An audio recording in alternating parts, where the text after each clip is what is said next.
Ankita?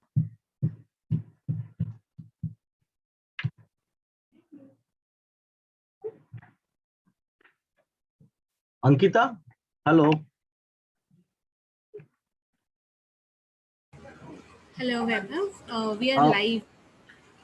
Acha, we are live. Okay, sorry.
I am Vaibhav Narkar, present president of ISA Maharashtra section. ISA Maharashtra section like to invite you for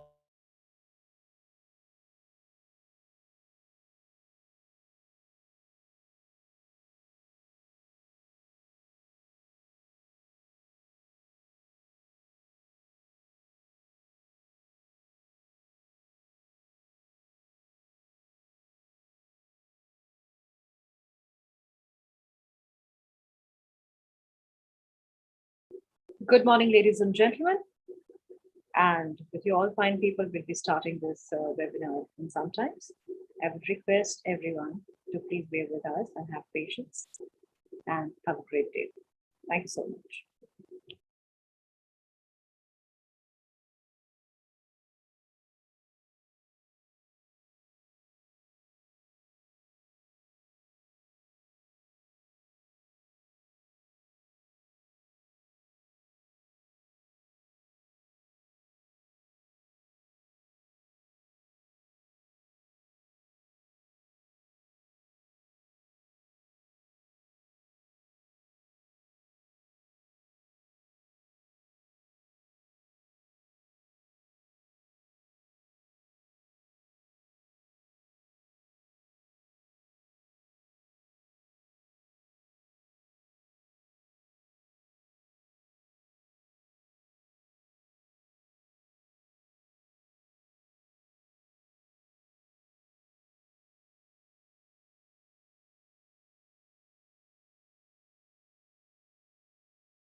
Good afternoon, ladies and gentlemen.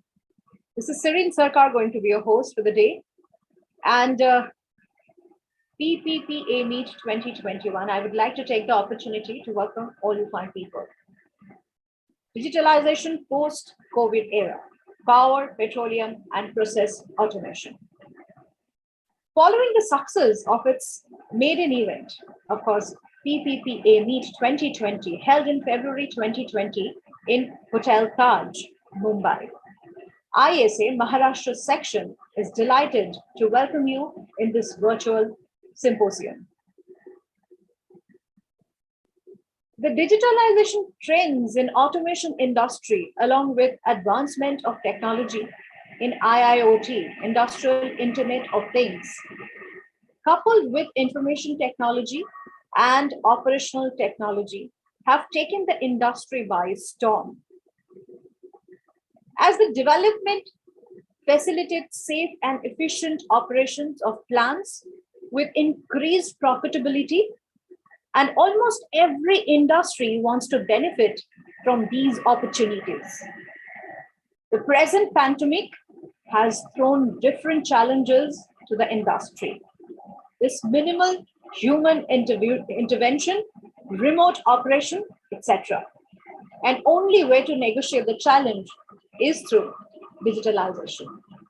So, of course, once again, welcome to PPPA Meet 2021. And on behalf of ISA Maharashtra section, I, Sirin Sarkar, would like to take the opportunity to welcome all experts, speakers, VIPs, delegates, ISA members, professionals for this power, petroleum, and process automation, which is called PPPA Meet 2021.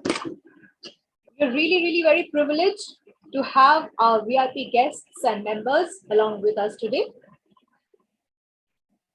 Mr. B. Narayan, Group President, Procurement and Projects, Reliance Industries Limited. Mr. T. Paramsivam, General Manager, Instrumentation, C&E, Projects, Bharat Petroleum Corporation Limited Refinery. Mrs. C. K. Pandey, Chief General Manager, Hindustan Petroleum Corporation. Mr. Thirumurugan, General Manager, Instrumentation, Hindustan Petroleum Corporation. Mr. Sunil Kumar, General Manager, Retired, Hindustan Petroleum Corporation Limited. It is absolutely my honor and privilege to welcome them to our webinar. Ladies and gentlemen, we are really very happy to host this event through FaceTick, our event management team. We are sure that you all might have gone through the agenda and noticed that this event is power-packed with technology webinars for the next 2 days. All the technological details will be covered here. And now I would like to request all the delegates to switch off their videos and put the audio in the silent mode, since this is a very formal conglomerate and webinar. All the questions by the delegates requesting to be put in the chat box only. And that can be answered later with the concerned speaker that we have. Thank you so much for your patience, and thank you so much for joining. Ladies and gentlemen, now we are moving forward.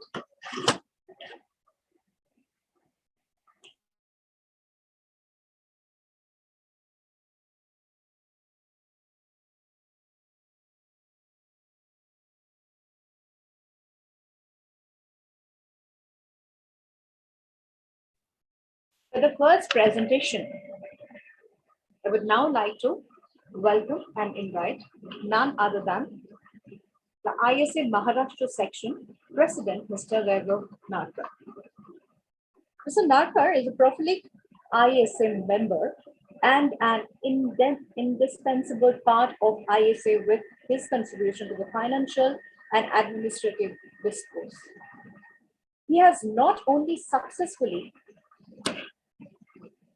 organized event that enhanced IS's footprints but also generated much required income. He is instrumental in creating events like Manthan, which nurture fresh engineering talent. He turned COVID-19 challenge into an opportunity by organizing many webinars to keep members engaged and updated. This financial acumen can be seen in a rejuvenated commercial premise that values about INR 10 million. In his capacity as an EC member, he also defined objectives to steer our chapter with a clear vision.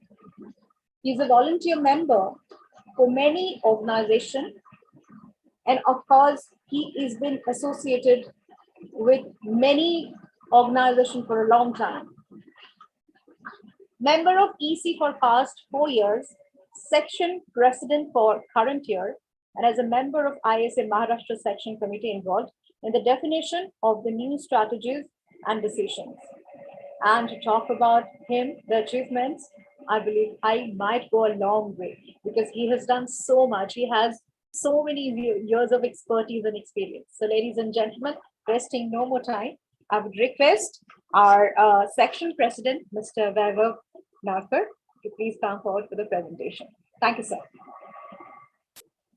Thank you, Shirin. And good afternoon, everybody. This is really butterflies in my stomach for this event. So I'll just go directly to my presentation over here. Once again, good afternoon to all from ISA Maharashtra section.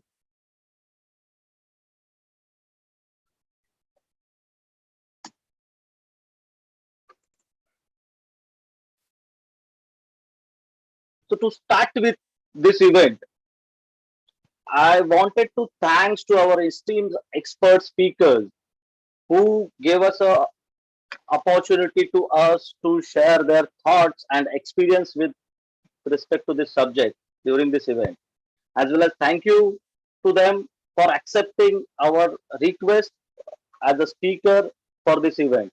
So thank you very much, all the respected speakers. Then of course, I wanted to thanks to our sponsors and partners. They have really give us a strength to conduct such a wonderful and mega event. I really thank from my heart that they have support us for this event. Then thanks to partners. Partners also, they have supported us for media partner as well as technology partners for our event. Thanks a lot, sponsors and partners. Then big thank you to all the delegates who are live with us right now, and they have invested the time and regular support to ISA Maharashtra. So thank you all the delegates, as well as VIP delegates, supporter, well-wishers. Thanks a lot. Also thanks to President of all ISA sections in India. They have supported us. They have invited their people for this event, and D14 members. Thanks a lot. Then how I forgot to my team, ISA Maharashtra Executive Committee for 2021. I say thank you to all of the team members. They have done, or say from the right of the day one, they have doing or struggle for this event. They have doing a hard work for this event. So thank you, ISA Maharashtra Executive Committee members.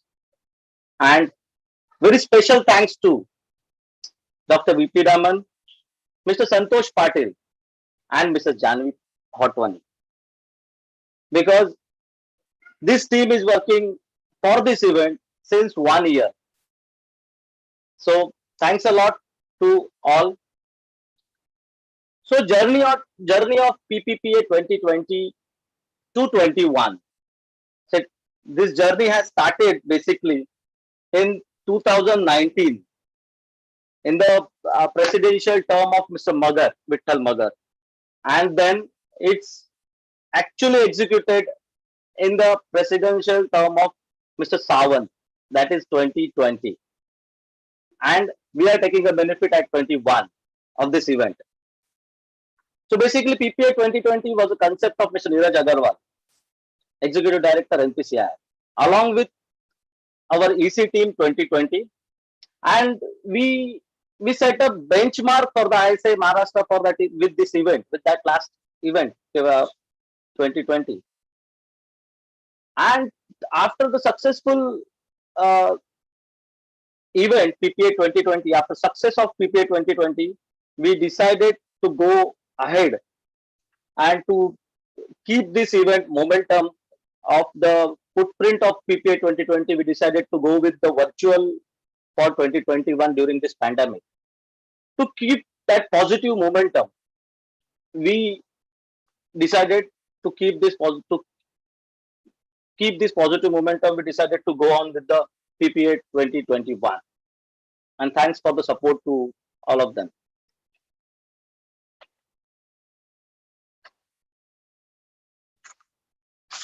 So now going to the this is very important topic. As a president of ISA Maharashtra section, this is very important topic for me as a membership benefit, because we have lots of members with us and we want a lots of members to for the ISA Maharashtra section.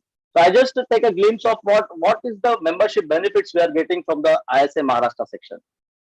So basically, first of all, ISA International is celebrating 75 years of ISA. This year, ISA celebrates 75th years. It's established in 1945 and to 2020. So we are 75 years old organization. So what is ISA membership benefits? Basically, in the ISA fraternity, there are three types of membership. One is professional membership, other is student member, and third one is automation community subscribers. Actually, what you are getting from the ISA membership? Basically, we are the members. We have a local section like ISA Maharashtra is a local section for ISA US. There are a lot of section in India like Delhi, Gujarat, Hyderabad, Pune. So there are local sections are in India. So you will be part of the local section. Then technical divisions are there. You can join the technical divisions. Then automation career center is there. You can use that one. Then member directory videos are there with the member directories. Then you can use the ISA logo as well in your communications. And then ISA Connect, which is a tool for ISA members. I'll come to this point on the ISA Connect. Then expert directories. We have expert directories with the ISA Connect. So anybody can approach to any of the member in the globe for any of the expert help through the ISA Connect if you are a member of ISA. Then we have a standards and publications. So these are some discounts available for the members for the standards, and as a member you can view the standards, but the downloading and having the standards you will get a discount on the books as well as subscription. So this is the standards and publications. Then if you go education and certification, ISA is doing the education training programs as well as certification. Detailed, I'll come to the next slide.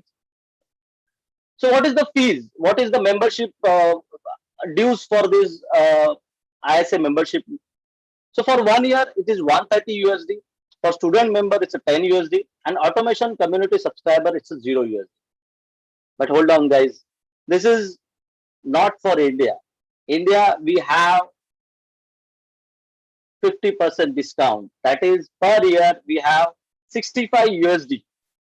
That is there are two ways to have a membership. One is directly through the ISA website, and through if anybody facing the issues with the ISA website to be a member, they can contact to ISA Maharashtra as well. So we can also help you to become a member. So what is the benefit you are getting to the ISA membership, which is I already shared, but it is a smaller just pinpoints of that. increase your technical knowledge and your value in the field of automation controls, develop your skills, leaderships, professional connections, then your industry technical divisions, free membership available, standards for viewable, and then training resources and program. In training resources and program, there is a free videos and paper libraries available, so you can use that library for your papers and for the references. ISA certification, we have different ISA certification. So I just list down in my slide. We have that automation professional, then CCST control system technicians, then ISIC 61511 cyber security certificates. So these trainings and certifications are available with the ISA. Then we have ISA honors and award as well. So these award is we are having in the two ways.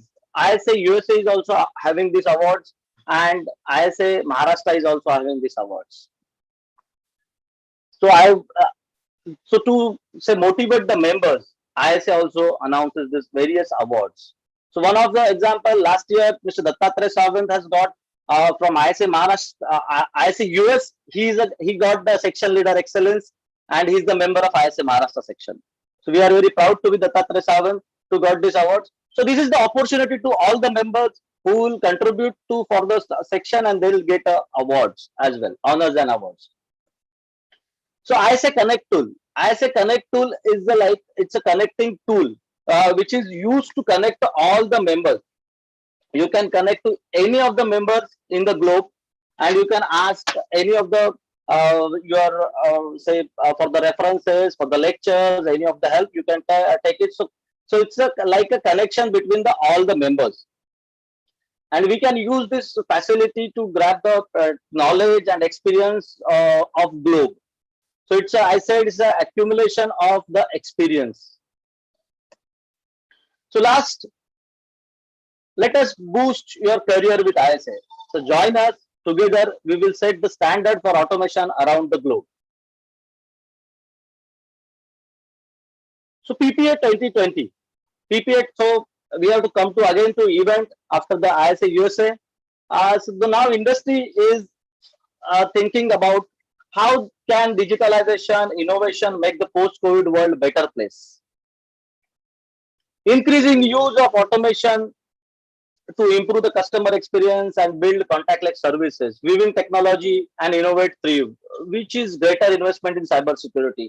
All these questions, all these say doubts or minds in the industry persons. So for this, we have next 2 days a discussion under the name of digitalization in post-COVID era. So guys, gentlemen, ladies and gentlemen, we are now open for this event for next 2 days, that is digitalization in the post-COVID era. So thank you from my side. Please enjoy these sessions and please send your feedbacks. And we have a lineup with the quiz and many of the gifts. So please be with us for the complete session. Thanks a lot. Thank you very much. Thank you very much, Mr. Narkar. It was absolutely wonderful, indeed, with all the information. Thanks a lot once again. Ladies and gentlemen, as mentioned by Mr. Narkar, I would request everyone to check out the lobby. In the lobby on your right side, you'll be finding a link called Join Us, and that is for ISM membership. So you can always click on the link and directly do the needful for joining ISM membership. All right, now, ladies and gentlemen, it is the time, as Mr. Narkar also mentioned, that there are exciting prizes waiting for you. Right, and for that, there is a quiz competition.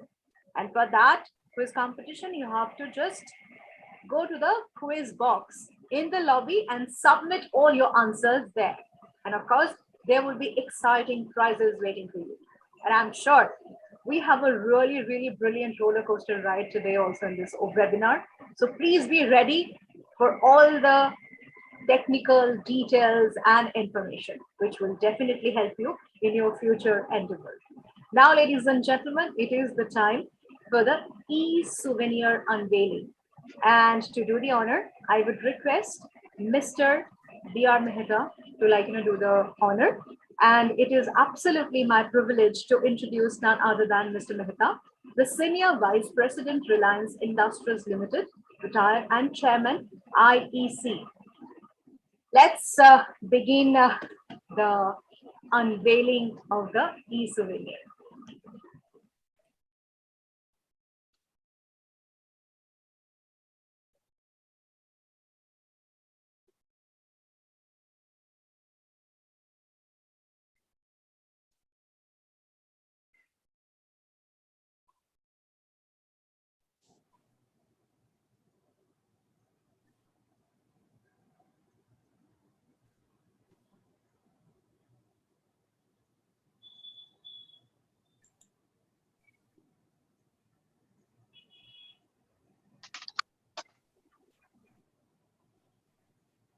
Was just brilliant. Congratulations, and I'm absolutely amazed to be a part of this wonderful moment.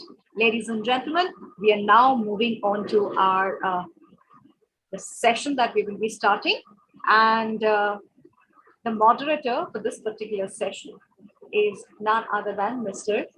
VP Raman.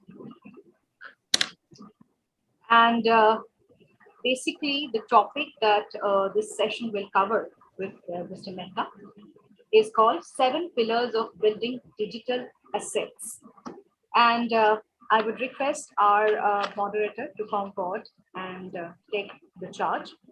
Just to introduce Mr. Raman, it is absolutely my honor and privilege. Mr. Raman is a postgraduate in instrumentation engineering and has over 40 years of experience with various engineering consultancy companies, EPCs, and end users in areas like oil and gas, petrochemicals, fertilizers, refineries, polyester plants, water, wastewater, etc. He has wide exposure in field, basic and detailed engineering procurement, project management, construction and commissioning, and also he has the expertise in managing the total engineering and project cycle. Mumbai office sir हो जाएगा 1-2 दिन में, मतलब ये हफ्ते में हो जाएगा, हो गया है सब कुछ, वो आईटी वाईटी का चेक करना पड़ेगा.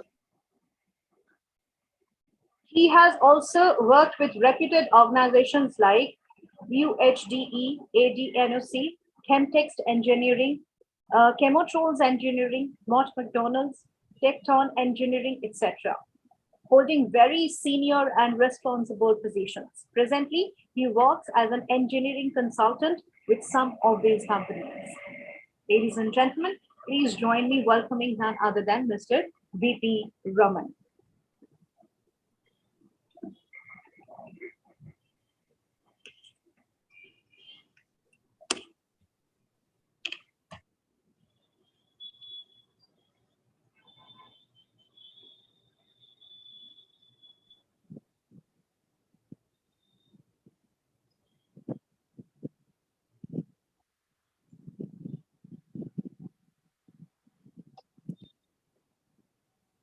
Yeah, good afternoon, everyone. I am VP Raman here, and I am sure I am audible to everybody.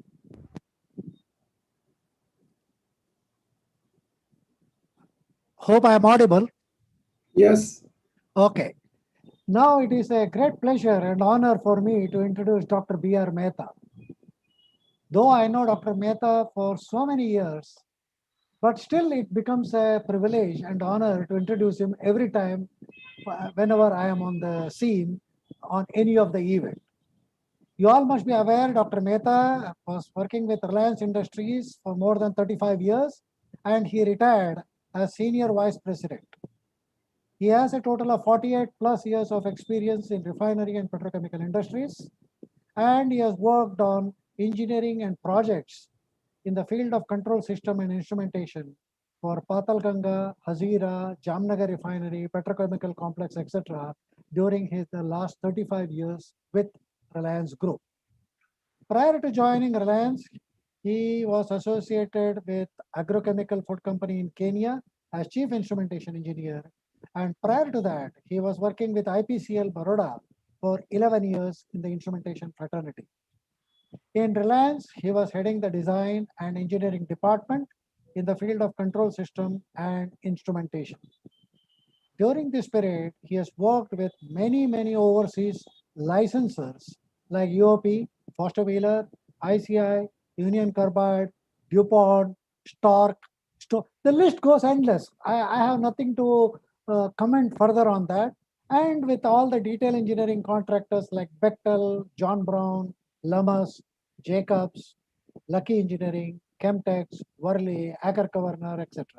And apart from this, he has interacted with almost all the vendors.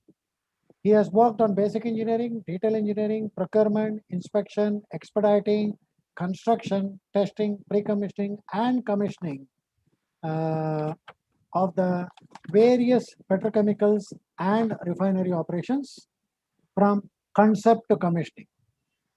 There are many achievements on his records.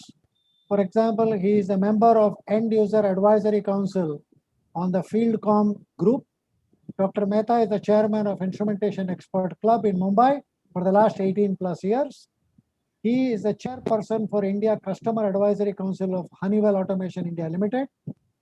He performed the key role as Board of Governor for Automation right from 2002 onwards up till 2018. Unfortunately, 2019-20 we could not conduct the exhibition, but Dr. Mehta is now nominated as the chairman of the Board of Governors for Automation. Dr. Mehta became an ISA fellow in 2013 for the innovative design and implementation of foundation field bus in refinery and petrochemical complexes. Dr. Mehta was awarded the Doctorate of Professional Entrepreneurship, majoring in Engineering Management, the European Continental University in 2015. Dr. Mehta was the District Vice President for District 14 for the year 2015 and 16. Dr. Mehta was given Global Achievers Award in September 2015 at House of Lords, UK, by Achievers World and NRA Association of India. Dr. Mehta was awarded the PhD in Control System and Instrumentation by French Institute, École Supérieure Robert de Nobel, in February 2017. Dr. Mehta was awarded the Lifetime Achievement Award by Sindhi Chamber of Commerce and Economic Times in 2019. And this award was given by Mrs. Amrita Fadnavis, wife of Chief Minister of Maharashtra. There are so many achievements which I don't want to go beyond this. And now I would request Dr. Mehta to please begin with the proceedings. And I am sure all of you will be quite entertained and encouraged to hear what Dr. Mehta has got to say on the digitalization in the post-COVID era. Dr. Mehta, please.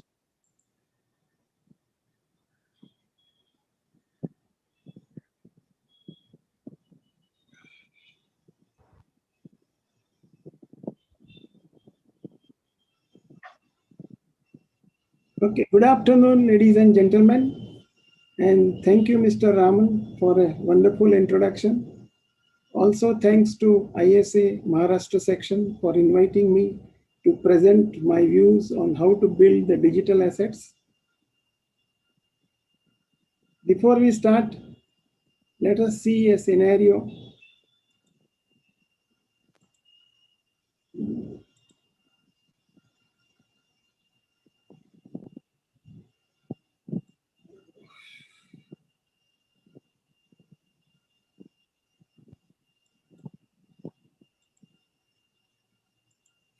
I'm not able to change my slides.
Hello, can you hear me?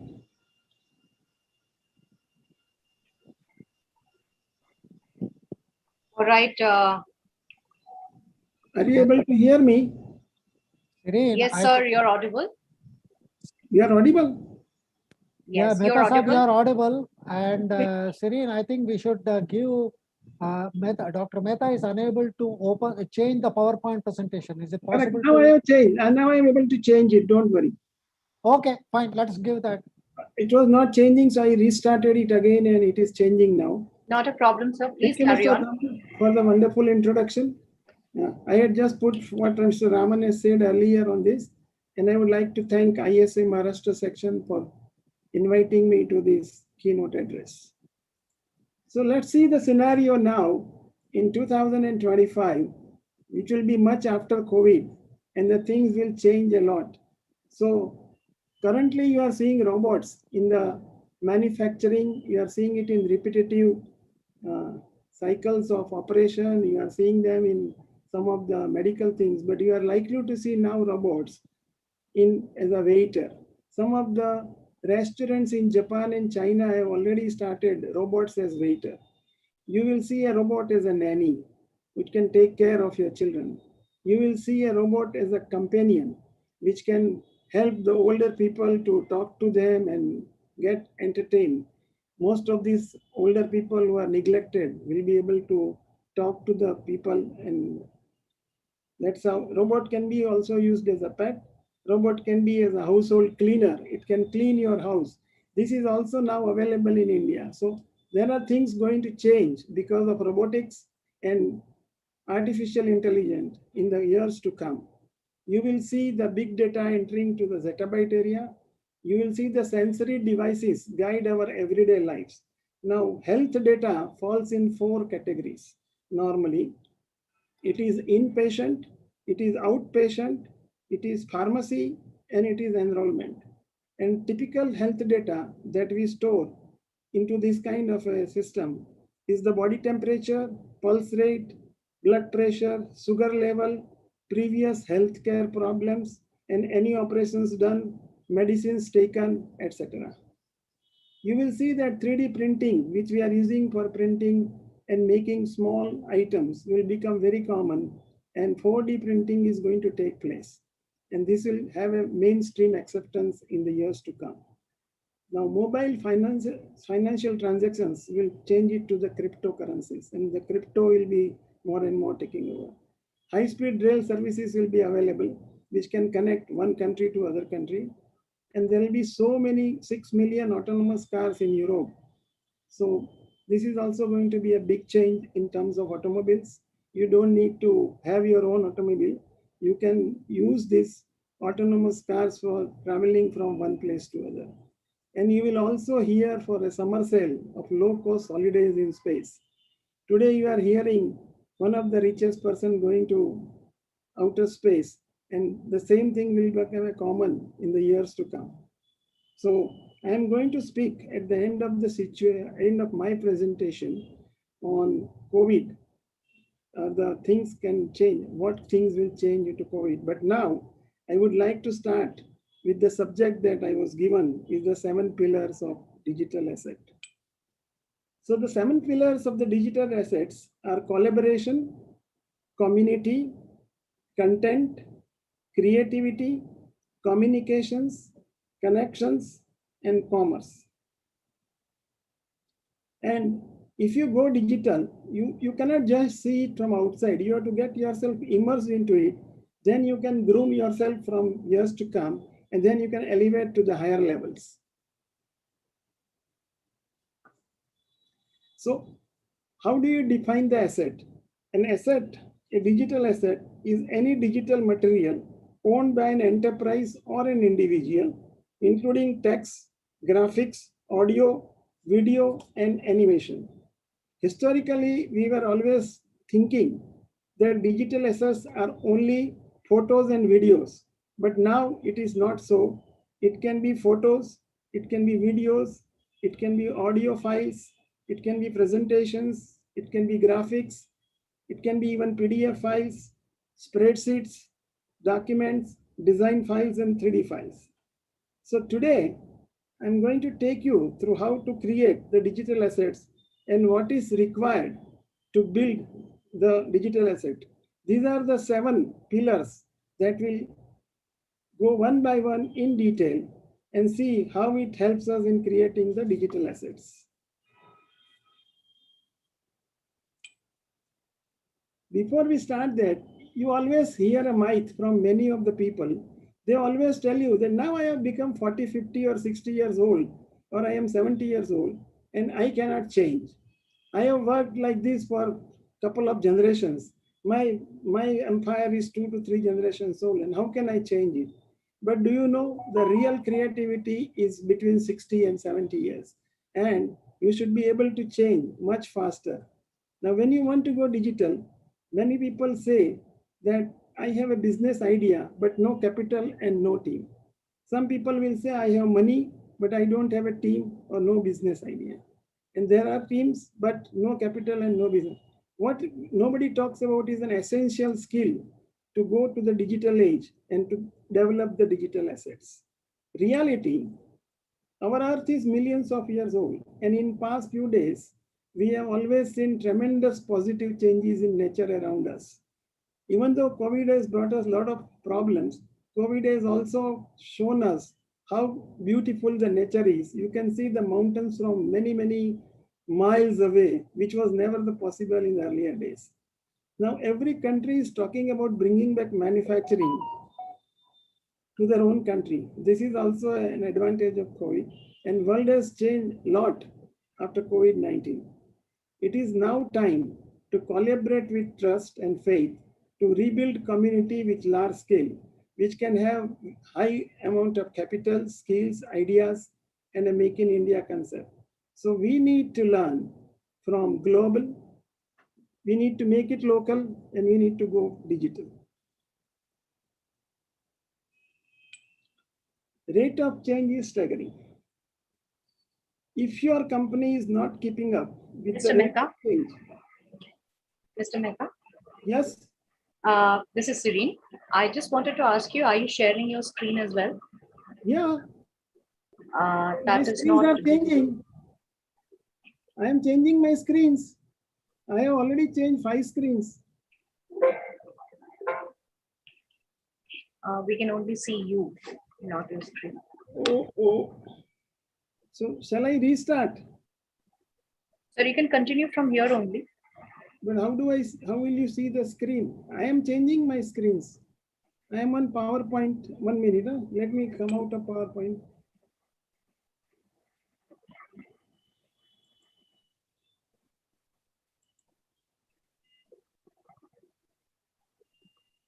I can only see you now.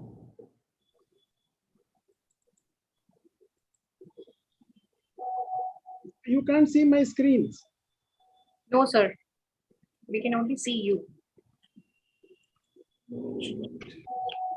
What do I do?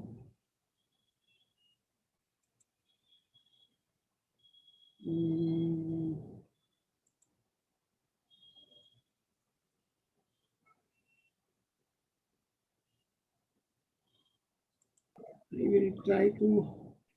Can you try once again to start your screen, or else the presentation can go on the way you're carrying? 1 minute. Let me just see.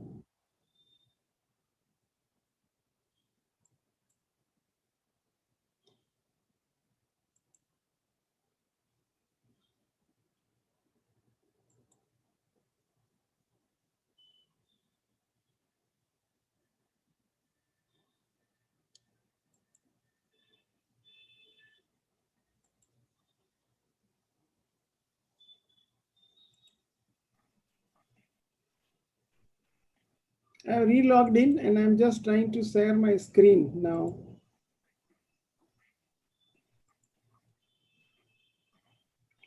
Can you see it now? Now it is audible also as well as visible also. Okay, so shall I start from the couple of screens? So you can start from where you left. Okay, so I actually came to the rate of change is staggering. If your company is not keeping So up, not a problem. Start again. You want me to start again? Yes, start again, sir. Start again. Oh, again my screen is not shifting. Oh shit. I'm not able to move now I am come on this, but I can't change my screen. There is something. Do you have rights for me to change? I am unable to change my screen.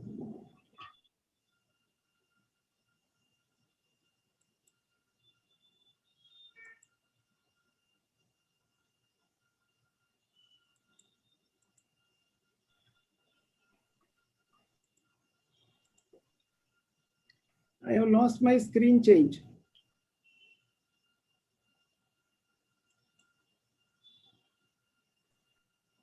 The screen share is not taking place, sir.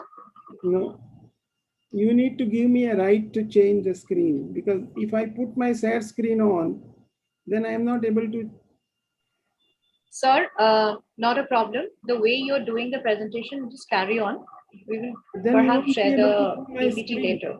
No, you can't see. Without PPT, it will not be able to understand anything. 1 minute, let me read. Now you can see me, but you can't see my. I'm not able to share the presentation. I don't know why.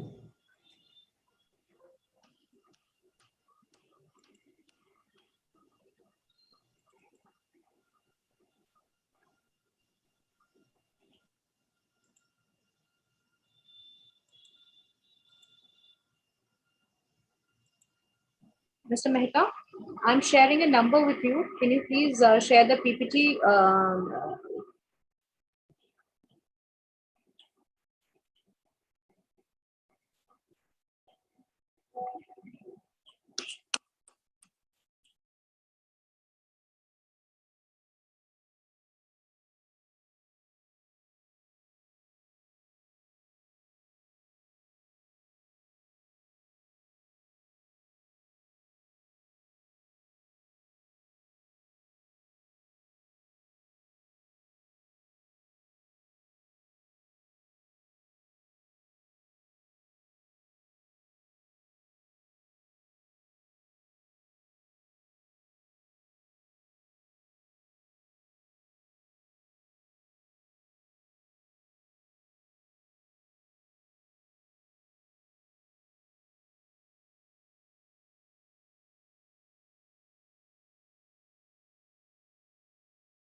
Ladies and gentlemen, that was a little technical hitch. And so we're like, we'll be talking to Mr. Mehta maybe a little later. Now moving on to our next session that we have. And for that particular session, I'd be inviting none other than Janvi Gopani. She's amazing. She's brilliant. She's a thorough professional. She knows her work. And being a woman, I talk more about her. I actually, get lesser words. I get amazed when I see her. But before actually, we carry forward, I want to share something with you, which actually, applies to her as well.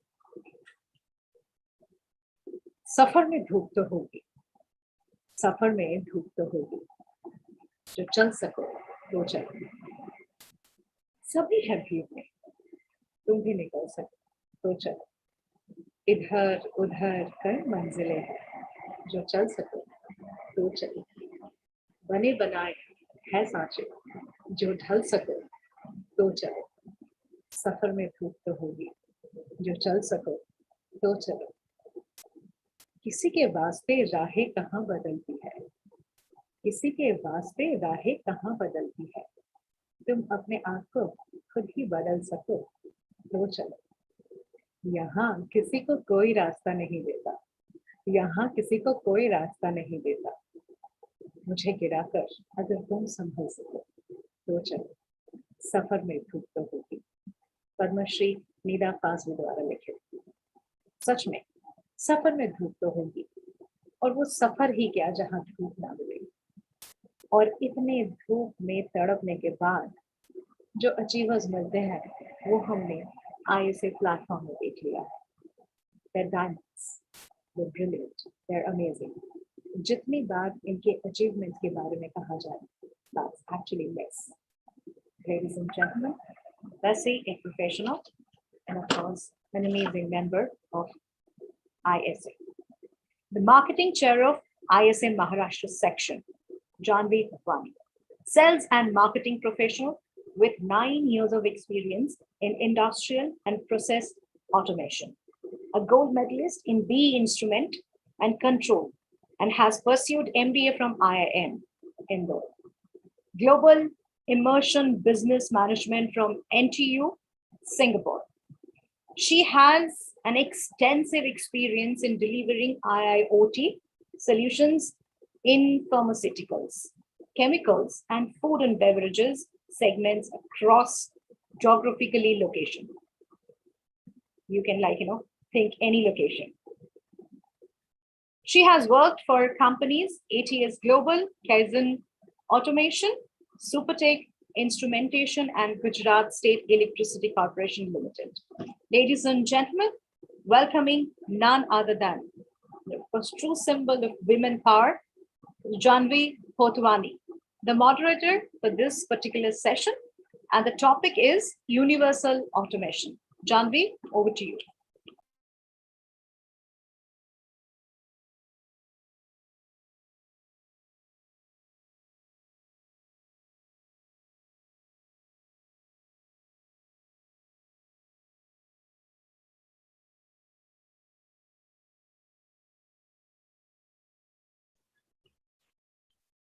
Thank you, Shireen, for your kind words. Good evening, ladies and gentlemen. I'm Janvi Gopani. On behalf of ISA Maharashtra section, I'm pleased to welcome you all to this session.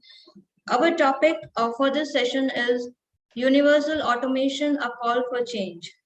Well, I have the honor of introducing our speaker, Mr. Sudhir Dembi, Senior General Manager, Plant Solution at Schneider Electric. Mr. Sudhir Dembi is multifaceted person with 30 plus years of rich experience and has also been associated with Schneider Electric as a business leader software solutions, launch leader EcoStruxure automation expert, drives industry transportation business initiative. He has done his PhD in energy studies from IIT Delhi, pursued MBA from IMT Ghaziabad, and BE from Gulbarga University. He has an extensive experience in varied segments from discrete to process automation. I am very much delighted in welcoming him for this session.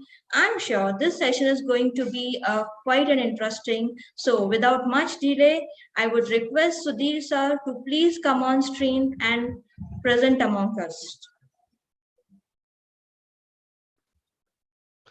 Thank you, Janvi, for the introduction. And I would like to bit correct out there. Thing is, I have done postgraduate diploma in energy studies from IIT Delhi. So thank you anyway for that introduction. Thanks a lot for ISA to give me opportunity to present the universal automation initiative, what we want to drive. Sorry, are you able to see my screen? Yes. Sir, I would request you to share your presentation. Oh, just a moment.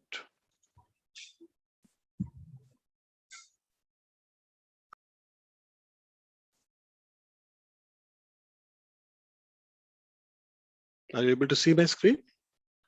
Yes. The PPT is viewed now. I can change the Yes. screen, that's fine. It's Yeah, moving? it's perfect, sir. Yeah. Perfect, thank you. So we're talking about today of universal automation, next generation automation systems, what we talk about. And what has made it up was existing COVID, what we are seeing, and what we see the digital disruption, which is happening a big time for last few years. And with the COVID, the acceleration it has brought in, it amazing. And we would not have thought of having literally remote commissioning, remote troubleshooting. Everything is happening remote, including our this seminar, which would have been otherwise done done in person out there in Mumbai. So that's what the technology has brought. It has brought an own what we said disruptions by the way of travel, and everything is changing, and we will see a lot of things changing out there in the world. And with this, as Mr. Mehta said, you will be talking about a lot of data coming up, a lot of IoT devices coming up, and we will have big time AI engines coming into play, which will be tomorrow, even a small and startup could be bringing a technology in front of you, which will be much efficient for what we get today from the normal vendors. So today, we need to have the agility in the system to be ready for the next generation IT enabled systems out there.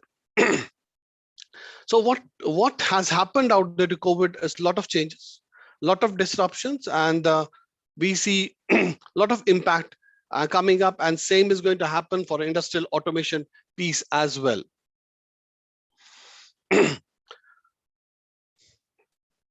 What has bought it for the industry as such is we are now having competition, and you can see today a lot of things, deliveries happening through all over Zomato's.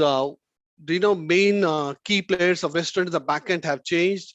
The competition is coming in a different way to the industry as such, and the things are being sold in totally in a e-way. So it did not need to have a big enterprise today even to do the things. They should be have enough out there, and the good digital platform will make the things happen. So the competition landscapes have changed, the scales have changed, demands are changing regularly, and we are the best way today situated with COVID situation, know what the demands have changed for. And with this situation, the regulations are bound to change, and definitely in India we need to build up a lot of regulations across. A lot of things are changing, and a lot of things will be implemented, a lot of things will keep on happening. And biggest challenge is the generational shift today, and the way we thought earlier, the way we're working, and today generation needs everything in a different way, and the thought processes are different. So we need to keep ourselves updated, keep evolving our systems as well in the marketplace, and as well as the industry needs to adapt to the new things which are going to come. Now, what has happened out here is to unleash all this, what is happening is we see a lot of inhibition somewhere. We see more constraints out there, more psychological constraints, or historical constraints. That's what we see out there, which is not enabling to unleash the latest technologies which are available today in the market. And one of the big reasons has been all the industries have their install base and which are very close in nature, and that's what makes it difficult to build up to the next generation automation systems and integration to the IT systems. When we gave the first control system way back in 1968, that was a Modicon PLC which were brought to the market. We see nothing major has changed. Literally, it was the same program logical tree, same rungs, same function block diagram, which is an evolution from a bit of DCS field, and but I think same standards coming up, and what we talking about, same cyclic PLC systems out there. What we talk about scan times today. In today's world, do we really need that kind of system? Should we not look at something different to take it up further? And also the markets have evolved in a big time, and the market dimensions have changed. And this is typical architecture of the systems, what we propagate and what we see today.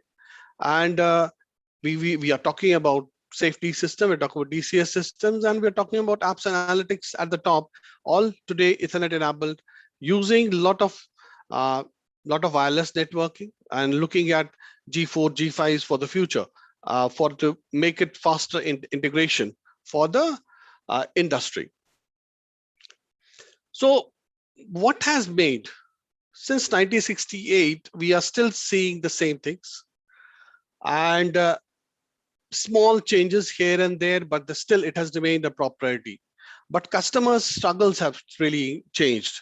The customer today is under pressure. The industry as such, not a customer, I would say the industry as such is under pressure to have reduction in cost, as good as what we also go through. We won't have everything cost increase. We need to have productivity increase. We need to have a new variants as per the life cycles out there and lifestyles of the people in that market segments. Shorter life cycles. If you see every year or second, we will have a new car coming in the market, new variants. In the petrochemical side, if in the petroleum side, we will see Euro 4 to Euro 6 evolution, which is happening and keeps on happening out there, so we can have a better life, that's. And then we have a fluctuating demand and energy, raw material pricing, and this is all the pressures what the industry is going through, and workforce evolution. And what is making this all, what the people are looking at is the technology which will help them to make the things better for them, make the use less and produce more. That is what we're talking about. And what do they use today? We're talking about AI/ML, which is today in thing out there. We're talking about augmented virtual reality. This was something where we are having tools out there, and where you can really do the troubleshooting from remote, help the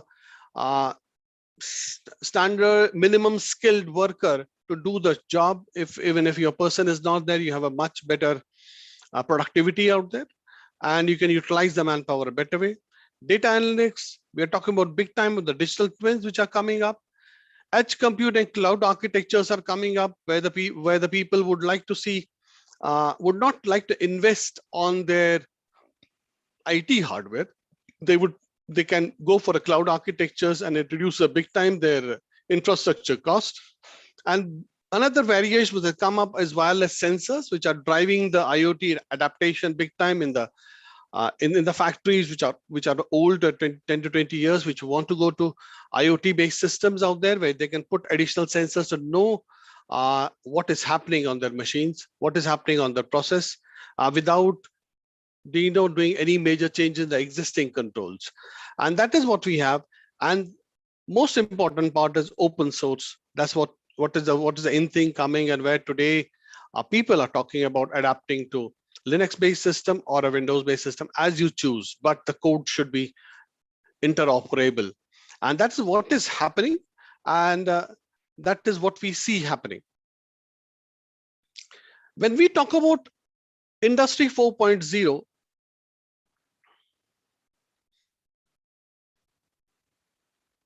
we are talking about lots of things.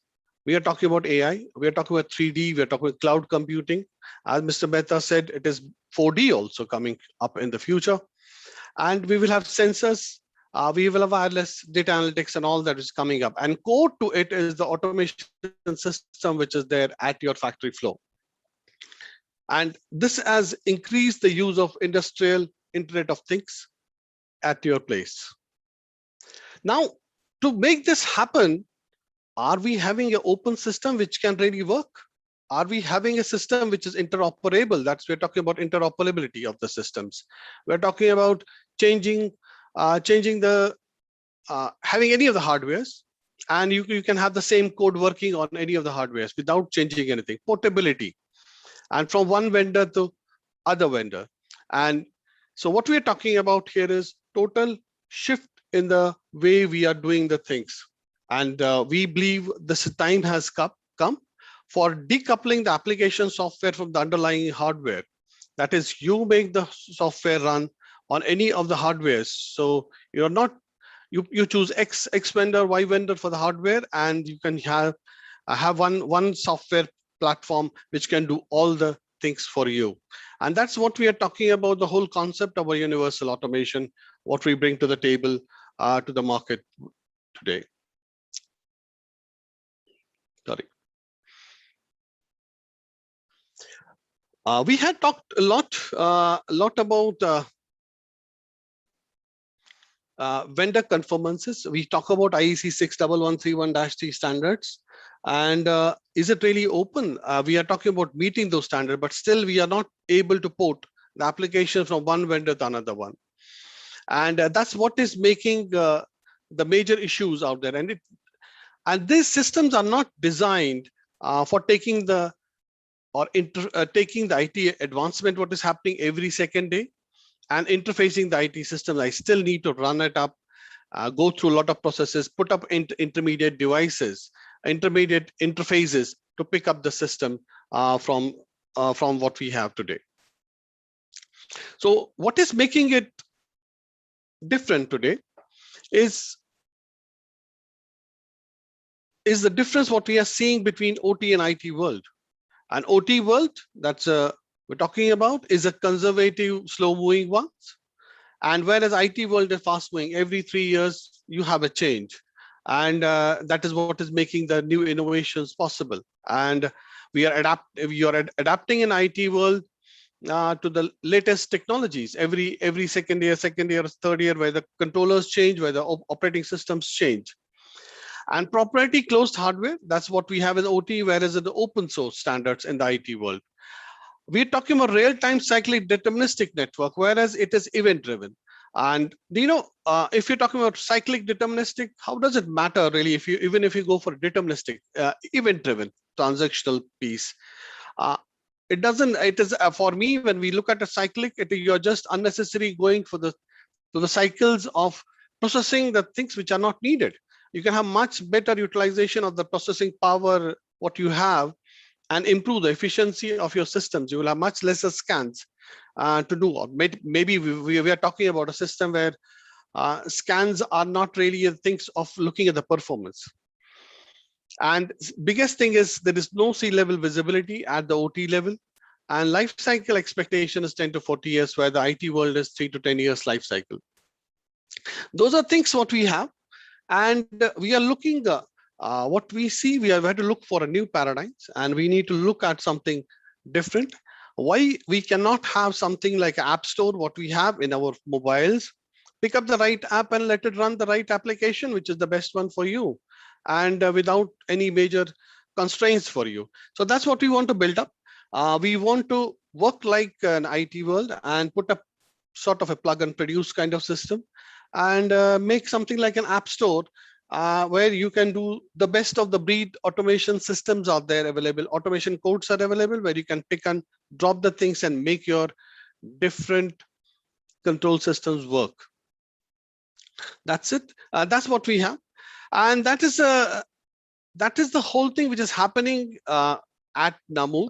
There's a forums called Open Process Automation Forums, where the people are looking for these things, and industry is asking for They would like to have an open vendor independent systems where they can choose what they want, and they would like to see a plug and produce approach, and so that they can reduce the cost which is coming up big time with the proprietary uh, systems, and also the kind of engineers which you need to have, uh, the kind of skills they need to have, which are totally today specific to specific product lines. That is what we would like to see a change out here. Now, if you look at it, what has happened of the late is there are blurred lines between DCS and PLCs today, and we see the power of PLCs and DCS at par today. Even sometimes it is one vendor better than the other, and the reverse way as well. So things have changed. The modern electronics has both become inexpensive and powerful, and we are talking about every second one having a 32-bit processors at a 1 gigahertz speeds, or multi-core processing power, what we are bringing to the table. So when we see the things into the future, what we see is software takes the lead, and we will see a major IT/OT convergence, which is happening anyway. And it is not happening to that level where software is taking the lead, but still we have the OTP piece today in there. But we want to converge this up fully with this initiative. And we're talking about efficiency, flexibility, and sustainability to a step change improvements out. So what will happen out there? And you will have lesser brain drain in the minimize. If we see today's workforce at their college times or at the school time, they've already gone through the IT enabled systems. They know what VB is, which was not true 30 years ago. At that time, the Holy Grail, it was considered to be a Holy Grail to know VB. It was something or C++. Today, the kid of 5th standard knows Python. That's what has happened. And why should this kid retrain himself and look at something like ladder or function block diagram? Why cannot he do the programming, decoding of the control systems of tomorrow with the knowledge what he has and enhance it and have a lesser learning curve? That's what we want to bring to the table with our system. So when we look at it, when we look at this, what we imagine is a system where we can adapt the system's fluidity at a breathtaking space at a very high speed, and you don't need to look for specialized people from that particular vendor. You can take any IT guy who we have enough of those and do the job for you. And it will be a big convergence for us and for the industry as such to minimize the cost and improve on the operational efficiency and take the right things in place. So what will make it happen? What we see happening out there and what will make it happen is a standard, what we saw and what is there since last 10 years is IEC 61499 standards. And in this, we see there is a basic model on which we can bring that additional missing link of Industry 4.0 into the place at the OT level to make it IT/OT converged. And what does it do? What difference does it do out here? What we are talking about here is it enables application-centric design. And we are not looking at hardware yet. We are just talking about software piece, developing the software. We're talking about distributed automation information system. We are talking about using each and every processing power, what is there in the industrial network. It could be instrument, it could be drive, it could be a HMI, or it could be a PC today. Today we are talking about today I would say we are not doing anything without a PC. Running an operation of a plant without a PC is unheard of. And why we cannot have a PC-based control today? And we are talking about that. I still leave that to you whether you want to go for PC-based control. But if today's plant cannot work with PC, what makes us think we cannot have a PC-based control? And that is something to look at. And second is we aren't looking at plug and produce kind of systems. and application programming done at every place. Why do we have remote IOs? Remote IOs are something like processors itself giving you the data. Why cannot have a controls run on it? Why I am making it so cumbersome to have a centralized control? Yeah, there was a problem earlier of putting a data between the two, exchanging the data communication functions, but with the new technologies, which is an IEC 61499 standards, I can have a single line engineering system where I don't need to program the function blocks of our programming it. It's just seamless systems which I can put in place. So this is what we are trying to build up for the future. And big things in addition to this is we are talking about OPC UA, which is today a default across the board, which will make it happen in a big time to make the things work and to make every intelligent device, any processing power processor inside the enterprise to work as a controller itself, where we can deploy certain function blocks which can be run locally at that point. So you can have a much bigger availability of the system and much easier things to control and available for you.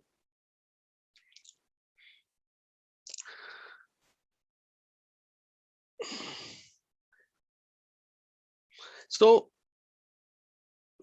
what we want to say is next generation systems need not to be centralized.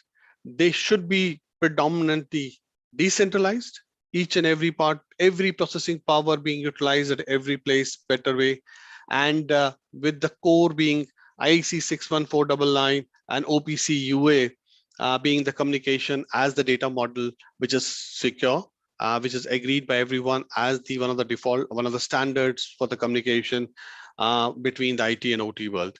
So that's what we want to bring to the table out here on the universal automation piece.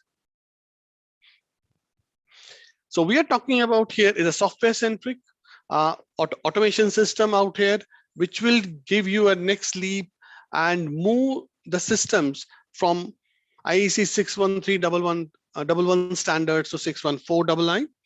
And what it gives you is it enhances. We are not leaving out IEC 61311 standards. We are adapting it. We are encapsulating it inside the IEC 61499. So you can use any of the function blocks of IEC 61131 inside these 61499 function blocks, or you can use any of the IT enabled system, like you can use Python codes inside and get you the things done. So that's what we have on the universal automation bringing to you. I will just run two videos out there to showcase what it brings to the table out here and what difference it will make to you for the future in the future. I'm not sure I have done.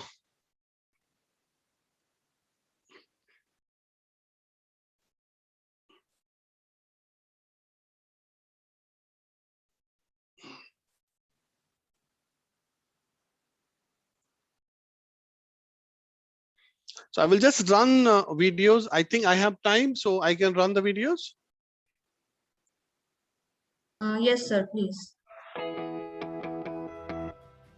Meet EcoStruxure Automation Expert, a new category of software-centric automation for the digital world. Today, automation engineers use many tools to design an industrial automation system. Without a common source of data, they must manually repeat tasks from tool to tool and discipline to discipline. It's not efficient. EcoStruxure Automation Expert creates a complete digital lifecycle for your automation system. Engineers are free to design processes independently of the automation system. Once the design is complete, the engineer deploys the application on the hardware in just a few clicks. Applications are automatically distributed. Any changes can be made with zero automation engineering. EcoStruxure Automation Expert makes it easy to design your automation control system, and you can easily connect a digital representation of an asset to its real-time control. Using this digital twin, testing and adjustments can be conducted in a virtual environment. Commissioning time is reduced. You're up and running faster. Market demands change fast and often. To keep up, manufacturers must be agile, adding and modifying equipment quickly and easily. When market demands drive your plant to its limits, EcoStruxure Automation Expert makes it easy to generate additional capacity. Production assets can be added with a simple drag and drop. EcoStruxure Automation Expert is a new category of software-centric automation.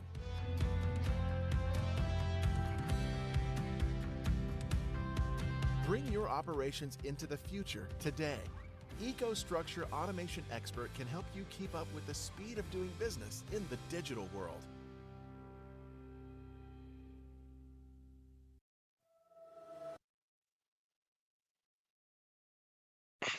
So what we want to achieve with this is driving up to 100% in engineering efficiency. That is, once we have done something on the system, we should be able to use the same code every time. There is no change. You don't need to adapt the things.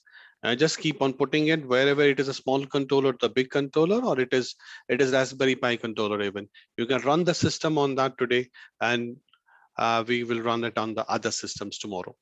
And we are talking about 100% operational effectiveness. You want to integrate anything out there, you want to integrate AI engine on top of it, it will be just a drag and drop kind of system what we bring to the table here. And we are talking about future ready. If you're the expansions happening across the board, and typically what we see in the marketplace, we have one controller working, which is consumed 100%.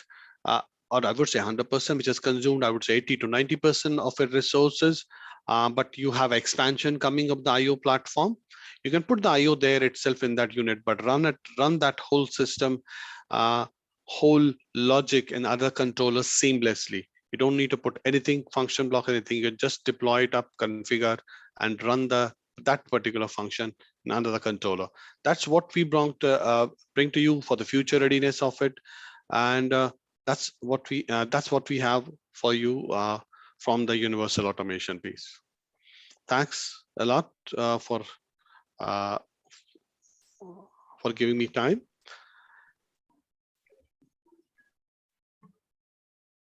Thank you, sir, for such an enlightening session. I'm sure businesses will thrive with universal automation, adapting to this changing world for the improvements in efficiency and sustainability. We have a couple of questions from our delegates in the chat box. So here is one of the questions from the delegate. How can I get the benefit of this new technology with minimal efforts and investment? Can I use the current logic of my controller for this directly?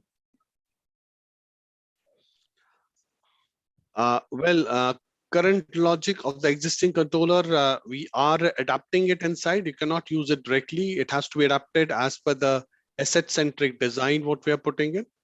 And that's what we are talking about, asset-centric design. We can encode those things inside the function as long as it's meeting the IEC 61131-3 standards.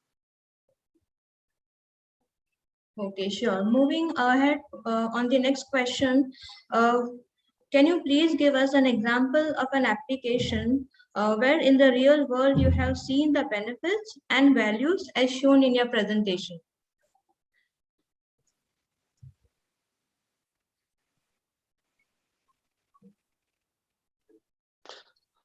Typical example was what we did a parcel sorting time. Whether it was if we use the event-driven technology, enables us to do the things at a faster speed of operation with the same size of controller.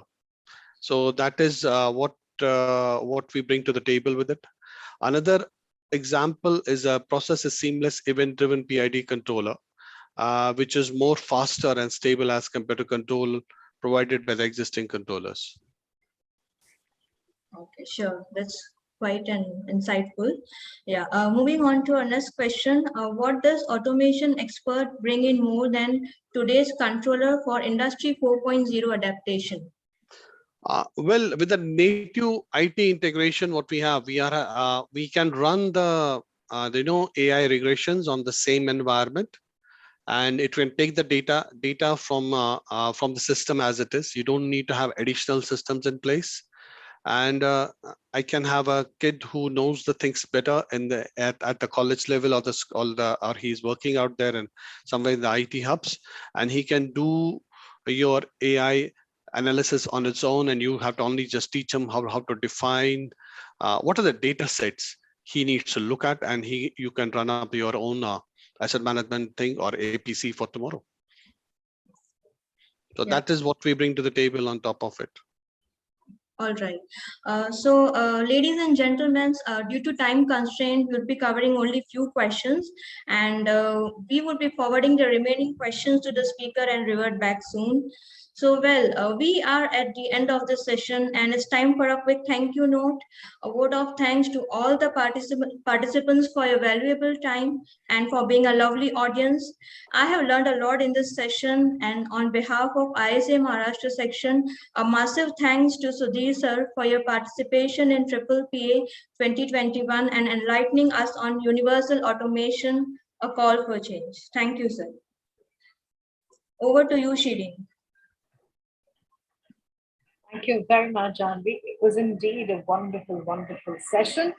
And of course, after hearing Sudhir sir, it is indeed a pleasure.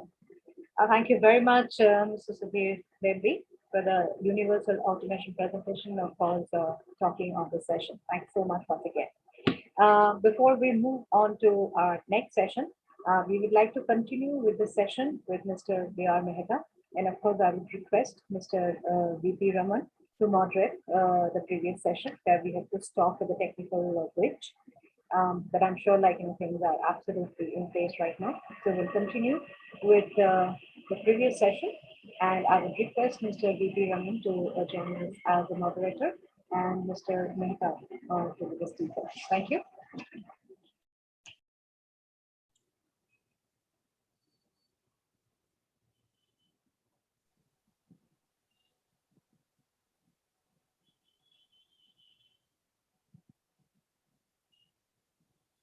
Sorry, Dr. Mehta, there was some technical glitch, but I am sure it has been sorted out. So I would request Dr. Mehta to please start with the presentation. Okay, so can you change to the next slide, please? Who is changing the slides? Can I change myself? Yes, all are visible, sir. Yeah, And you're audible. Visible to me, but I cannot change it.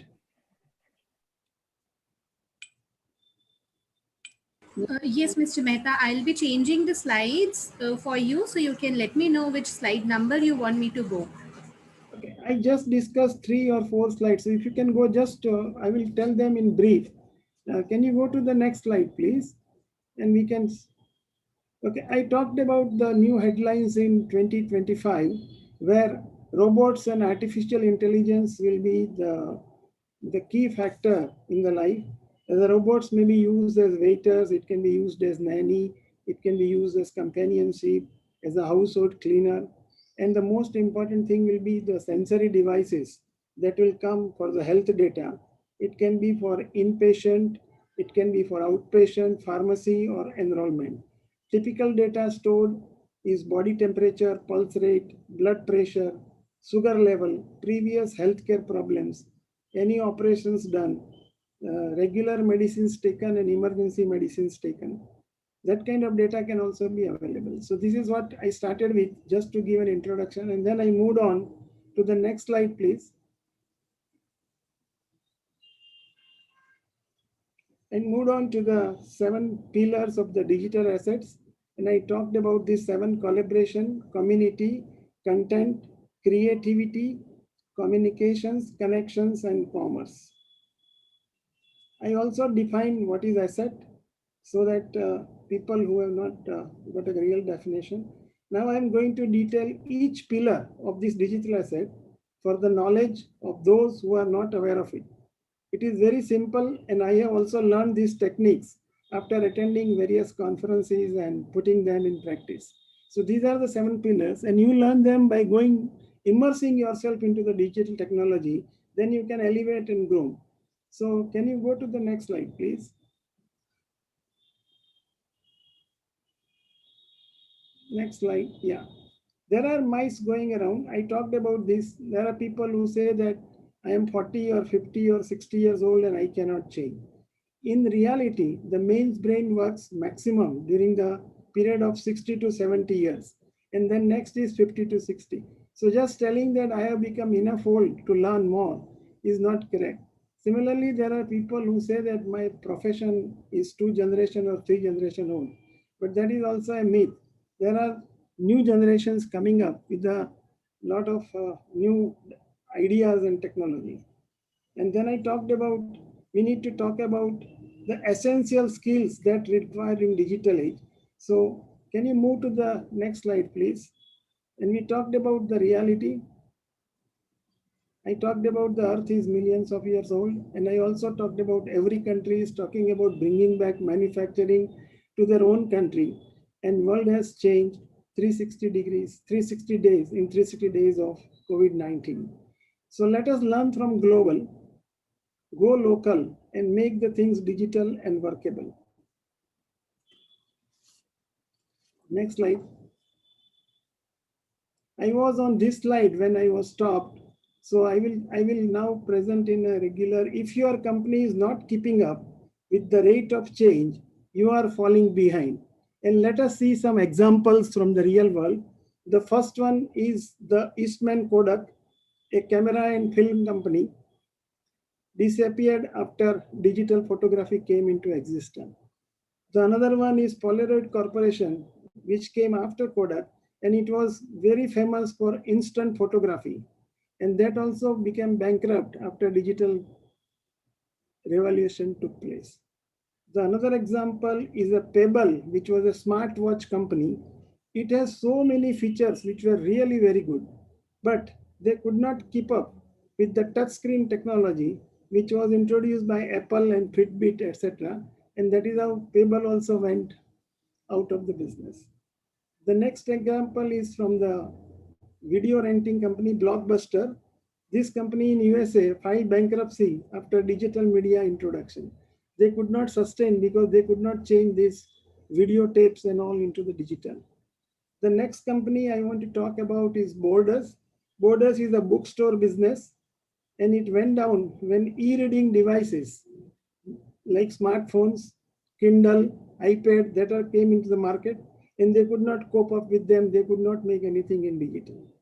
The another example is Toys R Us. This is a toys company. It is a very big chain in US, but it failed to capture the shopping online. And because of that, they had to close down. Another example, and the last one on this series, is the Nokia phones.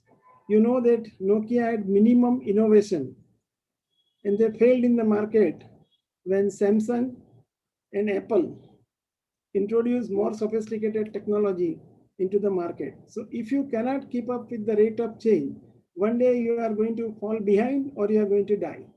I mean, you will become bankrupt. So can I have a next slide, please?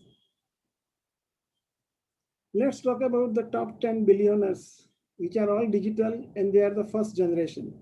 It is, first one is Jeff Bezos, 131 billion from Amazon. Bill Gates, $96.5 billion from Microsoft. Larry Ellison, $62.5 billion from Oracle. Mark Zuckerberg, $62.3 billion from Facebook.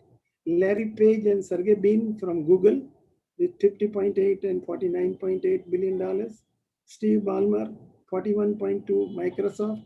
Ma Huteng, 38.8 degree from Tencent.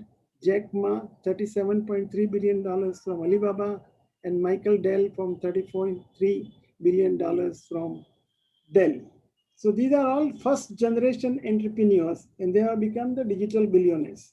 So this is the beauty of the digital changes to the digital world. The next slide, please. Okay, so we need to now face the digital world. We will have to keep the social distancing. There will be a less proximity to the business places, and you have more time at home. What is going to change is everything is going to go digital. The business will go digital, the deal making will go digital, commerce will go digital, order booking will go digital, skilling will go digital, payments has already gone digital, sales has gone digital, accounting will go digital, branding will go digital, client relationships will go digital. marketing will go digital, courtrooms will go digital, teams will go digital, groups meeting will go digital, and new opportunities will also come in digital. What we need to do is establish enough connections and collaborations rightfully, and they put in place to survive in this post-COVID and make it more and more digital. So what you have seen in the picture, CEO, HR, CEO, all these are at their home, and they need to still make sure that they have a digital collaboration and connection with each other to take the right decision in the right time at the right spot. Can I have the next slide? Now I'm going to talk about the 7 pillars of automation. The first pillar we talked and described was collaboration. A collaboration can be either win-win, it can be win-lose, lose-win, or lose-lose for both the parties. If you sign a collaboration with someone, and if you have to look at the agreement of signature every day to find, that is not a good sign. Once you have signed the agreement, and if it is not never seen in the life, it is always a win-win collaboration. Otherwise, you are going for every spot, either a win-lose or a lose-win situations.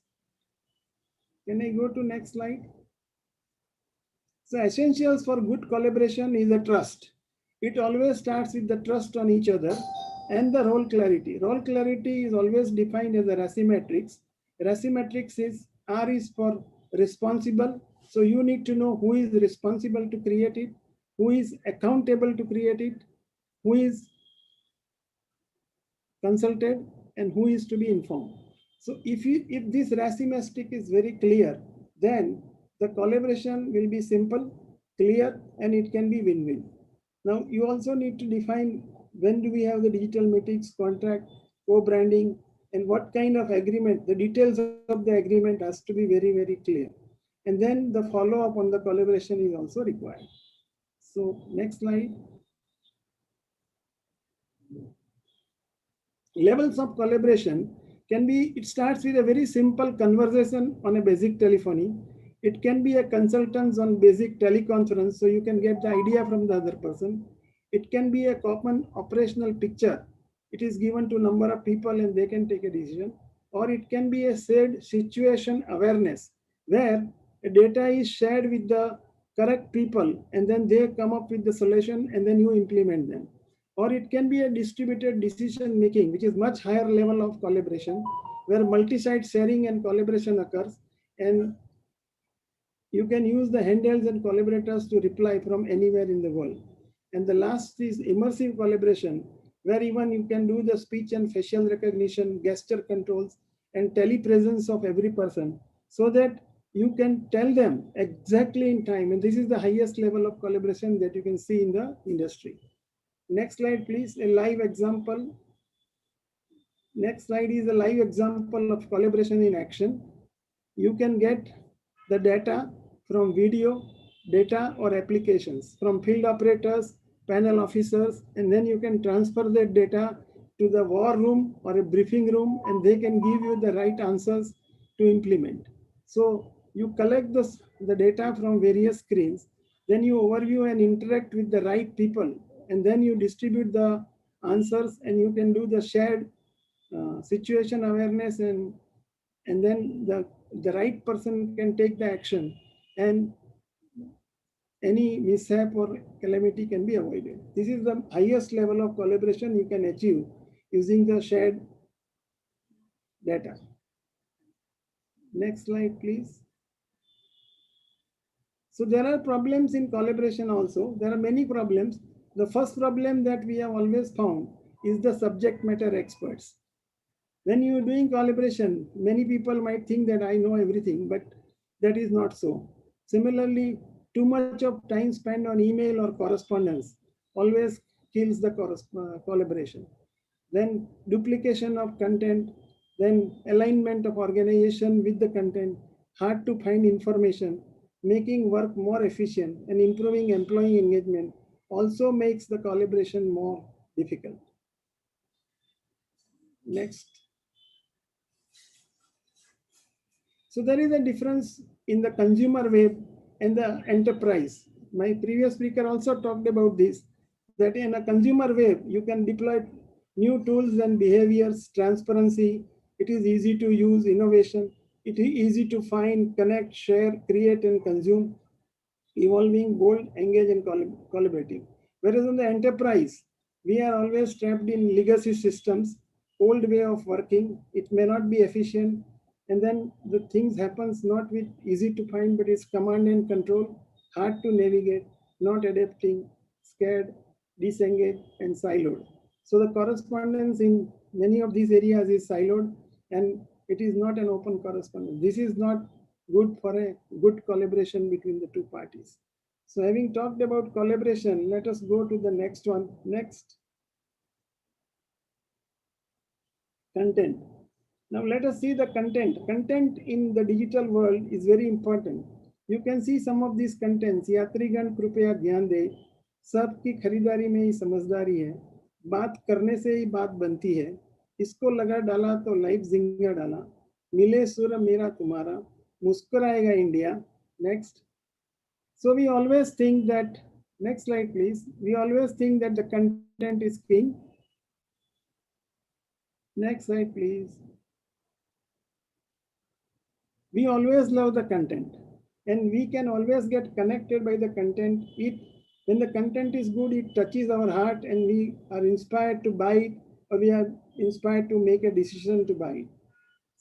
It can be long lasting. The content is always the thing that you need to make it perfect. And content can be for all the things that I mentioned in the product. Content can be for the product. It can be for performance, promotion, sales, and even content can be for hiring. If you want to hire the right person, you need to put the correct content into the advertisement to get the right person. Similarly, for business development, you need to put the right perspective into the business development. Then only you will get the right answers. Now, I have given two examples of the content. One is on the top, single-handedly manage the successful upgrade and deployment of new environmental elimination system with zero cost overruns and zero safety incidents. This is one item, this content. I don't know what you understand. You can put it in the checkbox for this. And the second one is proactively implemented concrete and cost-effective solutions that brought both horizontal and vertical impact to the workplace by raising visibility for the colleagues, eliminating the office, and the fostering a more inclusive working environment. Both this content tells you very simple thing, but the way it is mentioned, it is simply a changing of bulb. If you now read it, when I have given his answer, there is a changing of bulb, you realize that content has made it so much powerful that a changing of bulb looks like a big history. Next slide, please. Communities.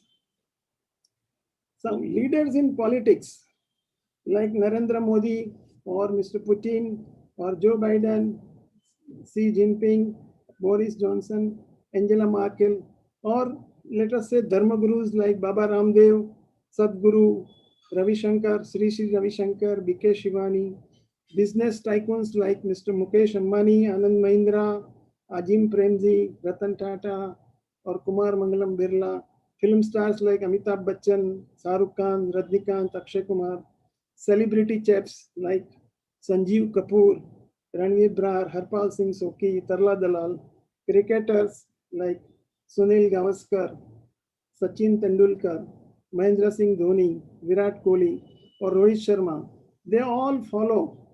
They all have their own communities, and they always have a lot of fan following. And that is the one which helps them in their commerce. And what they use is the radio, TV channels, YouTube, Twitter, WhatsApp, websites, etc., to build their digital assets. And if you have any of them on the screen, you will always follow them because they have such a high amount of fan following. And that is how the communities are built. Can we have the next slide, please? So face the new world with communities post-COVID. You have to go more digital and you have to build your community in the way you want, and then less physical. And you have to find your relevant strategy and then act upon it. That is how we can do the community building. Next slide.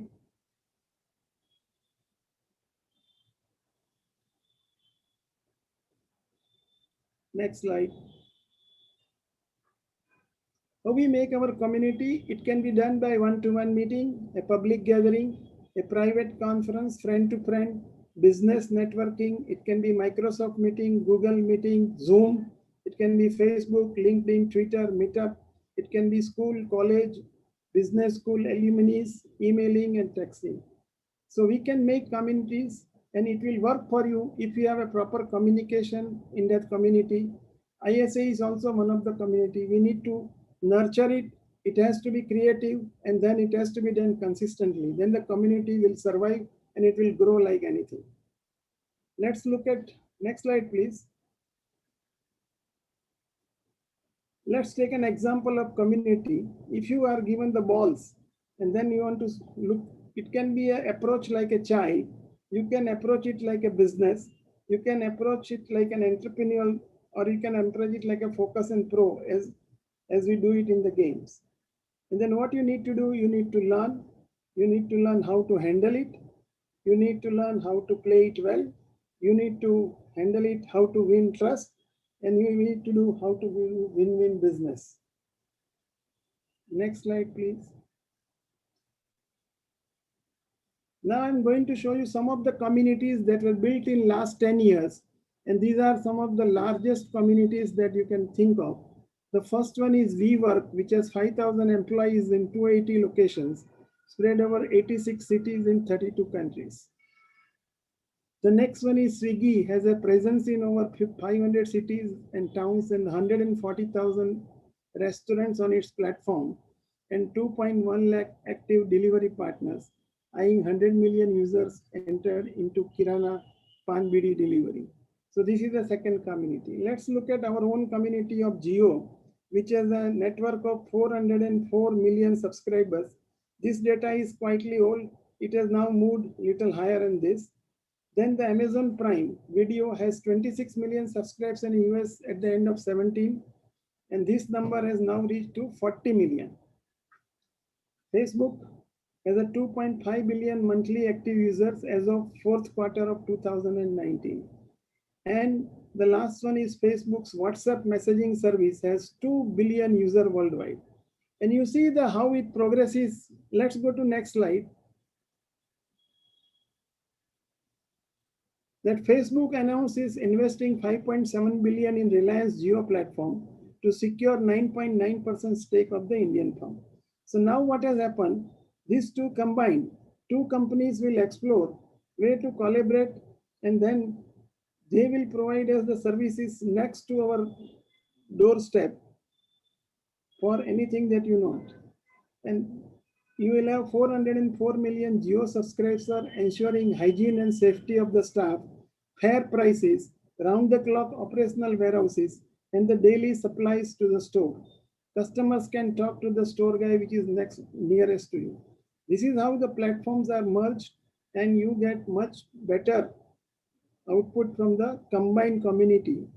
And now they are WhatsApp has also received an approval to launch its payment system in RBI.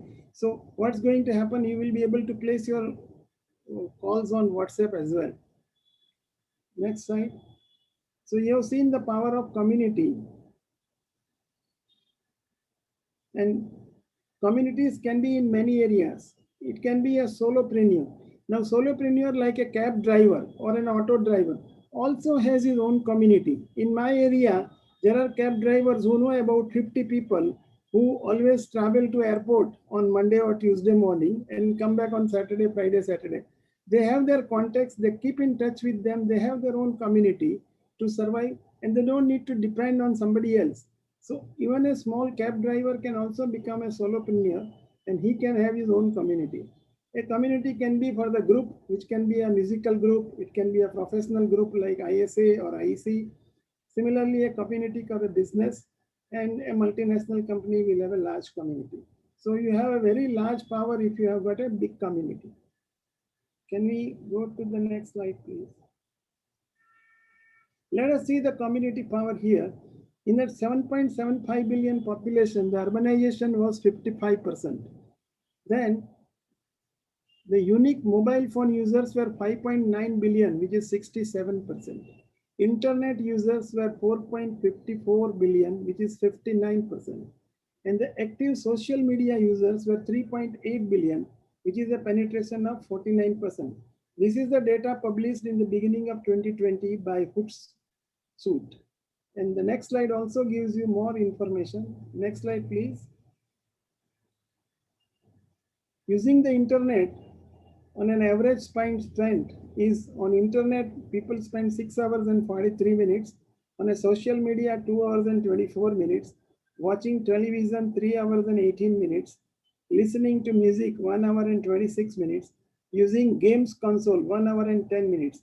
These are again the international data published for the age group between 16 to 64, where time spent on different medias and devices is different. This is also published by Hootsuite. This gives you a power of digital community. Okay, next slide, please. Creativity.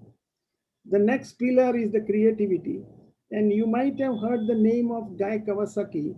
He was an American marketing specialist, and he was a partner. He was a chief evangelist of Apple, and he worked with Steve Jobs for 12 years.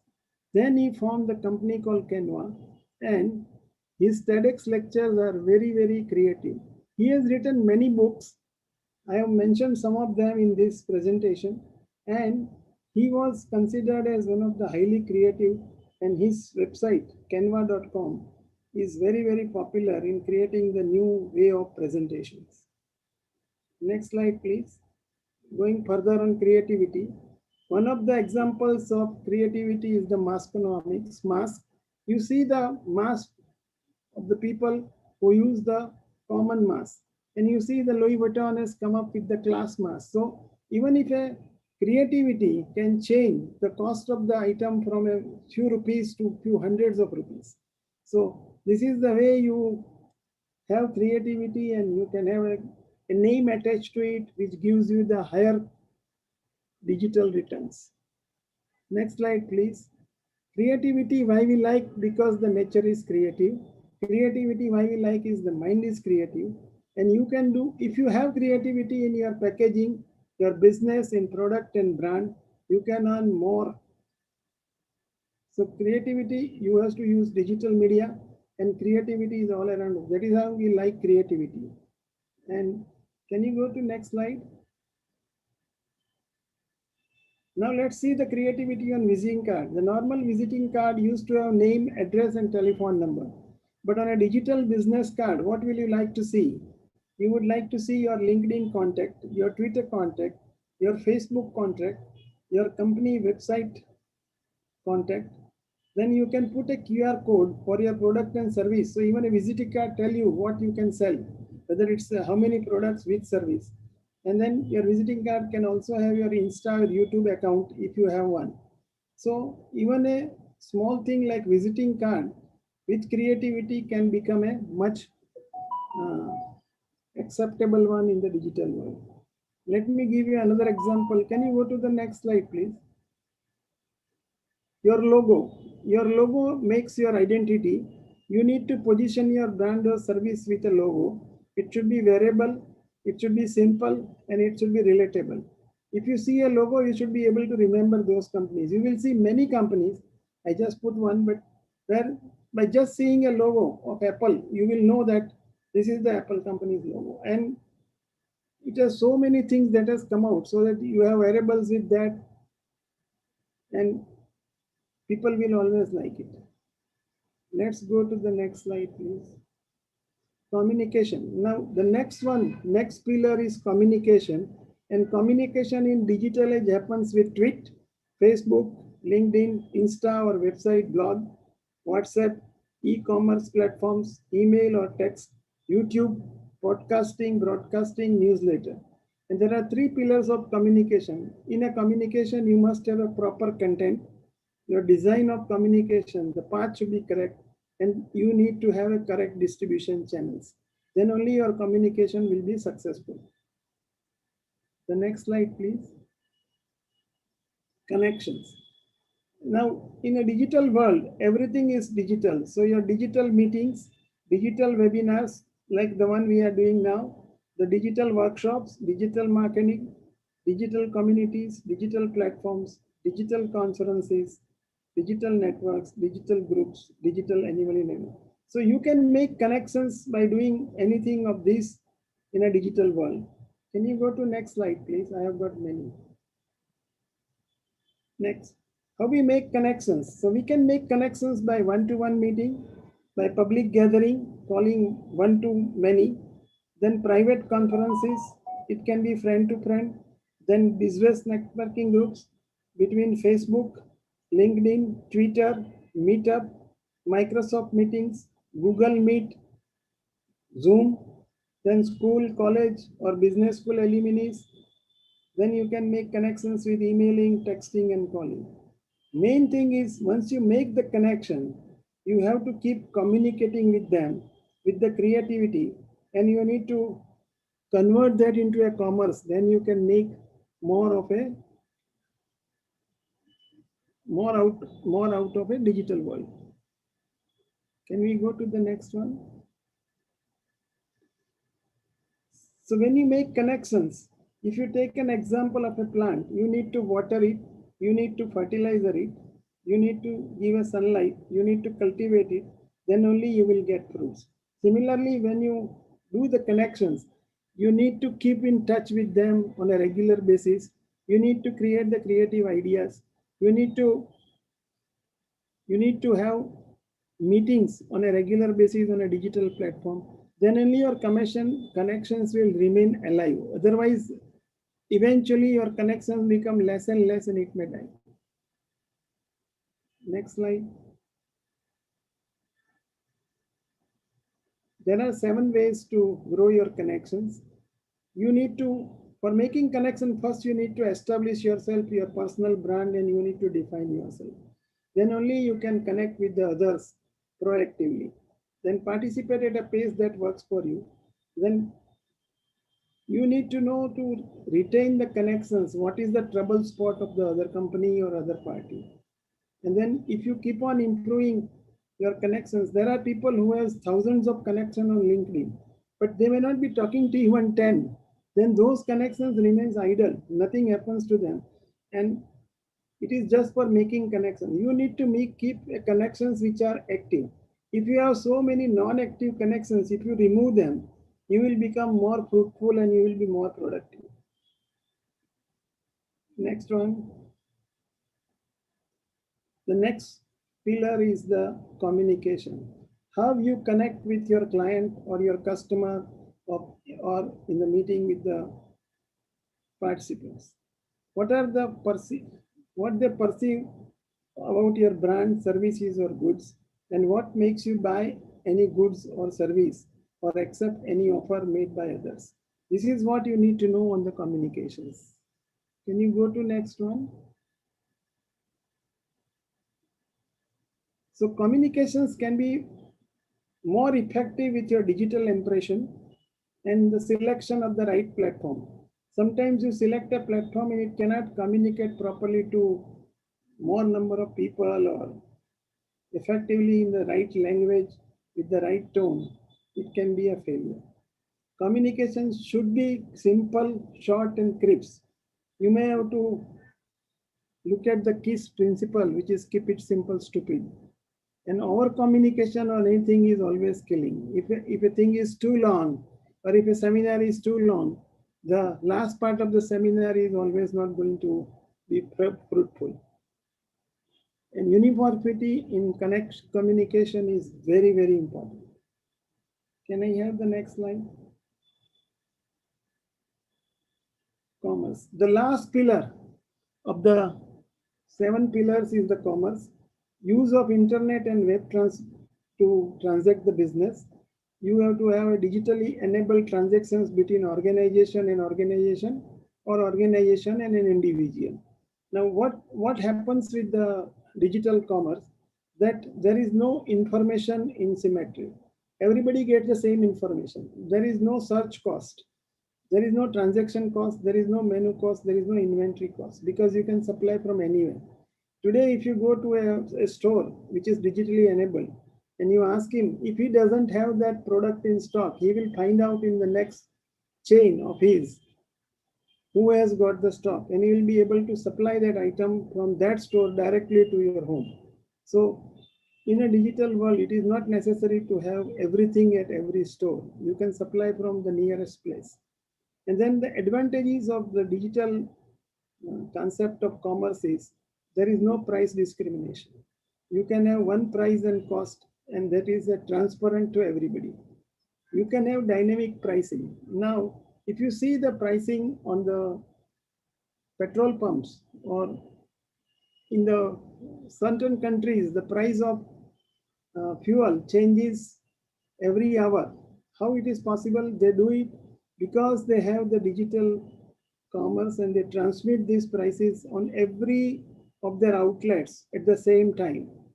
And that is how you can have a dynamic pricing of the system. This can happen in India also on the retail outlets when the things keep changing. Okay, and then it is very easy to reach, global reach. And if you have a digital commerce, it is always open for 365 days and 24/7. So that is a big advantage of a commerce into the digital era. I'll get to the next slide, please. 8. Unique features of e-commerce are ubiquity, global reach, universal standards. It has a richness, supports video, audio, and text messages. It is interactive. Then information density is very good. Personalization and customization is very good, and social technology is very good. So these are the main advantages of the e-commerce. Can we go to next slide, please? So this is how, change the next slide, please. Next slide.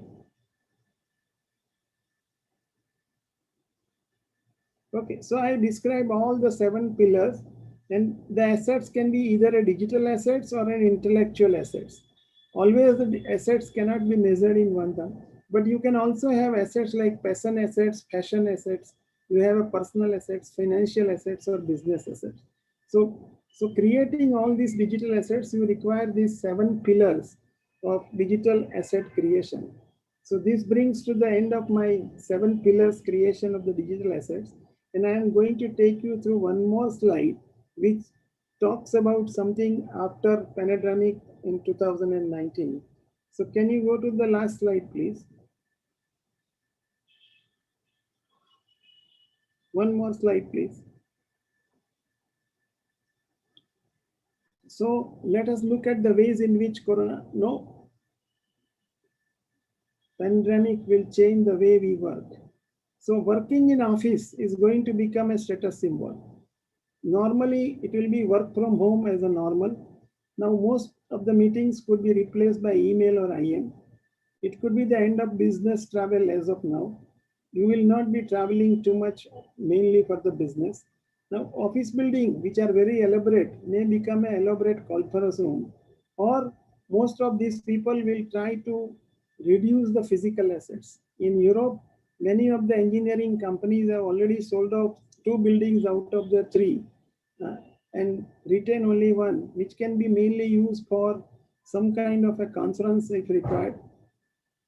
Okay, then a normal norm will be when you go for the job, it will be job screening will be a very simple. You will have to get into the medical and get yourself screened before you get in. Fashion ready face masks may become a wardrobe staple. Then standard 9 to 5 office timing is going to become a thing of the past. You may be working at any time in the day or night, depending on your availability and the availability of other people. And this is very good for the women employees because they will become more equitable. Whenever they have got time, they will be able to do their work. Then home office stipend will become a common perk. In Europe and other places, they are already paying for the office desks, office chairs, office kind of a network, computer, printer, and the net. So all these things is going to become a normal in the future. The workplace will become more equitable for women. Then most of the middle management positions which were doing the work for communication part will be cut forever, and automation will always be accelerated. This will happen more in the robotics, it will happen more in artificial intelligence, and there could be increased demand to close the digital divide.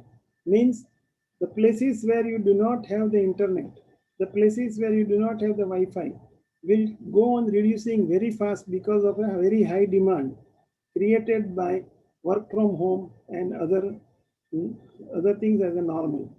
So these are the things which might change immediately after the corona pandemic and the offices start, and we'll find a new way of working which was not there before the pandemic. So thank you very much for all the effort and listening.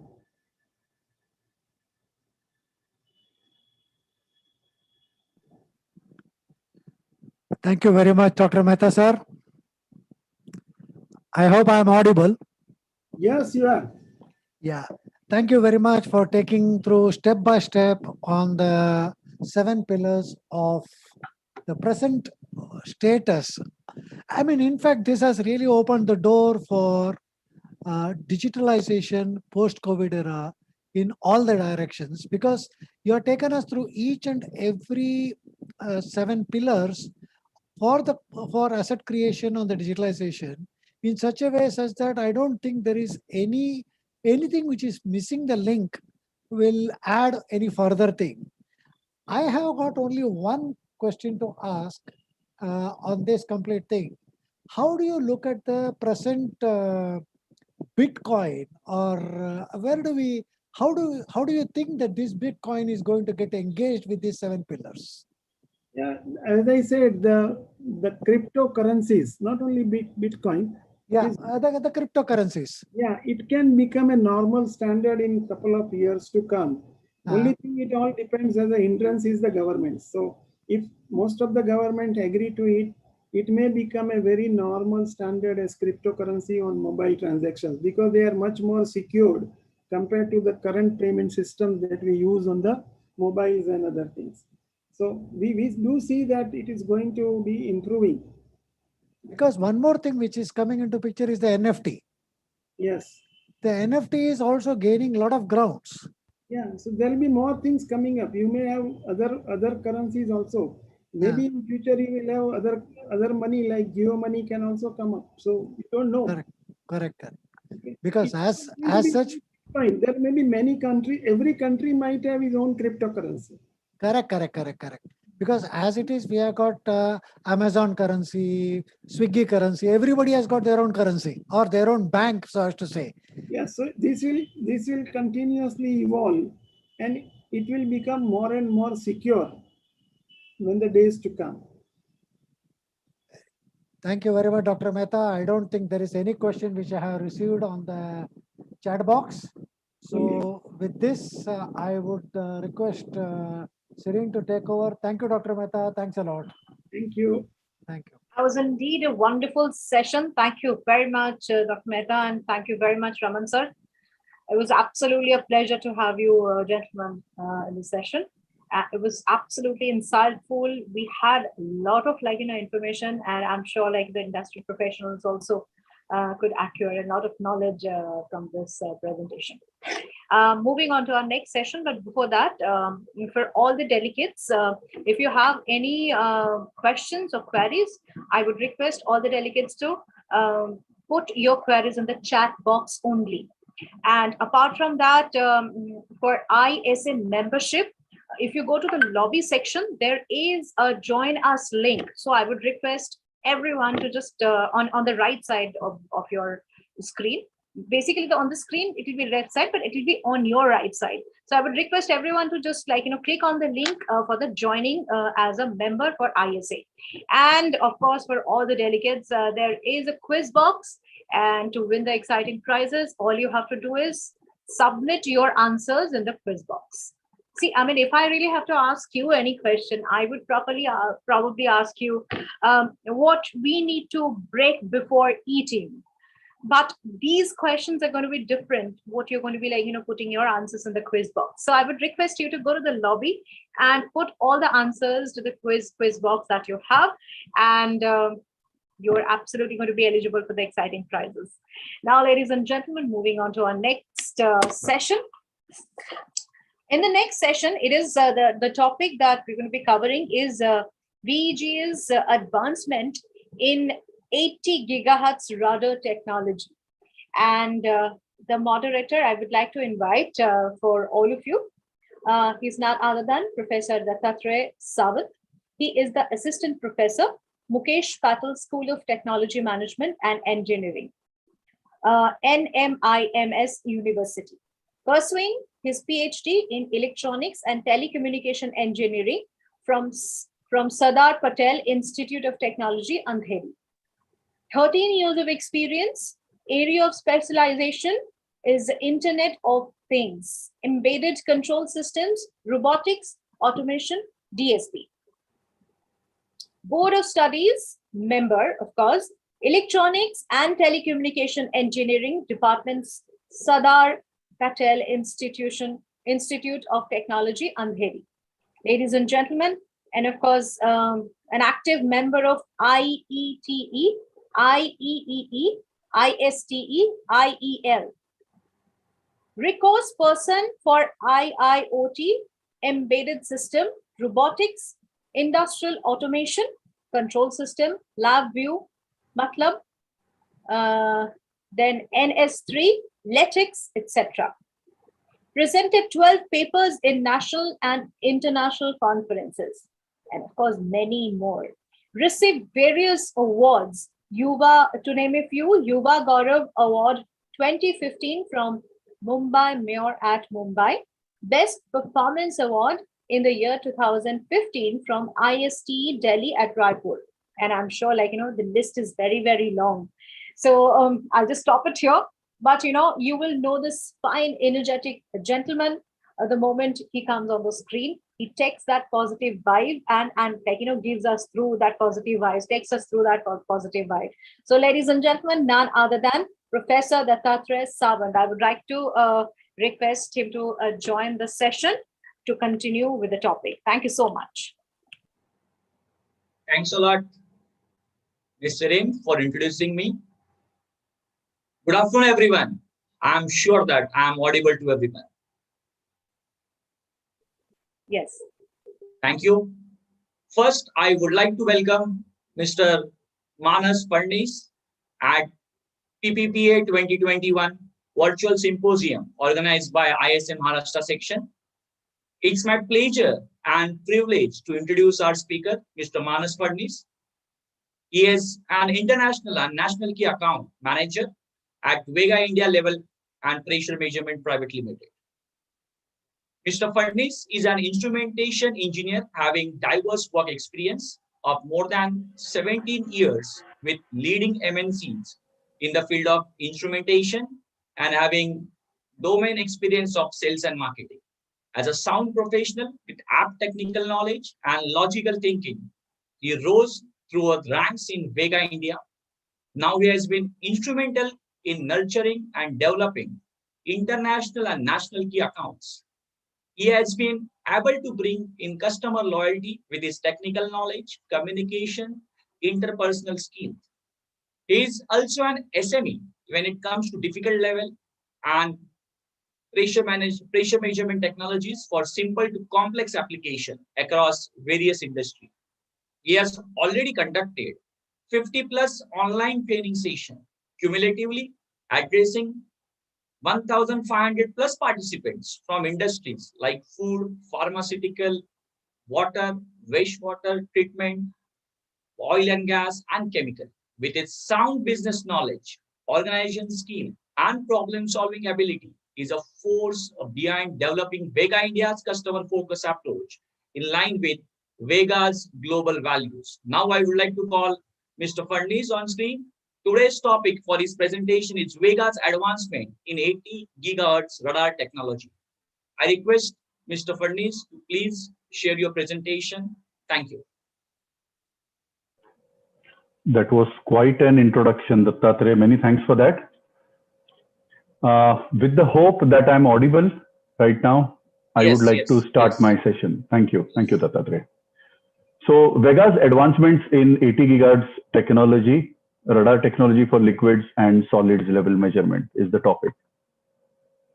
About the company, the parent organization is Vega Grieshauer KG, situated in Black Forest, which is in Germany. And Vega India Level and Pressure Measurement Private Limited is a 100% subsidiary situated at Pune location near Alandi. Some of the photographs that we had taken in 2016 when we inaugurated this wonderful little facility, which is also our assembly unit cum factory. So this is the shop floor. Another view of the shop floor that you can see right now. And this is yet another view, I should say. Some of the certifications that we received, the first one that you're seeing on your screen is the quality certification for sales, manufacturing and service of level instruments at our Pune facility. And also recently we received this ICEX certification for manufacturing of EX instruments out of our Pune facility. Product portfolio in brief, Vega is known for non-contact radars that you are seeing here, as well as the guided microwave or the guided wave radars as they call it. So non-contact as well as contact radars is what we are known for. Vibration fork level switches or the tuning fork switches, capacitive transmitters, level transmitters and capacitance level switches, hydrostatic level transmitters, pressure instrumentation, radiometric product range, that is the only buyout that we did. The earlier company's name for radiometric products was OMART Incorporation. Then it was completely bought over. And also we manufacture the bridle assemblies, MLIs and chambers whenever the customers need that. So let us start our topic of non-contact level measurement. How does a radar work? I hope everyone is able to see this animation. I know it becomes a little difficult when it is broadcasted on such a big scale. Radar is basically a device which is mounted on top of the vessel, possibly, or for example, as you are able to see on your screen, in open channel measurement for dam level, or maybe river level, pond level, monitoring. So radar is mounted on top. The microwaves are sent inside the vessel, for example, and they get reflected back from the liquid or the solid surface. So the radar's primary job is to measure the distance to the liquid or distance to solid. And here, as you can also see, we have the facility, to send the data over, maybe wireless system, cloud, etc. And also we can power it up using a power pack or maybe a battery pack. Radar is virtually unaffected by the transmission medium. There is a medium in between the radar and the liquid, which is air in this case. In some cases, it could be some kind of complex gas, vapor layers, etc. when it is pressurized vessel, inside a vessel, etc. Okay, and when I talk of solids, it's mostly the dust layers, which are the transmission medium. But radar is unaffected when it is doing its measurement by these, transmission medium. For example, it could be, as I mentioned, the gas layer, could also be wind, vacuum, could be rain in between, the temperature in between, direct sunlight that may affect, it does not affect the radar whatsoever. Frost, build up on the antenna itself due to, possibly condensation, foam on top of the liquid or, kind of whatever water or whatever you're measuring, waves, even they do not have any sort of distortion in the measurement. And it being non-contact, it is easy to install. And most importantly, there is absolutely no dead zone when it comes to measure, using a radar. So basically, what is the meaning of dead zone? That you can actually measure up to the point where the radar cone is ending or radar sensor is ending. The future of level measurement is 80 gigahertz is what Vega said. Around 2016, we came up with this claim. And now let us see, where has Vega gone with this claim? What are those distinctive advantages of Vega's 80 gigahertz radar technology? So one of the first advantage that I can cite here is it has a focused beam.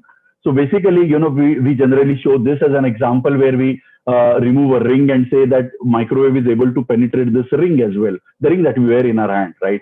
So microwave is able to penetrate through this small ring, or basically it is a very focused beam like a laser beam, and this ensures that you can mount this very close to the vessel walls. Applications where there are so many mechanical obstructions for the measurement, for the beam to pass through, those kind of applications now can be level measured using Vega's 80 gigahertz radar. Even in solid space, you can now do the measurement in tall, narrow silos without any problems.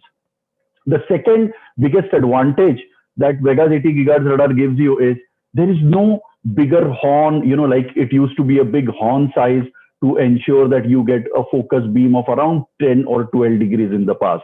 But now you can get threaded connections and you can do the measurement even by making use of the vent connection which is provided on top. Benefit to the user, there is no need of any hot work. There is no need of bigger flanges for mounting the radars itself, right? So, and this is a very good example where we can actually measure, those small Bisleri bottles, the level inside that Bisleri bottle can also be measured using this threaded connections in Vega Pulse 64s.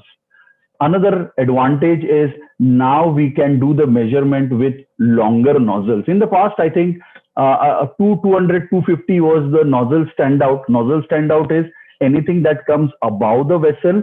Okay, so this is called as the nozzle standout and the radar gets mounted on top of it.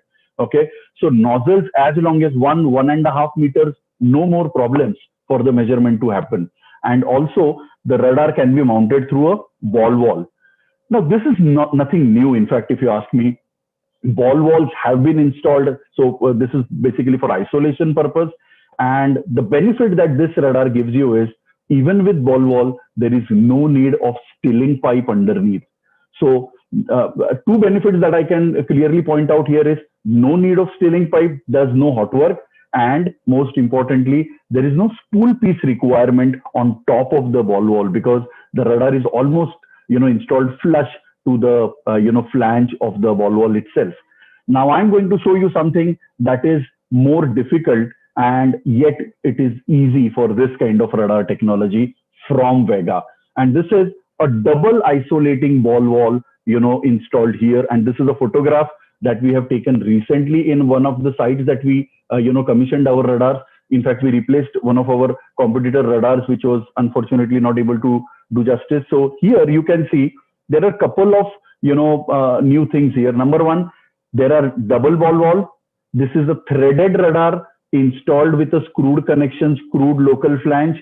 You can see there is an expansion reduction here. Okay, so the size is reducing, expanding, and most importantly, there is no stilling pipe at the bottom, which is by default requirement for any radar to do the measurement in the past, right? So these are certain things that you are able to see only with Vega's 80 gigahertz radar, and that's why we would like to show it to you. Another two things that I would like to show you very quickly, that is, it is immune to deposition. Now, deposition, if you ask me, is common in any industry you go. From oil and gas, maybe it could be bitumen, it could be tar level measurement, where you see a lot of deposition happening on top of the antenna itself, or even in food and pharma, could be chocolate, could be Cadbury for that matter, okay, or could be honey as you are seeing on your screen, could be oil. So there are various parameters due to which this deposition happens. And this deposition is not hampering the level measurement with Vega's 80 gigahertz radars. Second thing here on the screen is condensation. So combination of condensation and deposition causes a lot of problems to traditional radars. However, this has not been a problem to Vega's radars. Reason, there are two distinct functions which are unique only to Vega. Number one, highest signal to noise ratio. As compared to anyone else, it is where it is less than 90. For us, it is 120 dB. 120 dB is the signal to noise ratio. And second most important function is sensitivity time control. These two functions are unique with 80 gigahertz radar. So trust me, ladies and gentlemen, immunity to deposition and condensation is not a byproduct of 80 gigahertz technology. These are two special functions that Vega has been able to add to its instruments, giving you this benefit that it can measure with deposition condensation flawlessly without any downtime and reliably. So what happens is, just imagine, maybe you could imagine even in an RMC silo or, cement industry where, you are having a lot of dust which is going and accumulating on top. Similarly here, oil might go up and solidify on top of the antenna.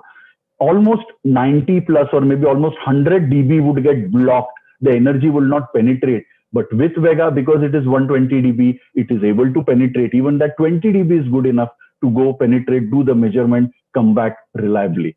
That is the benefit. Second I mentioned is sensitivity time control. In layman's language, it just means that do not amplify the noises. These are noises. So don't amplify the noises in near zone. That's about it, the sensitivity time control. Do remember these two, unique features which I mentioned for Vega.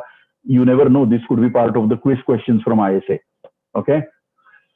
So with Vega's 80 gigahertz radars, we are able to do measurement in double wall kind of isolation applications, longer nozzles, build up, glass windows, bulk solids, liquids, fantastic signal to noise ratio, whatnot. All these things coupled into one radar, that gives you the benefit of ensuring that one radar can serve the purpose for almost all given applications. And then what have we done, apart from this?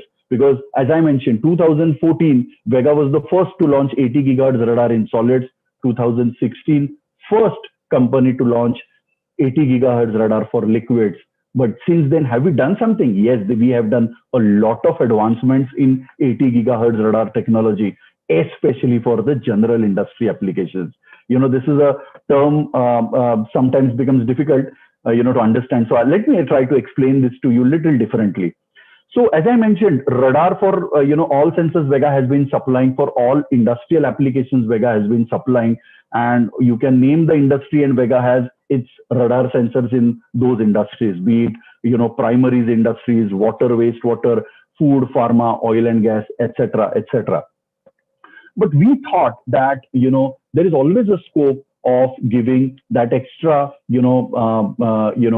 technological advantage to the consumers, so that they could do measurement, or they could think of doing a radar level measurement where traditionally a radar has not been used, right? So, for that matter, if you can see here, sewer networks, okay, or maybe, ETP plants, or even here, as you can see, this is a building management, the rainwater that comes in building management, even that can be, measured. So unless you measure, you cannot control, as we all know. So there are applications in this world, in this, apart from the industries that we know, there are so many applications around us where level measurement is required, but there is not adequate nozzle. There is no possibly a complete nozzle is missing, or there is a small vent connection, or possibly it is just a plastic vessel in itself, right? Or you are possibly using a load cell to do the level measurement. So Vega, thought of coming with this wonderful technology. But for that, you have to understand what instrument technologies are prevalent in such industries or such applications which I mentioned. Now let us take an example of possibly water level measurement. And when I talk of water level measurement, what is predominantly used? Generally, a pressure transmitter is used through a bubbler system. This product here with a pressure transmitter, okay, then a hydrostatic pressure transmitter is used. It is used a lot, if you ask me, hydrostatic, and also ultrasonic sensor is used. Seldom you will find applications where a radar is used for such kind of applications. You know why? Because mostly they think of many things, cost, initial investment, etc., etc. Okay, but if you ask me, these three, or especially the ultrasonic sensor, has some kind of challenges, and these challenges with these technologies are: number one, reliability, changes in working condition. For example, if there is rain, the level is going to be different because rain is going to affect the ultrasound. Okay, also economics. The product might look cheaper when you're buying. Ultrasonic sensor would look cost effective when you're buying at start, but over a period of time, due to the maintenance and downtime, it is going to be more costlier. Okay. Now let me explain to you what I mentioned to you about the differences in radar and ultrasonic. Okay. Now, what happens? What comes to your mind when you see this site? Okay. Of course, apart from the chai and pakoda, what comes to our mind is when the lightning strikes, what we see first is the light.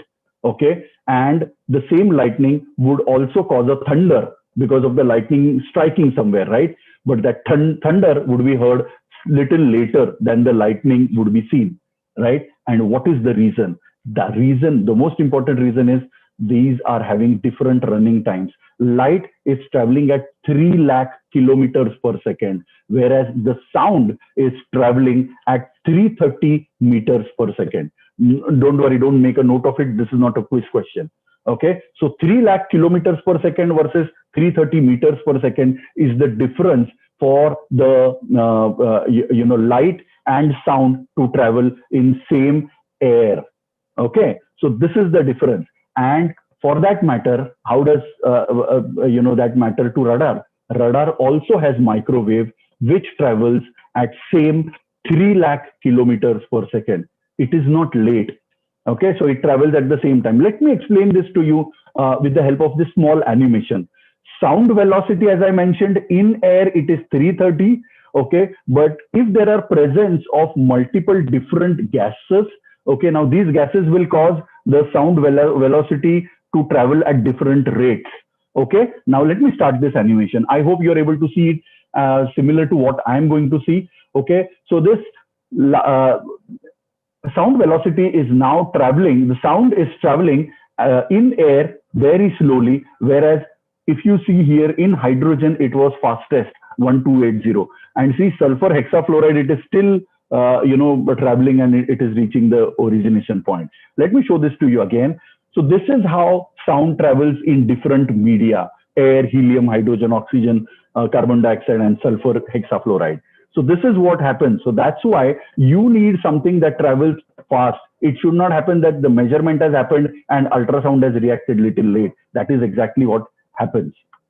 So what Vega did is Vega invented this, in 1990s, we actually invented the first 2-wire radar, where we incorporated with a mobile giant who could give us a small chip, okay, and that could have the high frequency module, etc. But even that chip was the size of my palm itself, okay, or maybe a little bigger than my palm in 1990s.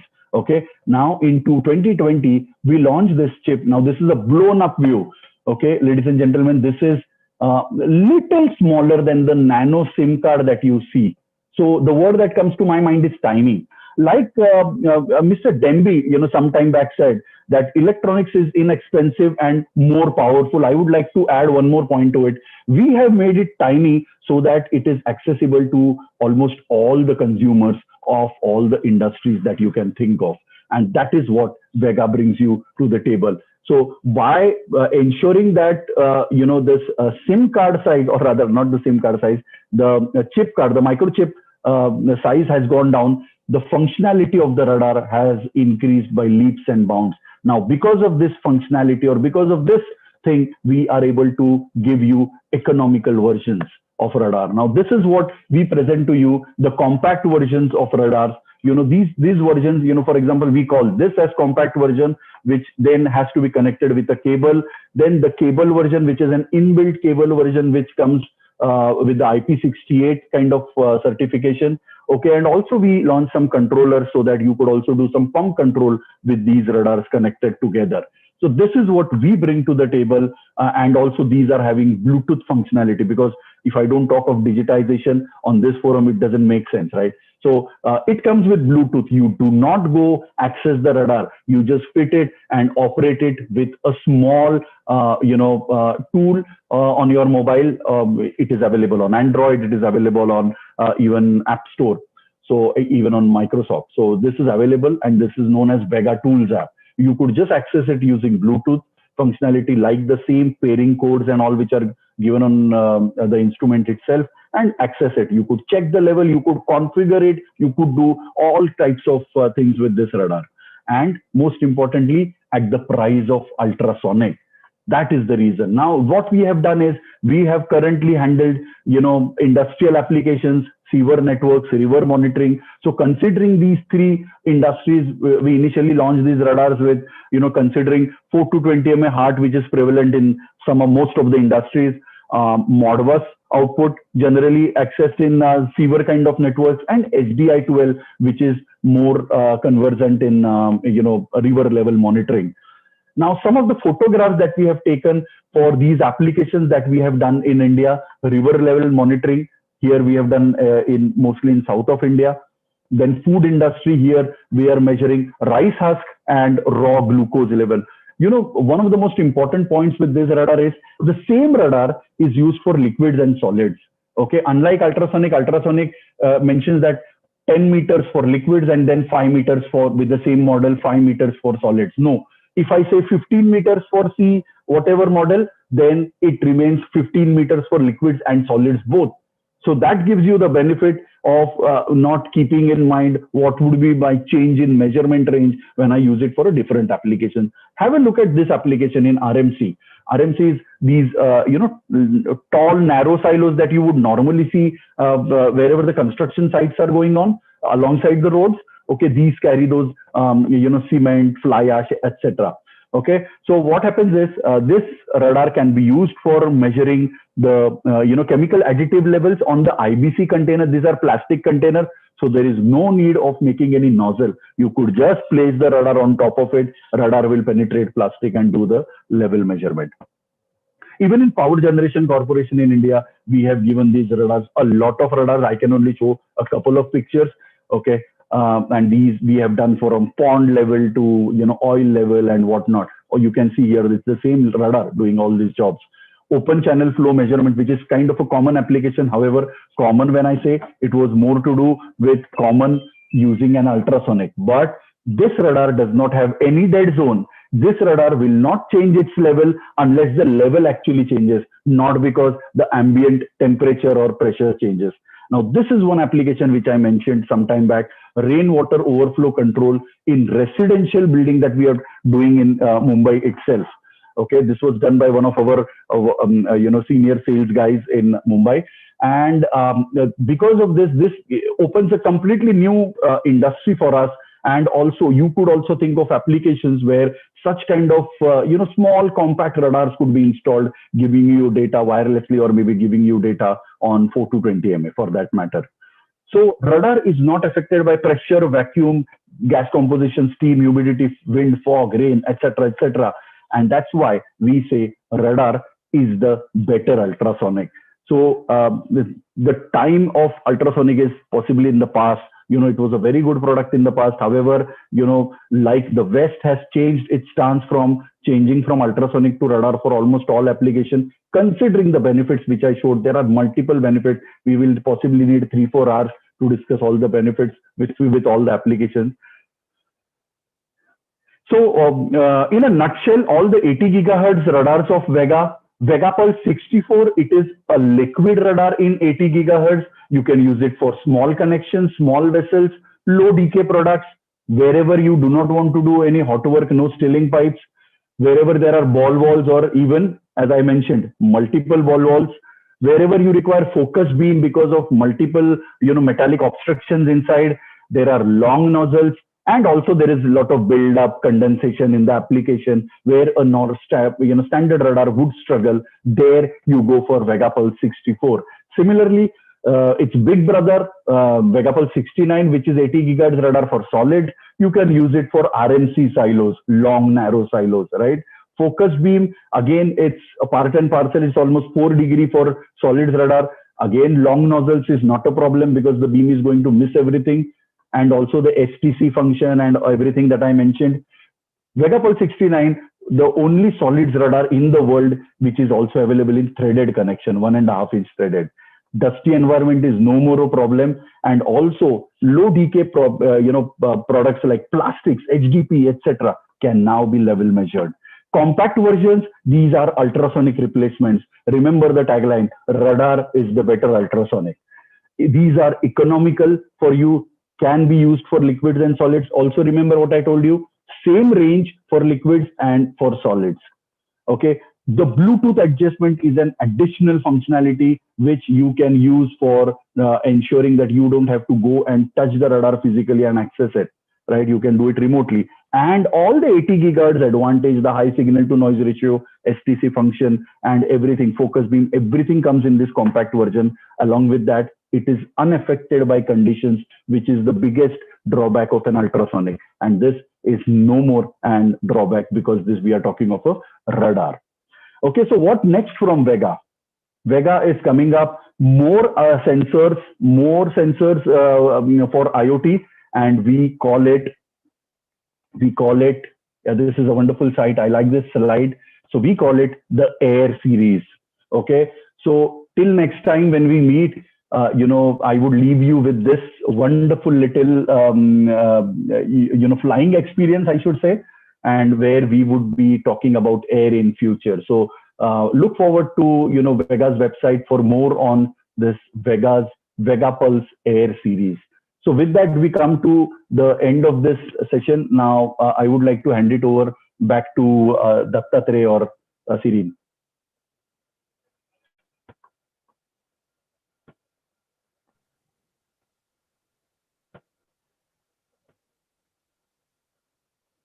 Thanks a lot, Mr. Furness, for giving informative session on Vega's advancement in 80 gigahertz radar technology.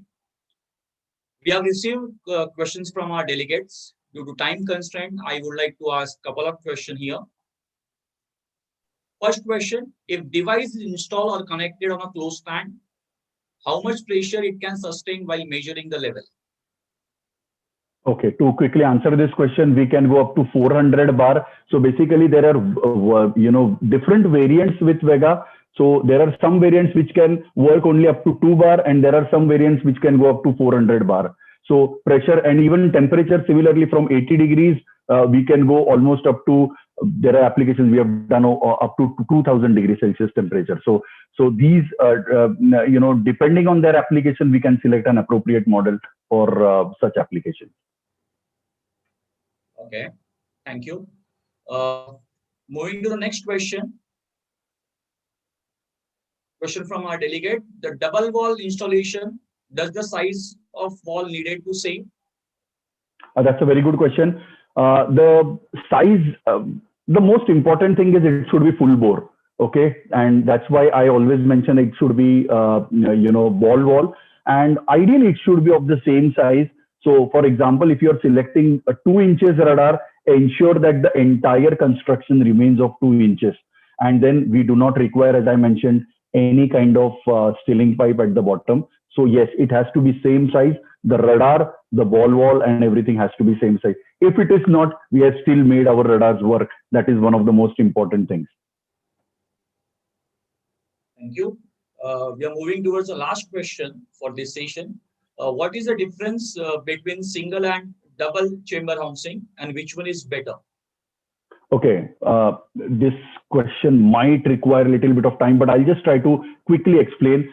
Single chamber housing mostly comes from Europe, okay, where we talk of EXIA, intrinsic safe kind of system, okay, where the output, basically output and power are on the same line. It's 2 wire. Okay, so there is nothing to isolate. That's why single chamber is good enough. Whereas double chamber housing is more to do with, where the power and output are separate, because the power supply is 4 wire or 3 wire for that matter. Okay, so that time you need to separate them out, and that's why this double chamber housing comes. Both are good enough. Okay, however, I prefer that in India, mostly we go for EXIA and double chamber housing, and God knows what they try to separate in those 2 chambers. Okay, so it is absolutely not needed. Single chamber housing will be more economical, and also it would be better, if you ask me, if you are selecting EXIA zone 0, which is the highest.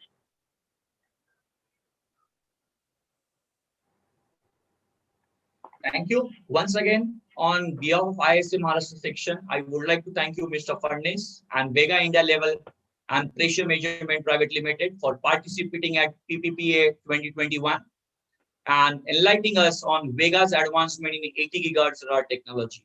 Thanks a lot. I request Ms. Serene to please take over the for further session. Thank you. Thank you. Thanks a Very lot much, from Vega. Thank you very much, Ms. Sawan. Thank you very much, Ms. Bhatnis. It was indeed a very, very insightful session. And I believe, like, all the industry experts actually have learned a lot from your session. It was very brief. It was at the same time covering all the details. It was absolutely amazing to be a part of your session. Thank you so much. And of course, in fact, digitalization is going to be the new normal post-COVID era.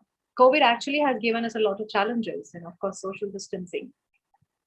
Practically saying is that the physical distancing is very, very important. But we're social beings. We have to be connected with each other. So digitalization is the only way to be successful, as well as reach to people. Ladies and gentlemen, moving on to our next session. But before that, when COVID is giving us a lot of challenges, and we are really sometimes feeling very, very low, thinking what exactly the future has in store. Well, we are the brilliant people, and we know somewhere down there is something brilliant waiting for all of us. So how this poetry goes, by John Greenleaf, it is called Don't You Quit. When things go wrong,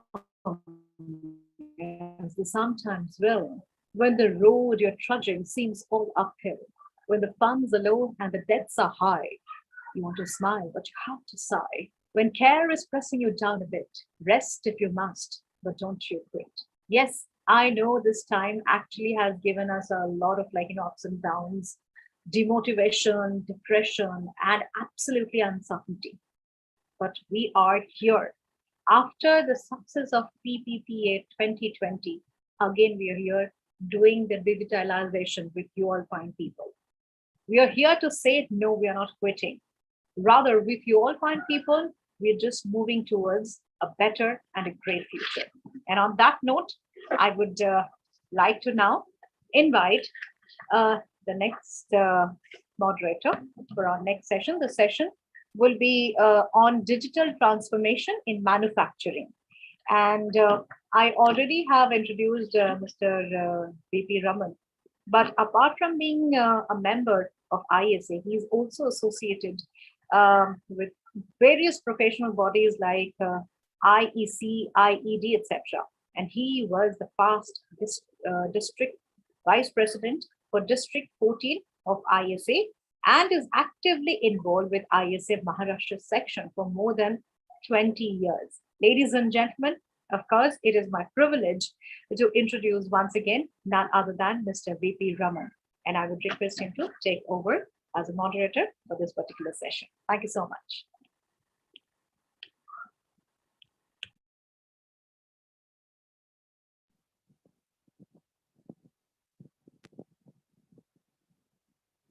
Thank you very much, Serene. Thanks for the introduction. Now, our next session is going to be by Mr. P.V. Shivaram. And it is a great honor to introduce my friend and colleague, Mr. Shivaram. He has graduated in electronics engineering from IIT Madras. Mr. Shivaram is a member and mentor of steering committee Center for Industry 4, that is C4I4. It's a non-profit organization dedicated to the promotion of Industry 4 among the MSME in the manufacturing sector. Till March 1, 2020, he was the non-executive chairman of B&R Industrial Automation. He was a managing director of B&R Industrial Automation. He founded the organization in 1996 and built it to be among the top 3 players in the Indian market in machine and factory automation.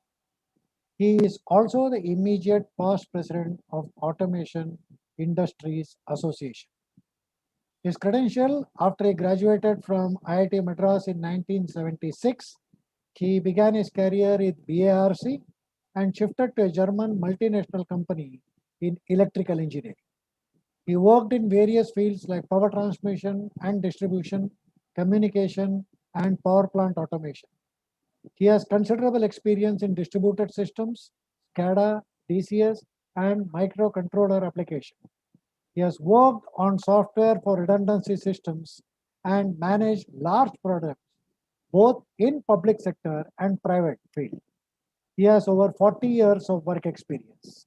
His present focus areas are: he believes strongly that digitalization and adoption of the technology and practices of Industry 4 is essential for MSME in India. He works to bring this concept cleaner to the people for whom it is more important. He believes Samarth Udyog is nearer to the needs of India and we must strike our own path to I4. Foremost task ahead is to prepare people for living in digital world. He is convinced that new technologies need to be explored and driven into the shop floor application by young people. With this brief and small introduction, I am not given the complete introduction of Mr. Shivram. With this brief introduction, I request Mr. Shivram to come on screen and give you a presentation on digital transformation. Over to you, Mr. Shivram. Thank you, Mr. Raman. That was really very, let us say, praising. Yeah, and I'm not very sure if I deserve all those so many good words. But anyhow, now I would like to immediately start off with my work, that is presenting about digitalization of the manufacturing. In this, I have been very much helped by the presentation by Dr. Mehta earlier, because he has set the context in a very good way, and I just need to pick up beyond that. So that's what I will propose to now do without delay. Okay. So now let me see if I can. Yeah. Okay. So now you can see my screen, the PowerPoint. Yes, sir. Your screen is visible. Now let me put it into presentation mode, and then we can get going. Yes. Yeah. So digital transformation of a manufacturing enterprise. Okay. So let me start. So this is me, and I already enough words have been spent on this. So we move forward. And now I would like to share with you a small poem by Mr. Rudyard Kipling. Most of you know about it. And he said, I keep 6 honest serving men. They taught me all that I know. Their names are what and why and when and how and where and who. So I propose to run my presentation exactly according to this. Okay. So first we'll start with the what. What is digital transformation? A digital organization is a fully enabled industry, a data-enabled industry with complete visibility of not just its shop floor, but the end-to-end value chain, where most decisions are being driven by algorithms and all strategy uses data and simulation. So obviously digital transformation is the journey of this organization to become digital. Okay. So this is what we are going to talk about in this afternoon for the next half an hour. Why all this actually? First of all, we have to look at that. Okay. Any organization has some latencies.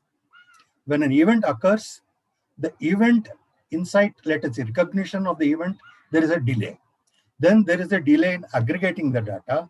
Then there is a decision latency where a delay occurs between getting the data and taking a decision.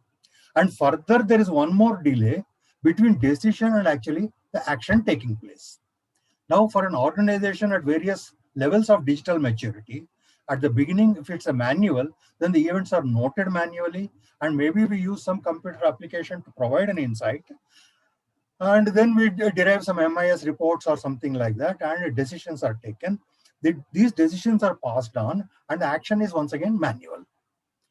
If we go to the next level of competence, then we look at a semi-automatic, where still events are recorded. It is automatically recorded, but the record is only local. And then there is a human intervention to network this data to the other people. And once again, we need MIS reports to make the decisions. And there can be certain amount of automation in the routine decisions, but for some others, there is a manual requirement. And in a further advancement, the events are automatically networked and broadcast. There is data analytics and AI which are used to obtain insights. And these analytics and AI give prescriptive decision support to derive action statements. And most of the time, the action itself is also automatic. But if there are exceptions, of course, there will be still manual. It's not always 100% in auto. So this is the journey from bottom to top where we go, and we go on reducing the latency. And obviously, I don't have to explain that if latency is reduced, efficiency improves. Okay. And why do we do all this? Obviously, every operations head is looking for three lines. One is productivity, which should be increased, quality, which should be increased all the time, yes, and maintenance costs should go down. And in fact, the need for maintenance should also go down and be as non-intrusive as possible. Okay, so the rest of the terms you all know, so I don't have to, or I would not like to now explain these things. What is a track and trace and all those things, correct? Okay, so what is Industry 4? See, this is some small kind of a googly, because we started with the digital transformation and suddenly I am bringing in a word called Industry 4. See, the essence of Industry 4 is that the CPUs have become smaller and more powerful. As our previous speaker has also told us, the CPUs have become extremely tiny, and every device has a capacity to communicate using wireless technology, which we call IIoT. And they use standard protocols, and therefore interoperability is largely ensured. This is where Industry 4 started about 10 years ago, when Mrs. Merkel at Hanover announced that Industry 4, the primary focus was at interoperability. But then where are we? We are at digital transformation. Now, when we have so many CPUs which are all intelligent and busily talking to each other, this distributed intelligence itself creates a cognitive organism. Please imagine it like this. See, suppose you think of a coral reef. In the coral reef, each and every small piece is a tiny little insect or living being. But the coral reef all together has a much bigger presence and is a bigger organism. Similarly, all of us humans, each individually has an intelligence and has a decision making. But as a society, we form a much bigger organism, which is also cognitive, which also has its own feelings, emotions, and reactions. Correct? So this is similarly, this CPUs all around also is a cognitive organism. Coupled with the data analytics engines, which are working at some end of the cloud or nearby at the edge, okay, it can always provide context-sensitive decision support in no time at all. So the result of this AI can be made available to us at a point of use by augmented reality. This is the essence of digital transformation, where just as we use robots and other mechanical tools to enhance our muscular strength, we use CPUs and the connected intelligence as an enhancement to our own brains. And the result of this brain, the thought process of this brain, is depicted to us through AR or VR. Okay, so this is the essence of digital transformation. But rest assured, this is a fairly futuristic definition. This is a journey, and we are going to take quite some time before we reach there, but we must start moving there. So Industry 4 is coming together of various technologies. Okay. There are new age manufacturing technologies depicted in blue. That is your robots, your learning machines, your additive manufacturing, smart sensors, and so on. And there is the connected factory, which is the horizontal and vertical integration of all the machines. Then there is the industrial Internet of Things. So through various sensors and other things, we are able to acquire the data and connect it to all the controllers, the thinking units. We naturally need cybersecurity. The moment we utter a word called Internet, immediately there must be a cybersecurity. And for many of the resources, there is a new business model called cloud. That means that rather than having the computational devices inside your factory and paying 100% for it, you keep it somewhere else and you pay as you use it, therefore reducing your cost, but at the same time being able to afford more costly tools. And now the result of all of these things comes into this pink, if you call it pink, is the analytics and the augmented reality, which is in essence the IT coming into the shop floor. This is what one of our earlier speakers said, the convergence of IT and OT. Okay, this is how that convergence in reality happens. Fine. Okay. Digital transformation in manufacturing is largely about data. So now we are talking about data now. Okay. So now we are looking at actually making the plants more and more digital. A digital factory uses digital technology to operate the manufacturing and communication to the management, right? From the factory, if you want to connect to the corporate management, you use electronic communications. It enables planning and strategy by providing authentic data in real time. This is the crucial difference from the legacy plants and the legacy manufacturing, because legacy plants would provide communication to the management, but not in real time. It is in terms of reports, which can happen as a shift report, a daily report, or sometimes even a weekly report. And if the really horrible situation where there is a quarterly board meeting, and that is where they get the communication.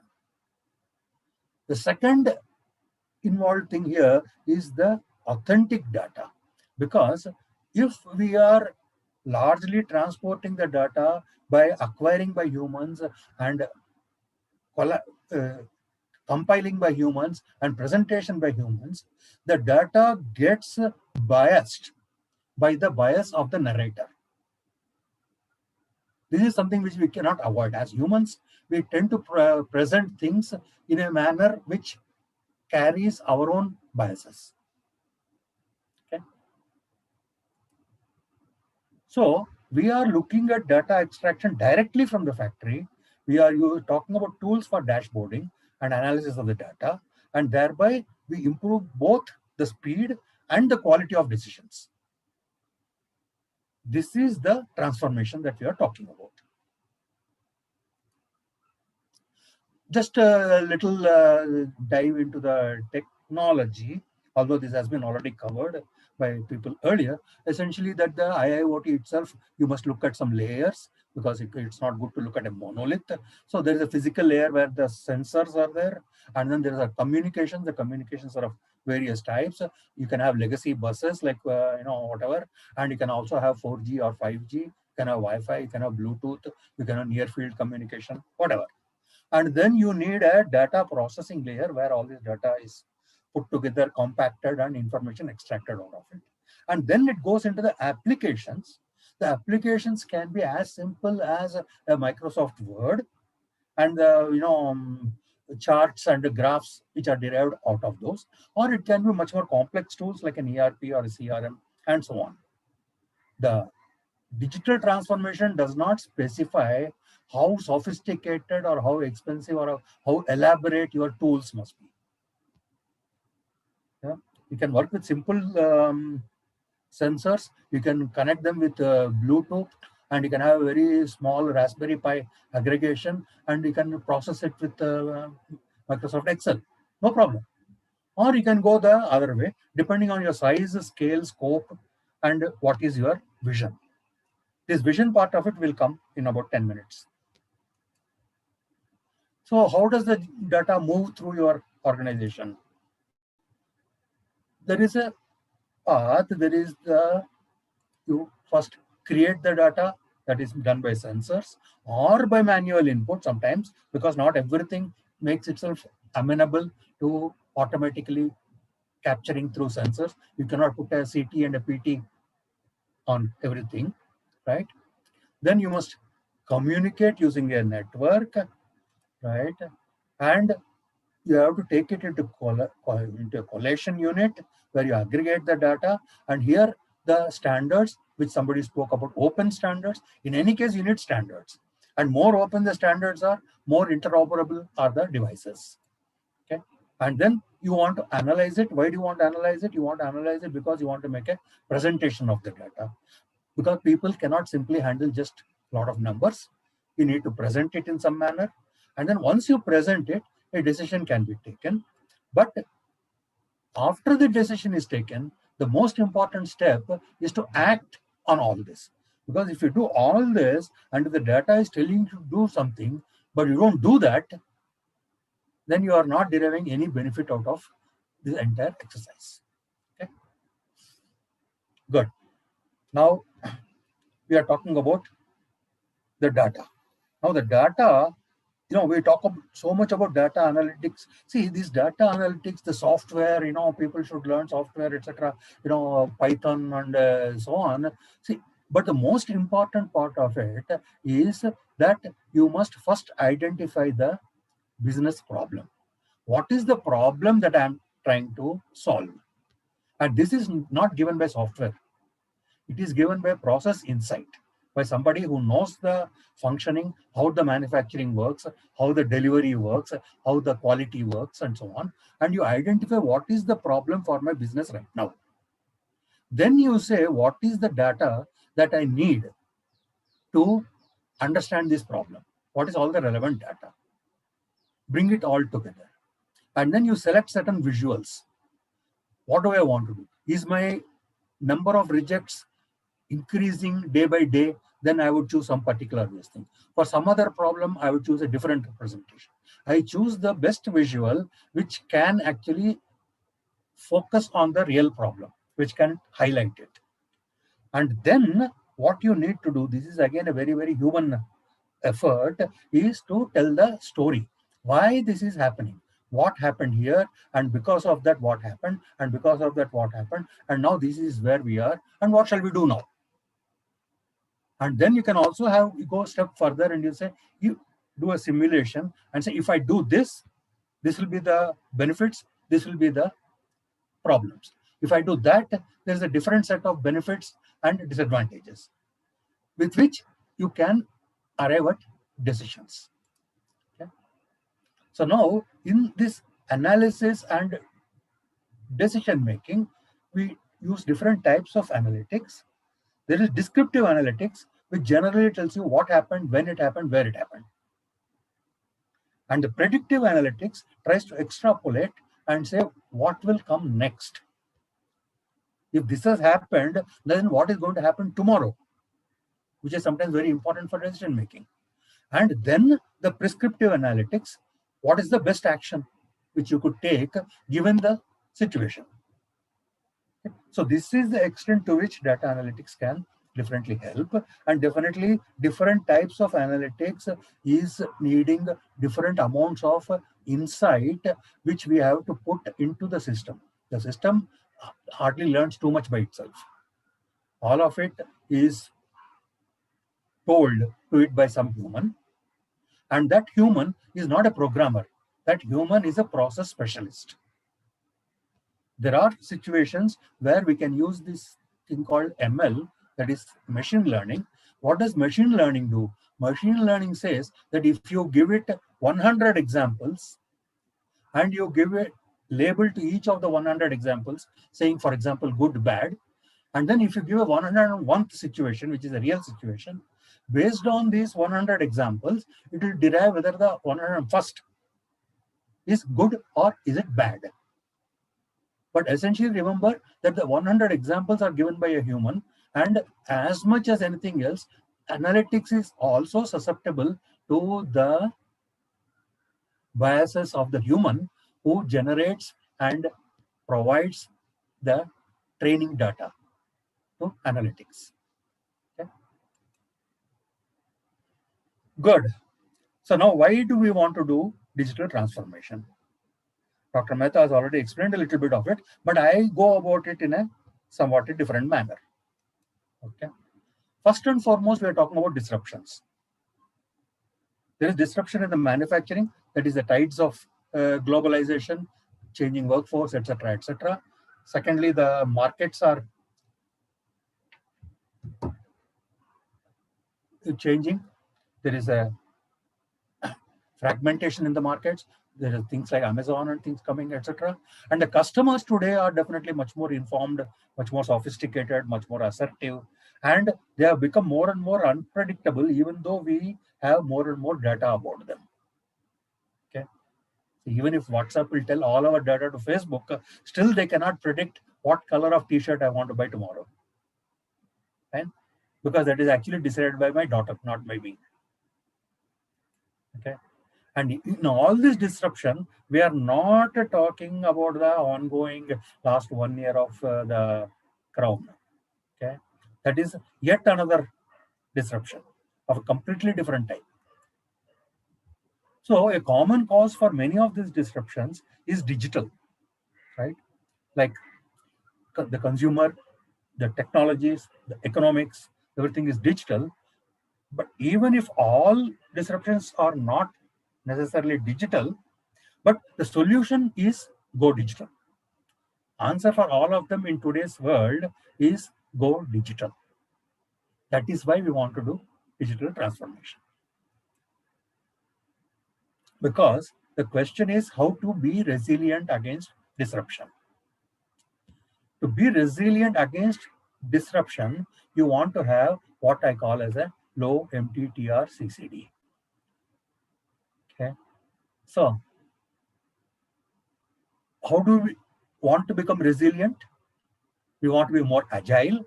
That means we want to track the customer and be ready with what the customer wants at any given point in time, almost as at the same time as he wants it.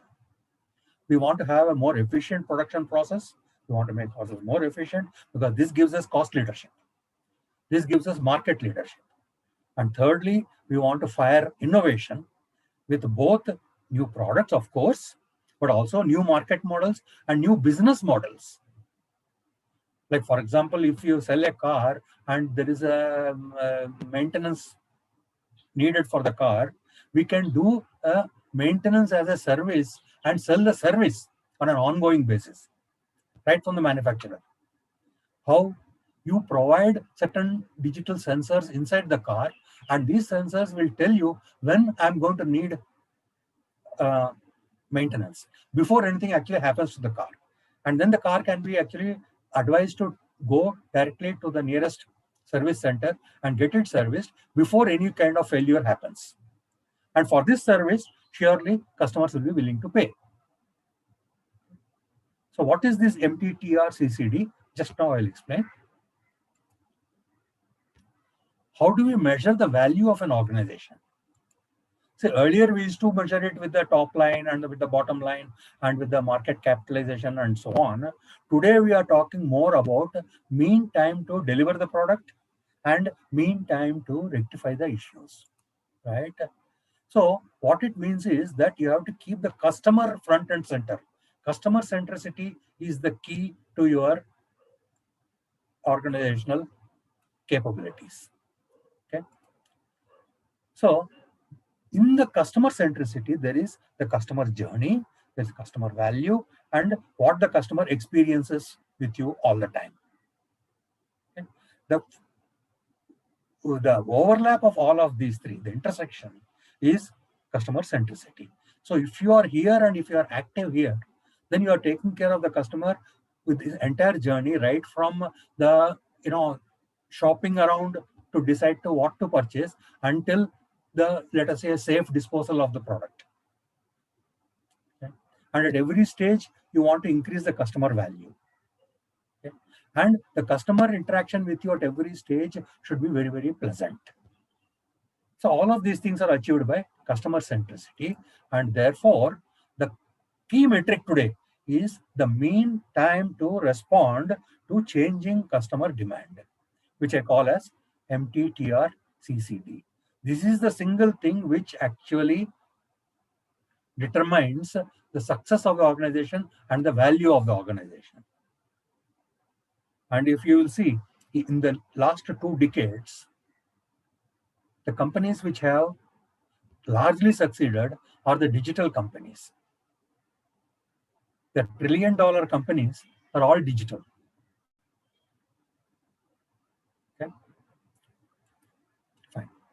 Now here I bring in a slightly critical concept. Just take it. This is called liquid expectation. A customer translates our expectation from one experience to others, even if the domains are entirely different. Okay. What it means is that suppose a person goes to have coffee, let me say, just to take an example, fine, into Starbucks. So at Starbucks, they experience a particular kind of environment. They experience a particular, ambience and so on. Some nice things they expect, they get. Now, if they go into a completely different, let me say, hardware store to buy a pipe or a tap or a washer, they expect the similar kind of atmosphere, customer service, politeness, and all those things, even if the domains are entirely different. So it is not just sufficient if you will benchmark yourself against your direct competitors. There are people who can sell experiences that will replace the experience that you are giving. Beyond that, there are people who give experiences in their field, but which will completely change the expectation that our customers have. And they say, "Arey, wo jaisa karta hai, why can't I have it like this? Why I cannot have a OTT kind of a experience where I can see a movie whenever I want, I can rewind it, I can watch it again for all movies. Why can't I have that?" The expectation customer can expect, will expect. He will compare you with that, and he will, no matter what, he will always feel a little underserved with your present experiences, what you're providing. This is the chasm between the expectations. Okay, so bear this in mind in coming times. Benchmarking against your competitors in your own line of business is simply not enough. You have to be with the best, not just in your business, but the best that is there. And now, digital transformation, one of the big topics is collaboration. Okay. So, but how do you achieve collaboration? Data is the key to collaboration. The new wave suggests a tight integration across the entire supply chain using data. Okay. Now, we will run into a time problem pretty soon. So I will move forward and I will talk about where do you want to do digital transformation? Where shall I do it? See, there's a business process. There is a customer at one end and there is a customer at the other end as well. Okay. So when he's ordering, he wants a customized product. And then there is a lot of processes which go on in your this thing. But all of this should go through a mutual trust and support environment, and until it is supplied to the customer once again. Okay. So digital transformation is not just until manufacturing. It goes beyond that. So digital transformation has to be done all through the value chain. Now this optimization and digitalization, etc., we have done. See, most of you who has worked on any shop floor knows that over the years we have done 5S and TPM and PDC, whatnot and whatnot. Lean. We have done lean. Now, what is this new thing? Digitalization is not an enemy of lean. It's not a replacement for lean. Okay. Lean production is the foundation of digitization, that is of this automation, which entered in 1968 or whatever, or 71 or 72, anything. Okay. So, whereas digitalization is talking about topics like paperless workplace, mobile warehouses, yes, AGVs, big data, and so on, which drive it towards a digital factory. So this is the factory which has got optimized here and achieved tremendous amount of OPEX, operational excellence. But beyond that, if you want to reach the next level of optimization, then what you want to have is a digital factory. So lean and digitalization are not enemies. Okay. Digitalization, in fact, depends on lean. Good. Okay. And now this value chain, so the customer expectation is there, that is speed, flexibility, transparency, or in other words, MTT or CCD, as we said. And what can digital transformation do here? It will transform the value chain into a fully integrated, automated, optimized, high efficiency operation, which changes the relationship between manufacturers, suppliers, and customers. See? So we are working at the relationship level now. This is what is the transformation about. Okay. Now we will come to actually what is my main topic, how to do this digital transformation. Because everybody says, but digital transformation is not buying a lot of costly equipment and putting it in your office or in your factory. First, you identify your business imperatives and what is my current level of digitalization. And then brainstorm about the relevant techniques. Do small steps, conduct feasibility studies. These are called pilots. Okay. Our recent Nobel Prize, Indian-born Nobel Prize medalist in economics, Mr. Banerjee, has said that pilots are the most important thing for the economics to move forward. Okay. This is what it is about. Then you prioritize your technologies. What shall I do more best? What shall I do first? Then you create a roadmap and select partners. I have highlighted these select partners. I will come to that once again. This is also a very important step.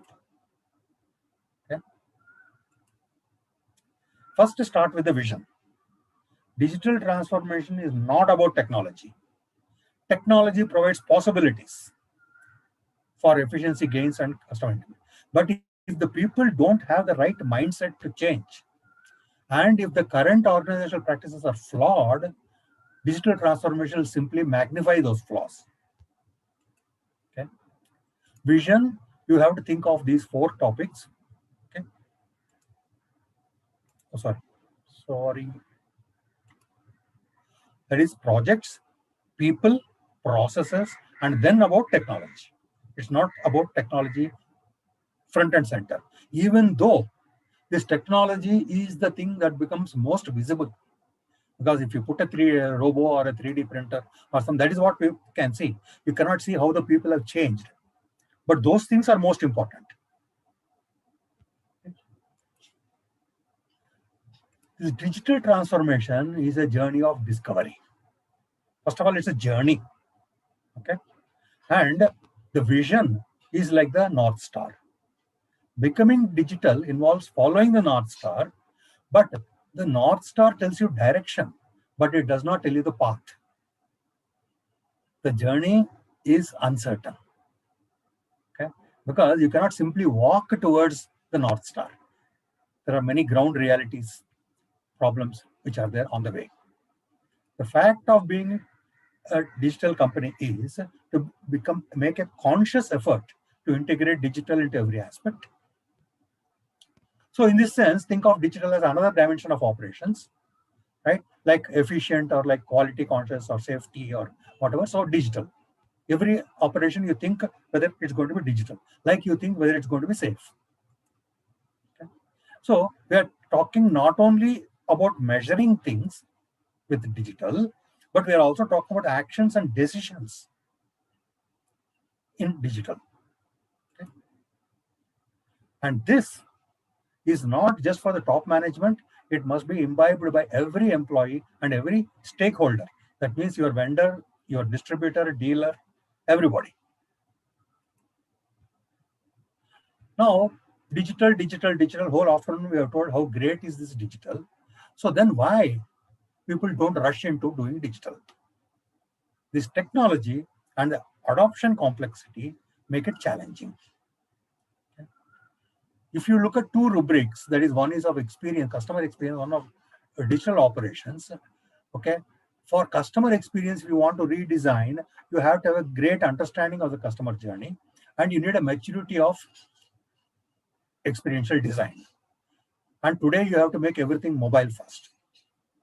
Whereas operations, you need to do a digital re-engineering of the process. And the complexity of IoT projects are there. The technology, the standards, the competency, and usually there is difficulty in evaluating collaboration tools. Because if you are a company who is manufacturing, let's say, shock absorbers, you are not going to be an expert in AI or in automation or in technology standards. Okay. So this is the thing which actually inhibits people from rushing into digital transformation. Therefore, please have partners for your transformation project. Is the message. Who will do this digital transformation? Here I bring in a concept called digital champion. The digital champion is this guy on the white horse who fights on the behalf of the princess to slay the dragon and rescue her from the high tower. Okay. No, seriously. Digital champion is a member from the organization who wants to undertake the journey. He is the guy who will present these concepts and win management approval, and at a second step, obtain management commitment. Okay. He will form the strategy team who will design the blueprint and follow through to the implementation. The project is a learn as you go project and will need course connection. So he is positioned between the CEO and the vendor, and between the ad hoc and the active, between the business focus and the customer focus.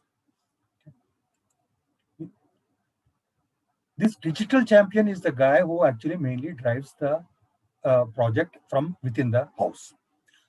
Now I'll just take a couple of minutes about ourselves, because now we are floated by the Department of Heavy Industries under the rubric of Samarth Udyog. Samarth is Smart and Advanced Manufacturing and Rapid Transformation Hub. So we are the C4I4 lab, that is Center for Industry 4, located in Pune. Okay.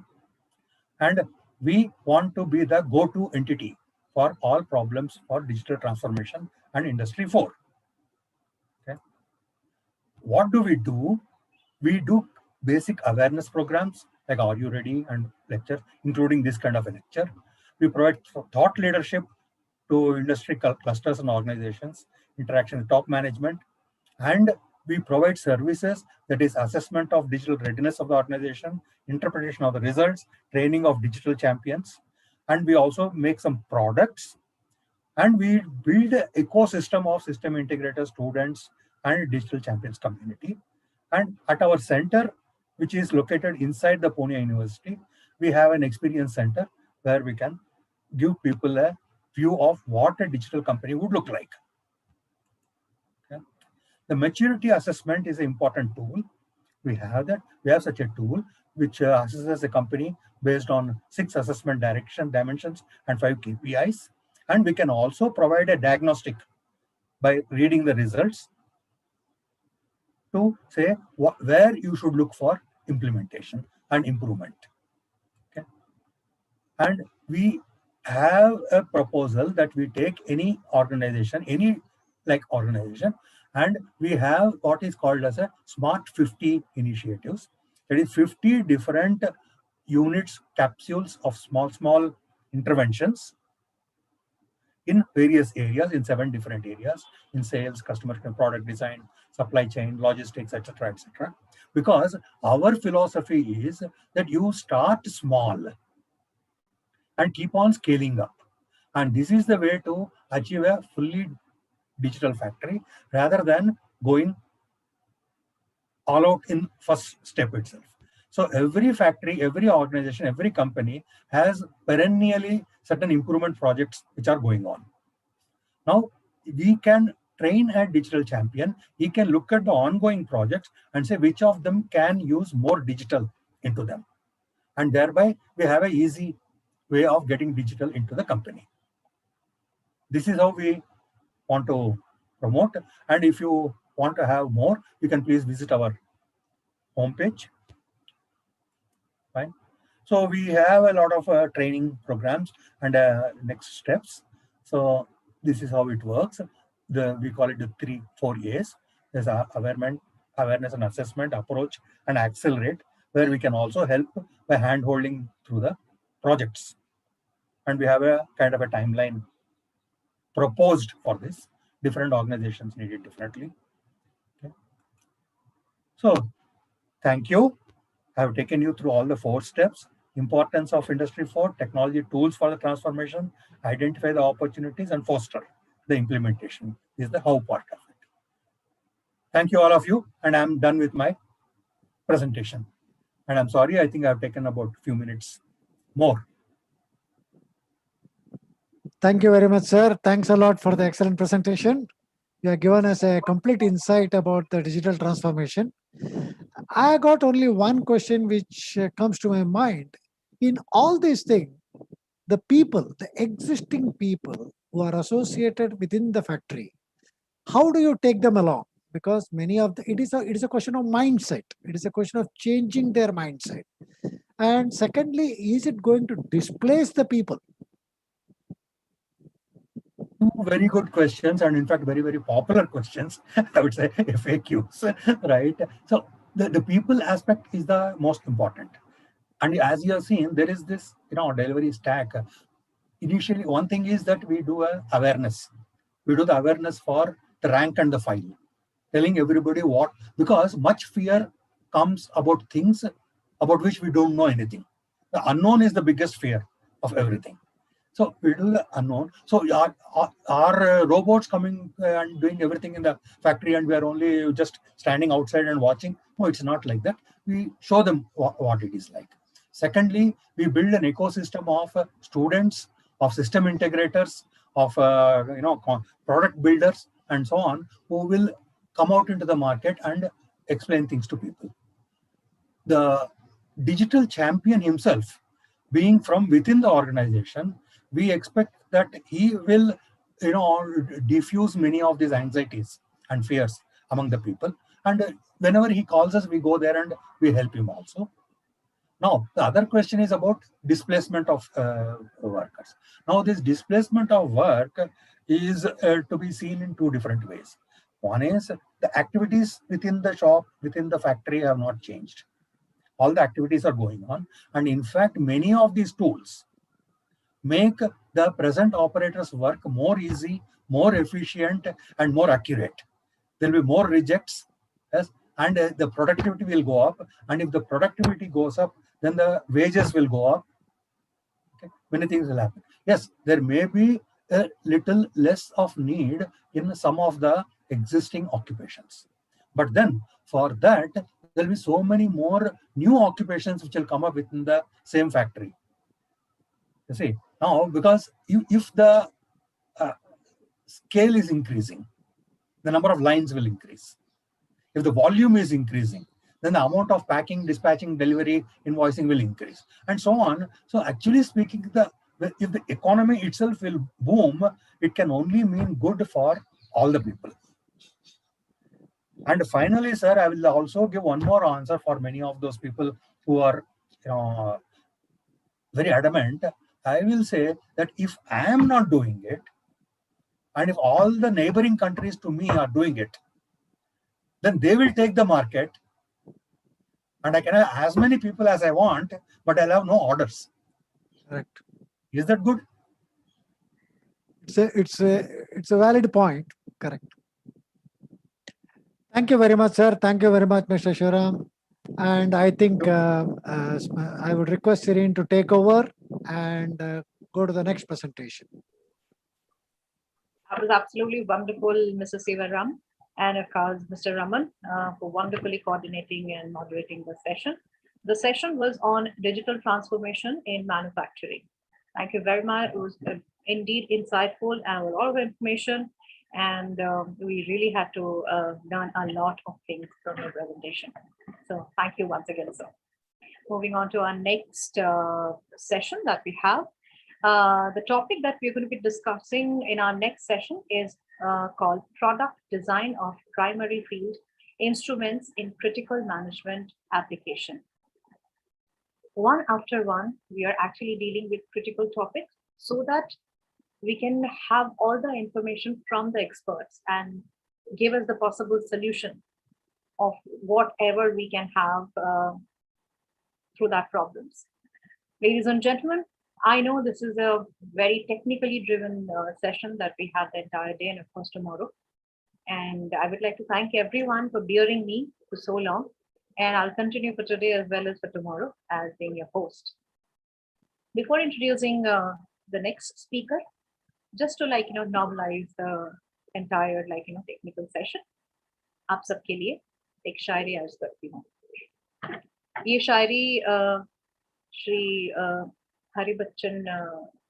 Harivansh Rai Bachchan ji द्वारा लिखित है. And I'm sure you'll all like it. बैठ जाता हूँ मिट्टी पे अक्सर, बैठ जाता हूँ मिट्टी पे अक्सर, क्योंकि मुझे अपनी औकात अच्छी लगती है. मैंने समंदर से सीखा है जीने का सलीका, चुपचाप से बहना और अपने मौज में रहना. मैं ये नहीं कहती कि मुझ में कोई ऐब नहीं है, मैं ये नहीं कहती कि मुझ में कोई ऐब नहीं है, पर सच कहता हूँ मुझ में कोई फरेब नहीं है. जल जाते हैं मेरे अंदाज से मेरे दुश्मन, जल जाते हैं मेरे अंदाज से मेरे दुश्मन, क्योंकि एक जमाने से ना ही मैंने मोहब्बत बदली है और ना ही अपने दोस्त बदले हैं.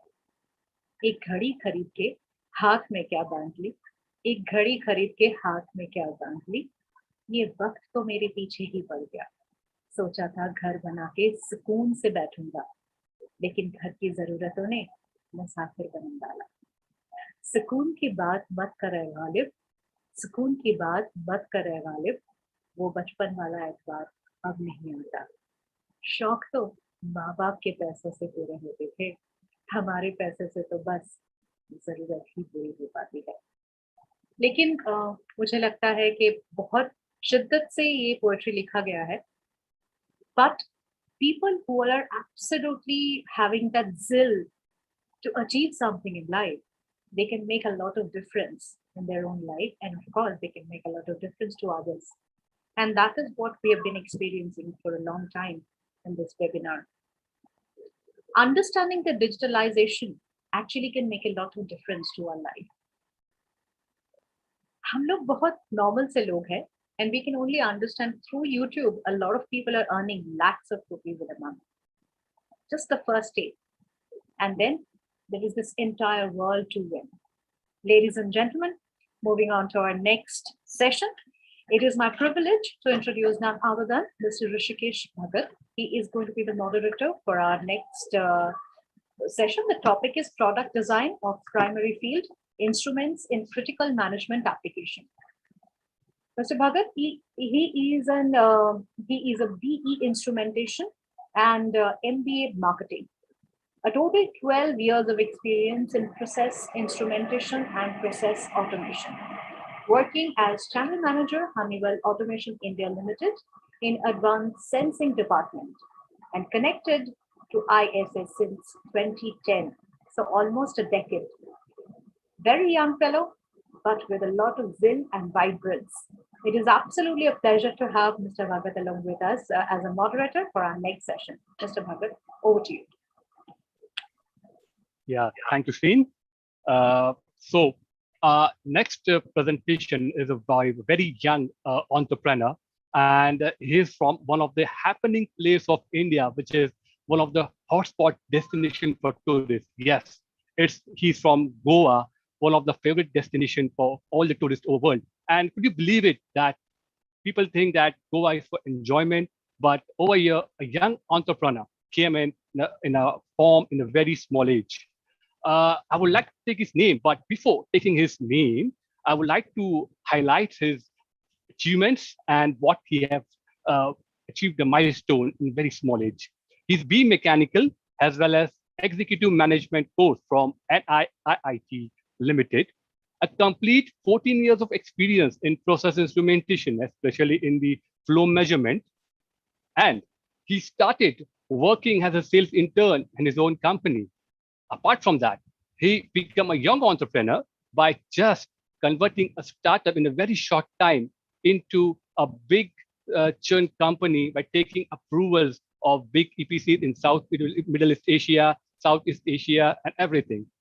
Apart from that, not only earning, but he has been rewarded by honors and awards such as Abhimanyu Awards in 2014, Budding Interior Product Designer in 2009, and Best Product Design in 2008. Apart from that, not only business or earning, this person is also involved in CSR activities such as He has been continuous working with NAM Foundation, which is working for the drought areas of Maharashtra, led by Amir Khan. He's also worked for the girls' education building and also for the environmental awareness in Goa since last 5 years. Ladies and gentlemen, please join me to welcome young entrepreneur, Mr. Adwais Khasnis. Thank you, Rishikesh. Adwait, Thank welcome. you. Thank you very much for the introduction, and a very good evening to everyone. I'll just quickly share my presentation.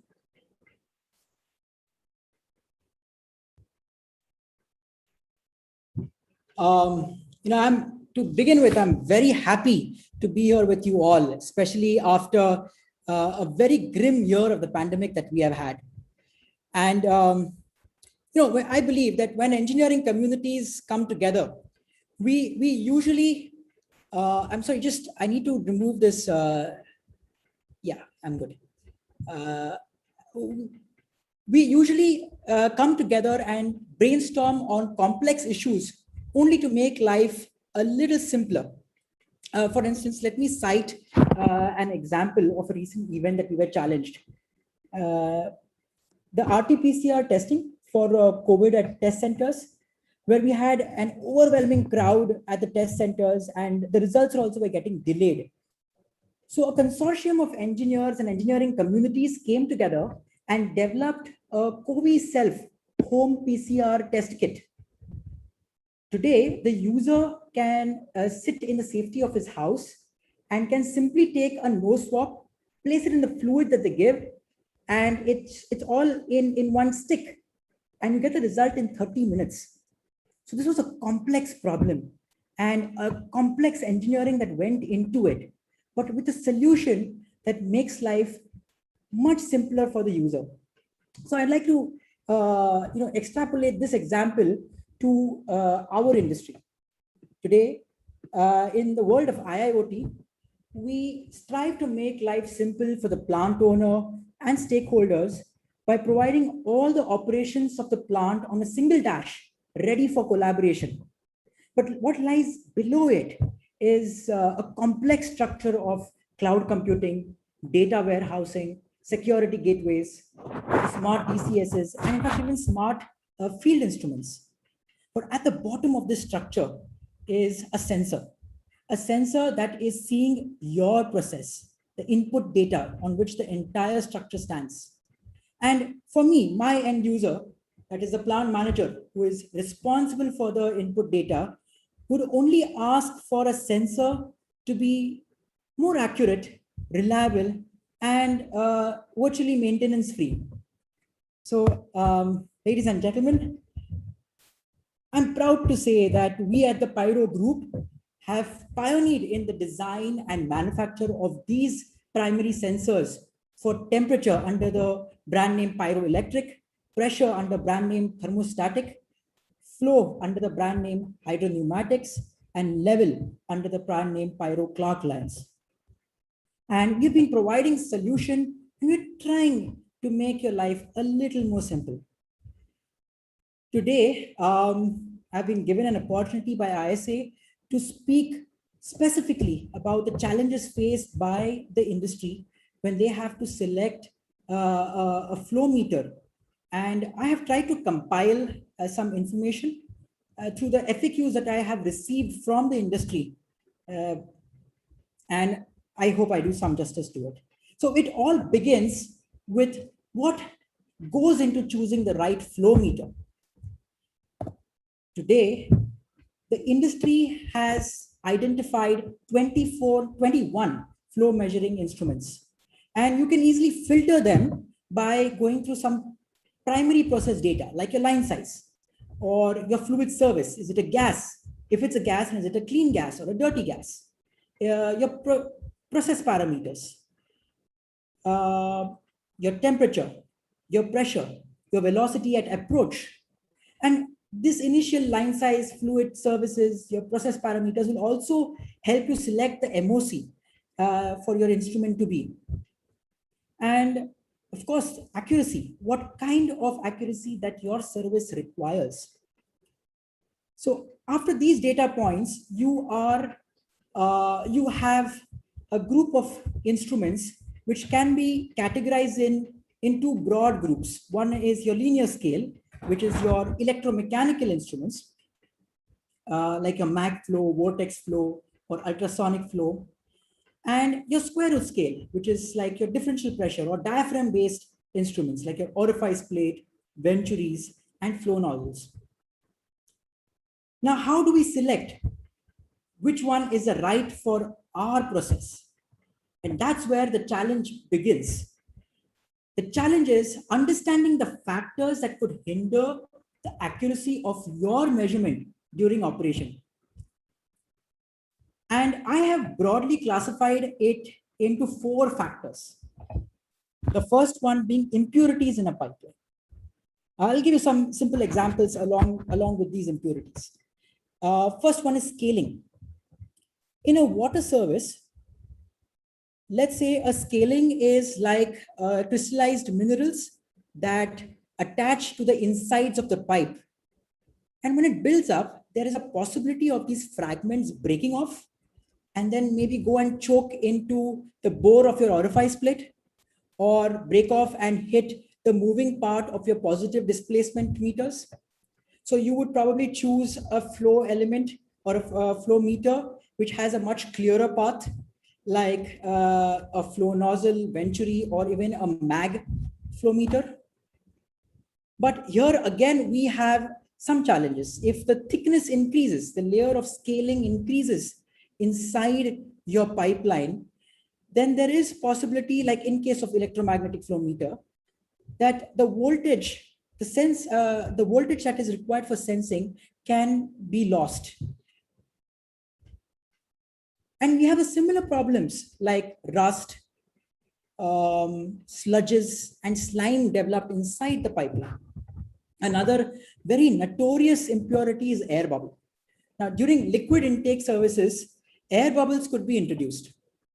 Instruments based on volumetric flow will have errors in reading, as the bubbles are usually mistaken as the fluid itself. Other instruments like vortex flow meter, these bubbles can disturb the creation of carmine vortices. In an ultrasonic flow meter, this may inhibit the propagation of ultrasonic waves. And both of these instruments can then lead to malfunctions. Electromagnetic type flow meter, the bubbles can cause unstable in reading. And so is like the DP instrument, where there will be an instability in reading and you could have an inaccuracy of up to 10%. Now, these impurities can be easily mitigated. It's important to take adequate precautions, like have strainers or have flow correctors or filters to avoid these impurities. Once we choose these impurities, the mitigated solutions, we need to see how it would affect our flow element. The next category or a factor is irregularity in flow. Now, I can say irregularity of flow, or it can be questioned in another way, why we require straight run lengths. So irregularity in flow is for measurement, the distribution of flow velocity inside a pipeline within, especially circular pipelines, which is 90% in our plants, it has to be uniform. What we call as full flow. We don't want a half flow, like when it is during startup stages. And these irregularities are caused due to bends in the piping. You know, when there's a bend, we are faced with swirling flow, right, where the fluid rotates around the central axis parallel to the direction of the flow. Or if there is a change in pipe sizes, then we have something called as drifting, where the center of the distribution of flow velocity shifts away from the center of the pipe. Now, the degree of measurement error depends on the degree of irregularity during, in the distribution of that flow velocity. And this can be improved. And the number one solution for that is straight runs. You have adequate straight runs on upstream and the downstream. And if you may not have straight runs, then you may require velocity profilers or flow profilers to bring that flow back into a linear velocity profile. Similarly, we have issues like pulsation and vibration caused by pumps. And this also similarly can be mitigated by using compensators, dampeners. But then again, we need to understand that dampeners could cause delays in reading, and we need to have a more sensitive instrument so it can compensate for the delays in live reading. Another factor is piping constraint before installation of this instrument. Now, we have straight run issues, which we normally face. We have hookup issues if the hookups are not installed correctly, or maintenance in the long run, or in situ inspections during operations. But it all begins with installation itself, the material of construction. The best way I can explain this is, let's say we have a chemical line, a corrosive chemical line. And these corrosive chemical lines, fluids, we usually use FRP lines, fiber reinforced plastics, or we have PTFE coated insides. If it's an FRP line, we need to understand that sometimes the instrument can be very heavy and it may not be able to, the pipeline itself may not be able to carry the weight of the instrument. So a solution what we have is, let's say, make an orifice assembly out of FRP completely. So manufacturing an instrument in FRP is one challenge. The second challenge is the pressure tappings. How are we going to contain the pressure through those pressure tappings and make sure that there is less leakage, or no leakage rather, no leakage during those connectors? And the solution for this is always geometry. The correct geometry that would be required for these connections, the correct geometry that would be required to, and modified to install the flow meter in these kind of lines. And our fourth factor is permanent pressure loss. Now, we know that some instruments, and most instruments, have a permanent pressure loss, especially the DP type flow instruments. But there are some cases where we have a permanent pressure loss even before the flow element itself, that is due to narrowing of pipe of diameter, the bending of pipe, installation of open or closed walls before the flow element, and or installation of a bypass line.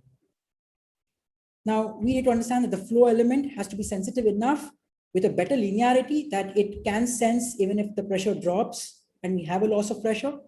Or maybe use an instrument like a Venturi, which has got a divergent cone, which over a small straight run can recover a significant amount of your permanent pressure loss. Now, every instrument has its pros and limitations due to the factors, the process factors. What we need is to have a holistic approach. Here I have plotted an octograph for a few instruments. Don't hold me to this graph. It's based on the inputs from a flow Bible, R.W. Miller, and we may have some advancements today.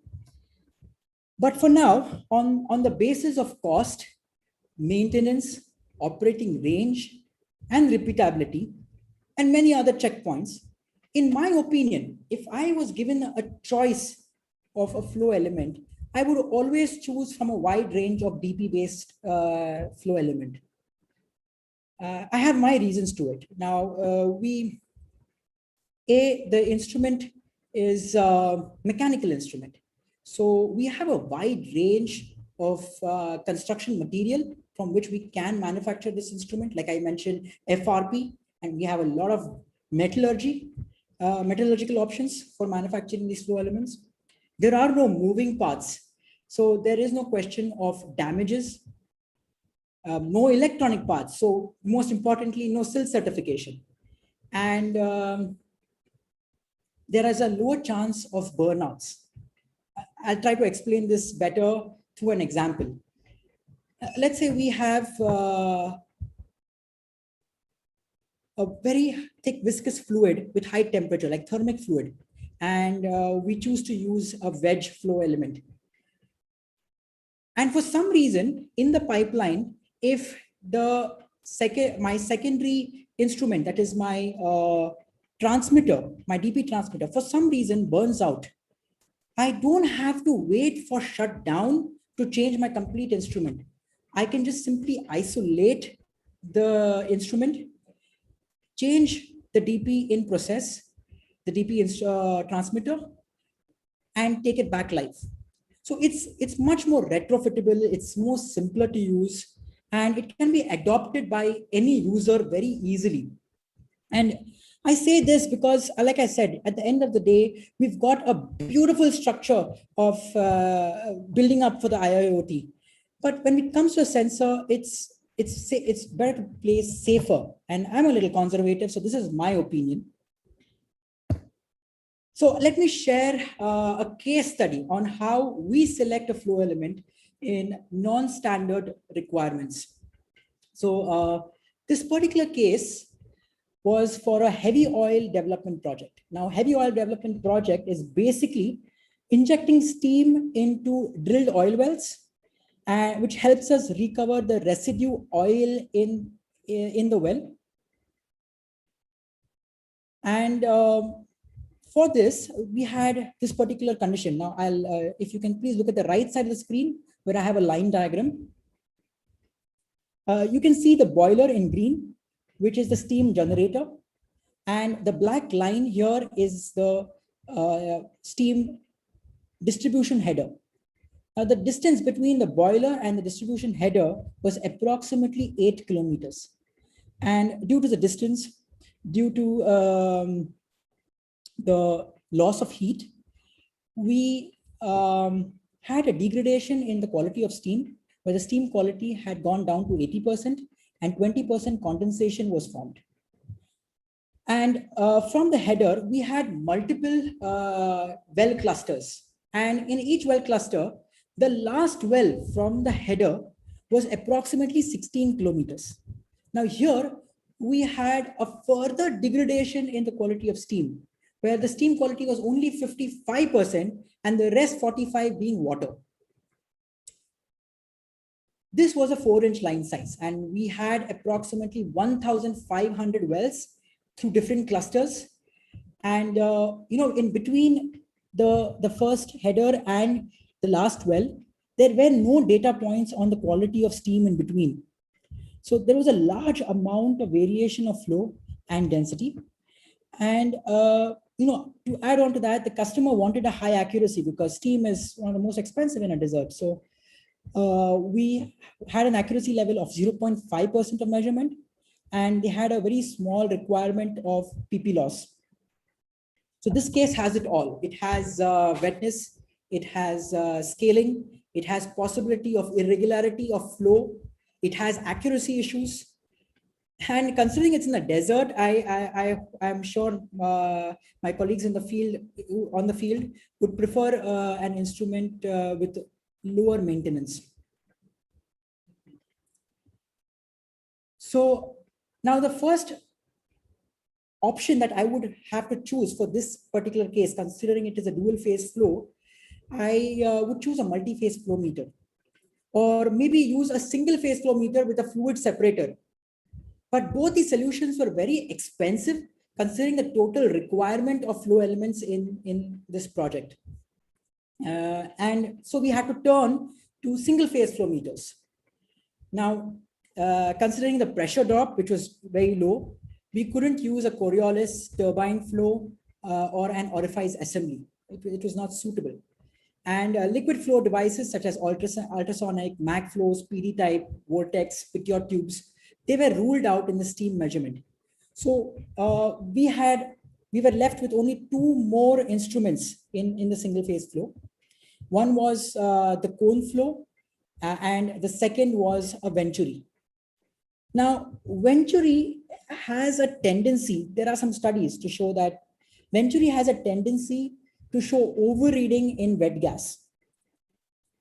Now, there are correction factors we could use, but there are other studies that cone flow has been proven to have much lesser error than a venturi in wet conditions. So if I had to apply, I would rather choose an instrument with prior lesser errors. So it would reduce my uncertainty during operations significantly. So we chose the cone flow.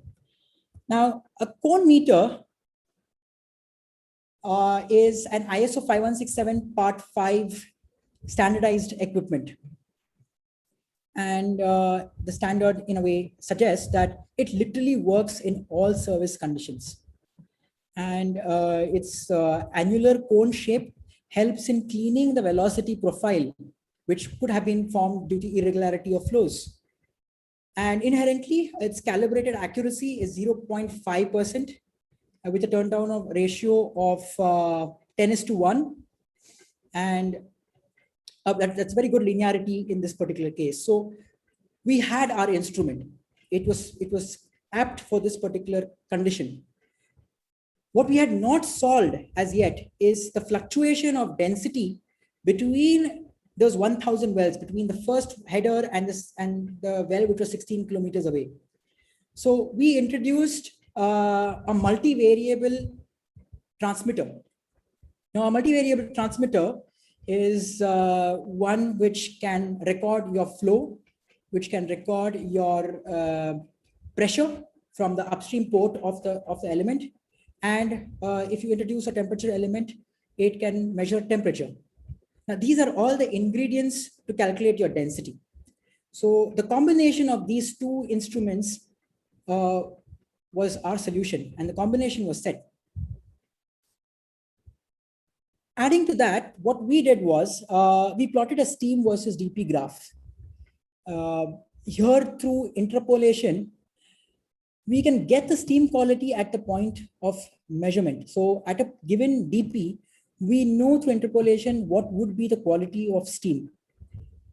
So one instrument in this particular case gave us temperature, it gave us pressure, it gave us flow, it gave us density, and it also gave us a steam quality. So this was a complex problem for us. It was a complex solution with a lot of FEAs to sense if it will work correctly. And we had to go through every instrument to check if it will work or not. But it is a very, the solution what we had was easy to adapt for the end user. And more importantly, it was very, very, very cost effective, this particular solution. There are other factors that we come across, which is like your choke flow conditions, sonic flow conditions, and cavitation. But you hear these more during pressure controlling devices than in measuring devices. You hear that less. If you are a good flow measuring engineer, you wouldn't reach these kind of conditions. Now, when you want to drop a pressure to a known value, especially from a main line to an auxiliary line, you need not require to buy a control valve or an equivalent. You know, a restriction orifice assembly works great for this kind of conditions. So again, we have some factors to choose these devices, and we have pressure drop. What kind of pressure drop you require? What is the flow rate? Is it going to reach sonic conditions, cavitation, or is it going to reach its noise barrier? I may not have the kind of time to explain to each point. I can explain to you this way that there's a basic thumb rule for any of these valves or restriction devices. You must not drop more than 50% of the inlet pressure on the outlet. And if you're able to achieve it in a single stage, great. Or then maybe you will have to increase the number of stages, like I have shown you in the video on the left, where we have tried to drop the pressure from red to yellow and blue. That's reduction of pressure over multiple number of stages to achieve the required pressure drop in a pipeline. I'll give you an example, a case which is much simpler. This case was for Shell Iraq for Turkmen gas.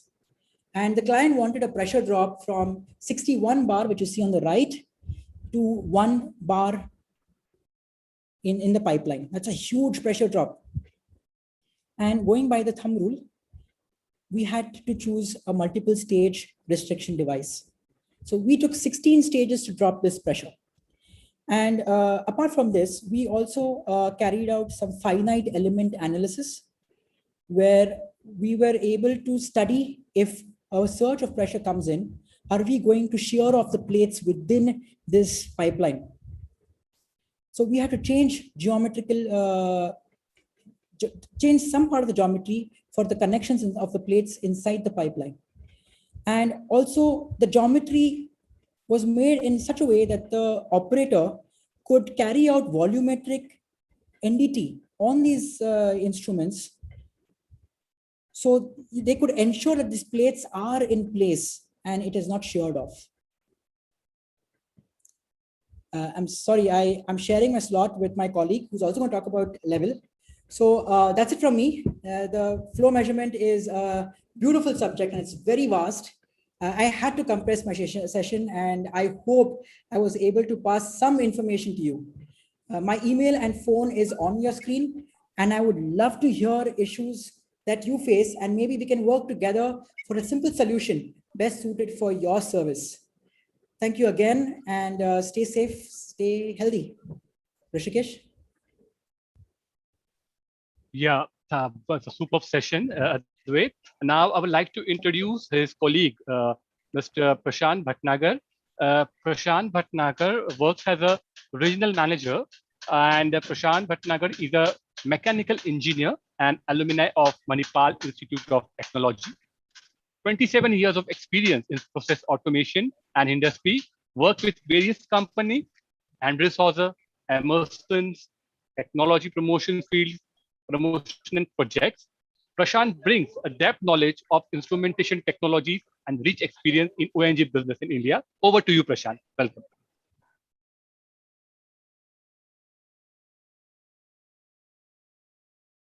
Thank you very much, Rishikesh.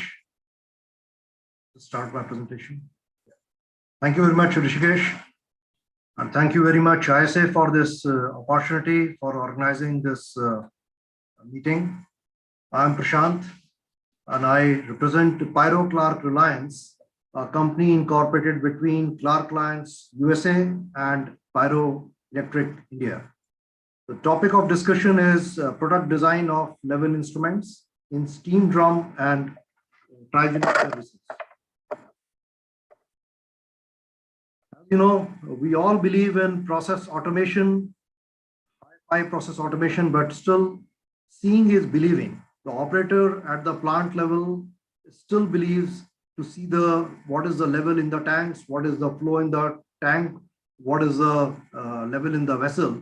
Hence, we are manufacturing instrumentation and control level gauges under the brand name of Jerguson, Jacobi Tarbox, and Reliance Smart Level boiler level instrumentation. Jerguson is a very, very old brand and it manufactures level gauges, magnetic level indicators, switches, and transmitters. Reflex glass gauge and transparent glass gauges are also manufactured under Jerguson brand.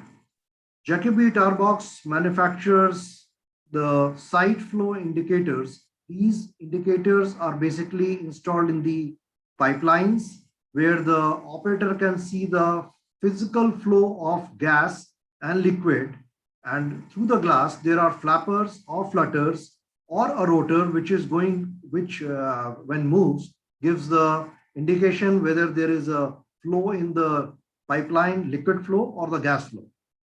The Smart Level Reliance boiler instrumentation is an important device which is being installed in all the process industries for the boiler, steam drum, water level indication.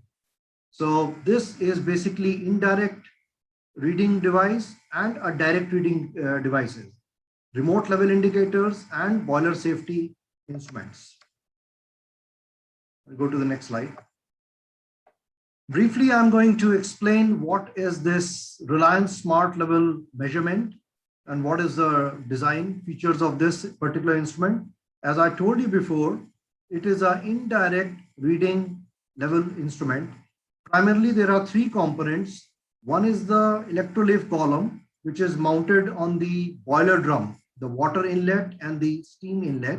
And along with this, there is a control unit, which is also mounted or installed near this electrolyte column. From the control unit, you get a 4 to 20 milliampere output, and there is a LED indicator which can be mounted approximately 1.6 kilometers or 1 mile to the control room, where the operator can see what is the current water and the steam level in the boiler drum. The green light LED indicator gives the water level, and the red light gives the steam level.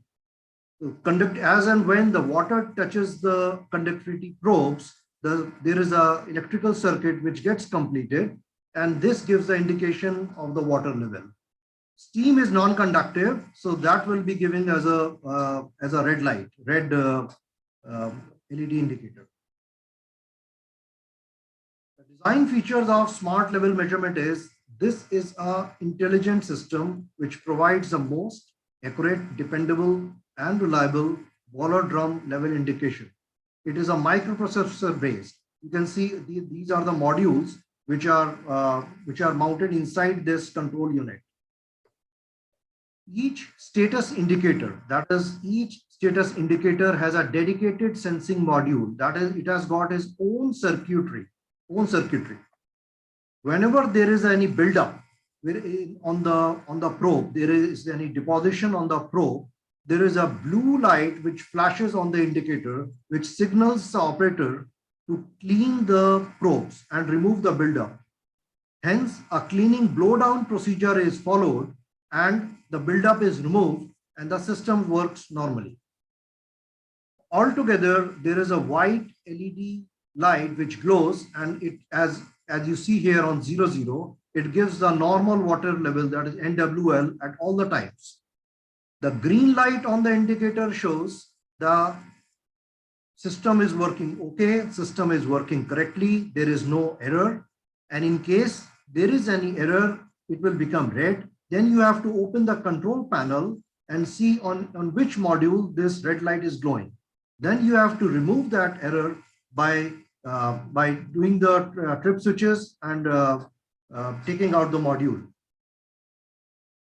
This relay module also has 6 field selectable switches for alarm and trip level. Like in case you want to adjust the alarm or trip levels for high water level, high water level, low water level, low water level, this can be done from the same by adjusting these 6 field selectable switches. Anyway, this control panel, as I already mentioned, it gives a 4 to 20 milliampere output to the remote indicator on the control room.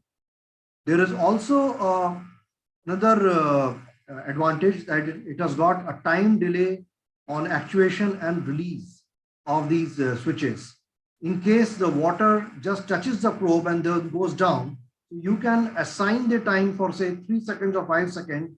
When the probe is completely immersed, it is going to give you the level. So this is for the smart level measurement, and this is mandatory to be installed by the IBR at all boiler drums. Next, we go to the product design of Jergusen brand, that is the magnetic liquid level gauge. As you know, magnetic level gauge is indicating instrument, but along with it, right now, we can also offer a JMT, magneto-restrictive transmitter. JMT stands, the abbreviation stands for Jergusen magneto-restrictive transmitter. This is a recently launched transmitter which can be mounted externally to the mag gauge, and it gives a continuous output of 4 to 20 milliampere. That is, the operator on the site can see the physical level, and the current output, the level corresponding to the 4 to 20 milliampere output can be seen in the control room. Now, in mag gauge, it's a very simple device, but it has got main components, that is a float, a chamber under which the float moves up and down, an indicator, and a transmitter, that is a retrofit transmitter. As I told you, JMT transmitter gives a 4 to 20 milliampere hard output. It is loop powered, 12.5 to 36 volt DC power supply. The sensing length is from 12 inches to 9 meters. That is a very, very long sensing element, and that can cater to long height tanks and vessels. The process temperature which is suitable is from minus 185 degrees centigrade to 372 degrees centigrade, and then you can use an insulation over 176 degrees centigrade. The protection of the housing, the ingress protection is IP66, and it has got a button that is a touch membrane type of button where you can configure all the parameters. The display gives you a graphical display. Again, it can be configured. The main advantage is that in a hazardous area, it's a dual compartment with explosion-proof housing, and it has also got all the global certifications of ATEX, and this recent for many projects now the IEC EX certification is being required, so we offer this. The next slide, we cover the unique design of Jurgensen flash-proof chambers. Why these flash-proof chambers are designed and why they are suitable for our process industries. These type of mag gauges are being used for the boiling and flashing applications. Whenever there is a vapor accumulation or entrained gas, which collects below the float, and in absence of a space between the chamber and the float, the vapor are going to accumulate and the float is going to sink. Now, to remove these vapors, you need a bypass zone. Hence, Jurgensen has come up with a design which installed 2 guide rods, and this keeps the float away from the chamber. Hence, we have to use this 3-inch Schedule 40 chamber with a vapor bypass guide tube, which allows the entrained gases to pass behind the float and prevents float from sinking. In the later slides, I will show you a video where you will see how the vapor escapes besides the float. This also benefits, and because of the significant free space, we can also use for some smaller particles for applications where they are small solids, because this allows for flushing without the float removal. Like this flash-proof chambers are working in ROGC plant in Reliance Jamnagar facility for many applications. The common applications where we use these flash-proof chambers are cryogenic applications, LNG, LPG, propane, methane, butane, anhydrous ammonia refrigerants, like in fertilizer applications.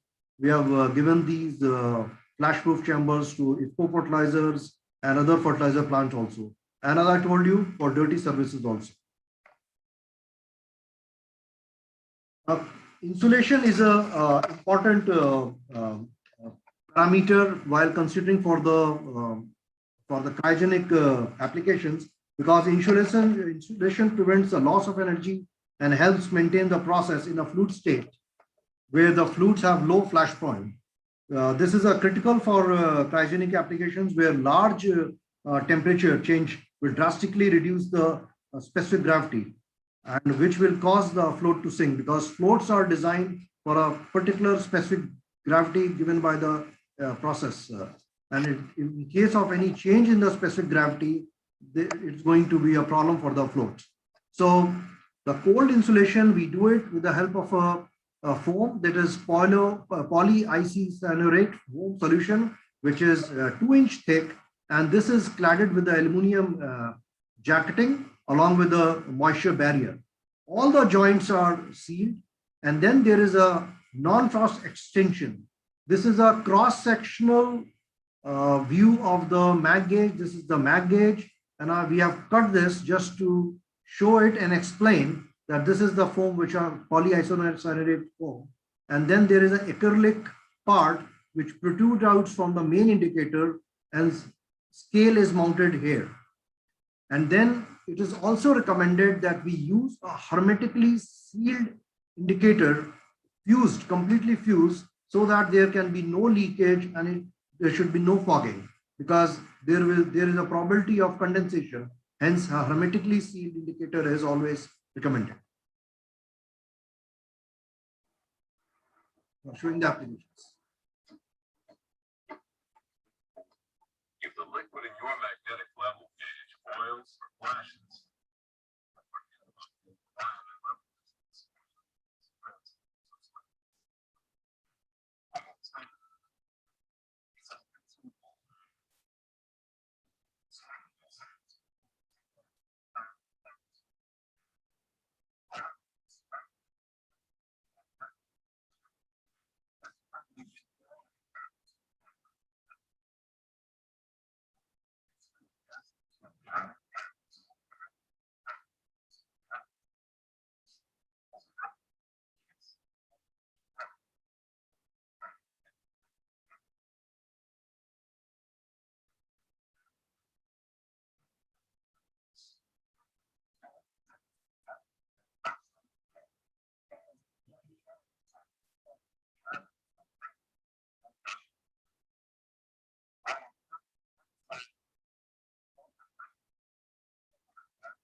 So this was a video. I think you must have understood the importance of this flash-proof 3-inch Schedule 40 larger size chamber.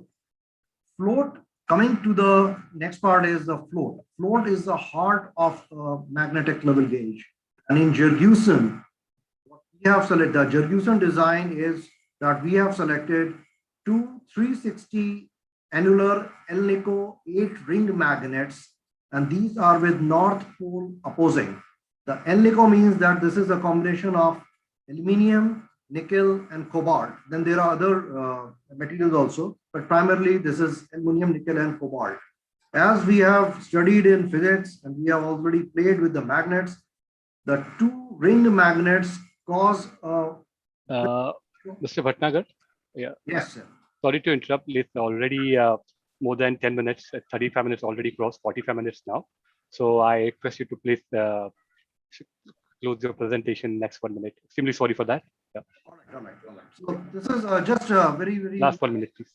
Yeah, thank you. So I've noted it.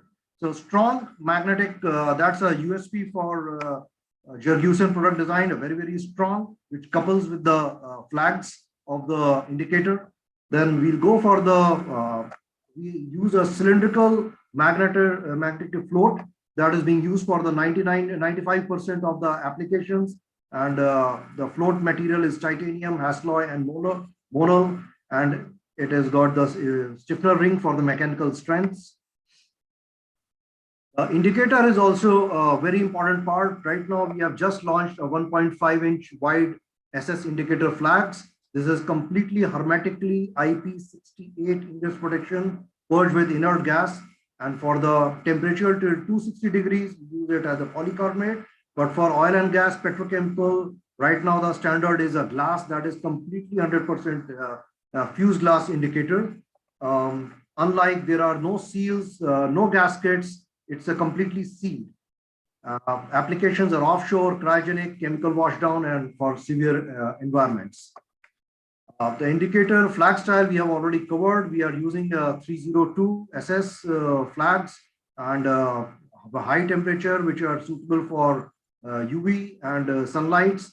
And these are also with SS rotation pins and with ceramic magnets in each of the flag for a high, stronger magnetic field, coupling with the float magnets. So I've just come to the end of my presentation now. This is our manufacturing facility in Clark Lines, USA, Cleveland, Ohio, North America, USA. And below is the Pyro Clark Lines bitumen factory. Thank you so much for your attention and patience. I really had to rush through. Thank you so much.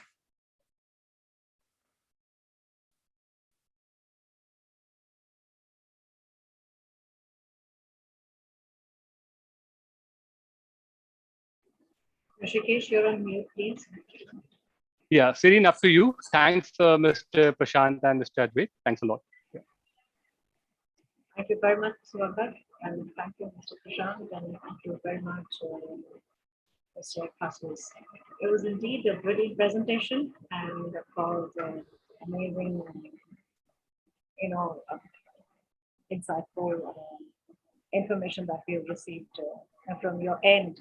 Now we're moving on to our next session, but before we move on, ladies and gentlemen, it is the time to thank all our sponsors who have been there with us, taking pins. Sender Electric, Vega, Immersion, Congress Marshall, Tech India, Trio Electric, Naklo, Murugappa, Organo Water Solution, Sakun, Vikal, and thanks a lot for your association. Without your help and without your support, definitely this could have been not possible. And of course, moving on to our next session, but the session we have is on enhancing customer value, power, petroleum, and process industries. But before we move on, once again, to all the delegates, I would like to inform that if you go to the lobby, in the lobby section, you will be having a link called Join Us link. If you click on that particular link, you will be able to find the ISA membership for details. So I would request anybody who's like to be a member, so click the Join Us link and be a member for ISA. And of course, if you have any queries, all the queries are requested to put in the chat box only. And for all the delegates, there is a quiz box. So in the lobby itself, so submit your answer there. And if you get lucky, be the winner, you actually have the chance to win exciting prizes. And also, ladies and gentlemen, you can see all our sponsors. The hyperlinked sites are there. I would request everyone to click there, and you can get into all the details from our sponsors. So moving on, now I would request once again our moderator for this particular session is none other than Professor Dattatreya Sawant. He is the assistant professor, Mukesh Patel School of Technology Management and Engineering. And also, just to give you an information, that he also received an award as ISA Section Leader of the Year 2020 from ISA USA. So, ladies and gentlemen, please join me welcoming none other than Mrs. Sawant.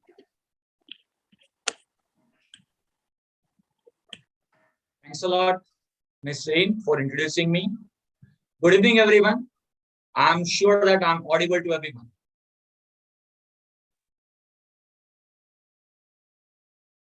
Am I audible? Yes, you are.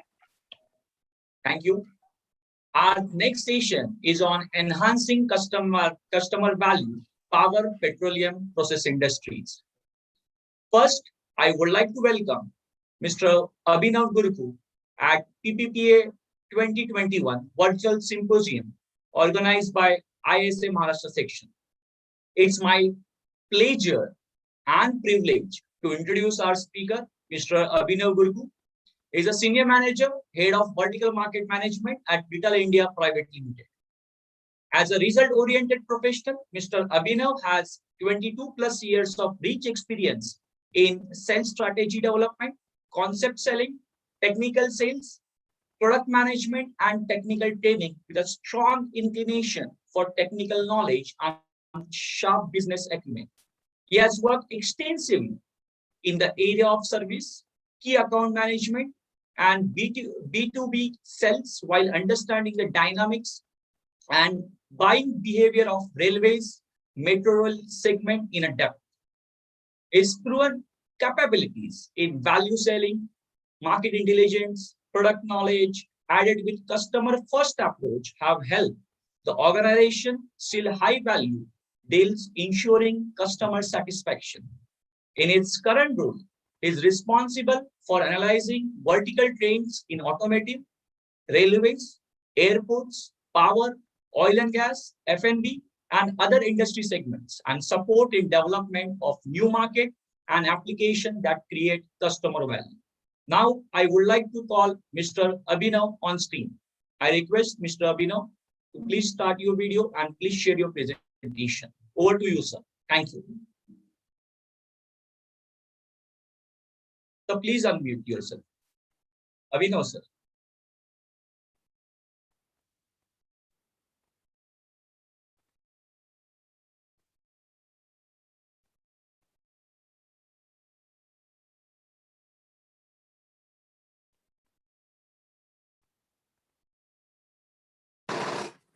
Yeah, your screen is visible, Abhinav, sir. Can you hear me now? Yes, yes, perfect, perfect. Okay, thank you. Thank you for the lovely introduction you gave about me. So today I'll be talking about the, enhancing the customer value in the sector of power, petroleum, and process industries. So I'll be starting with the, brief introduction of Rital and our sister company, ePlan. If we talk about the Rital is #1 enclosure manufacturer company. It has 58 subsidiaries worldwide, 12 production facilities, and 40 international agencies with a turnover of 2.6 billion euros. There are more than 10,000 employees working worldwide. And ePlan, which is the #1 electrical automation technology software company, present in more than 50 countries. This software is available in 19 languages. It has more than 55,000 active customers, and we have sold more than 173,000 licenses worldwide. And it also employs around 1,000 people. So if we talk about origins of Rital, Rital started in 1961 at a very humble place called Ritterhausen, which is, let's say, 100 kilometers away from Frankfurt, small village, to this giant industry, which is present in various countries and employs more than 10,000 people. If we talk about our product portfolio, it is divided basically into 4 pillars: enclosures, power distribution, climate control, and IT infrastructure. So when we talk about the enclosures, these are are divided into small, large command panels, console system, stainless steel, outdoor housing. If we talk about the power distribution, it is for the low voltage distribution up to 6,300 amperes. We also have climate control.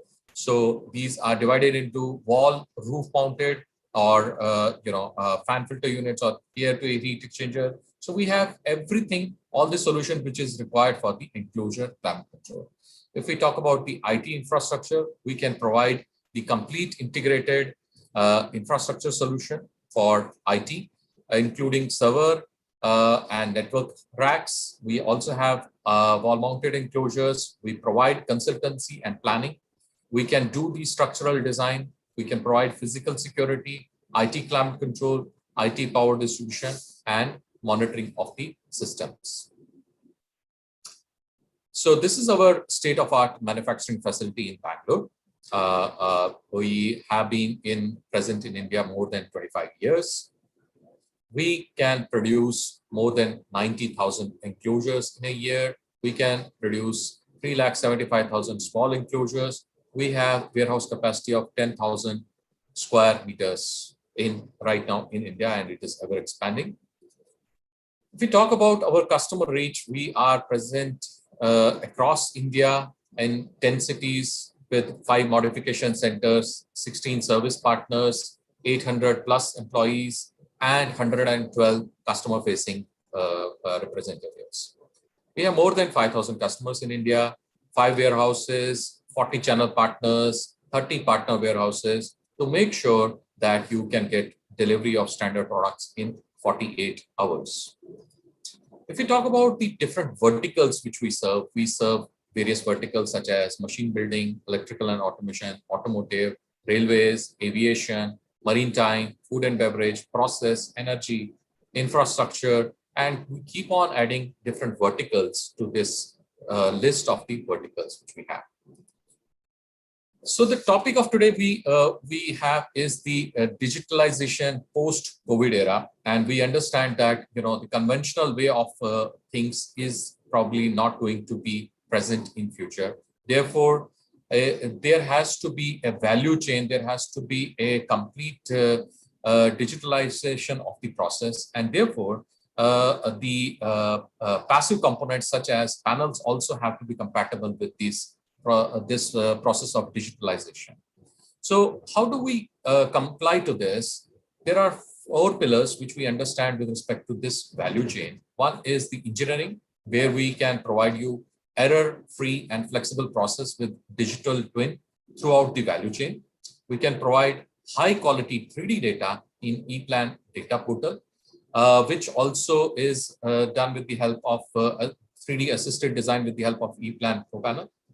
So once you have designed everything, you need to source this and you need to source what you have designed. So therefore, you would like to have error-free product configuration, which can be done with the help of Rital configuration system, which is interfacing to ePlan engineering tools. So you can order and fast delivery of Rital standard products. So we also provide our machines which can help in the manufacturing of these control panels. So you can do easy wiring with the help of ePlan smart wiring tools. And of course, post installation, once you have installed everything, you need to have easy servicing also. So with the help of our Rital Global Service and with the help of predictive maintenance, with the help of IoT linked Rital cooling units, it can help you to track and trace the faults easily. So the idea is to be more productive, faster, more reliable, and better. I just like to show you a small video which shows you that how the value chain, how the digitalization process will happen.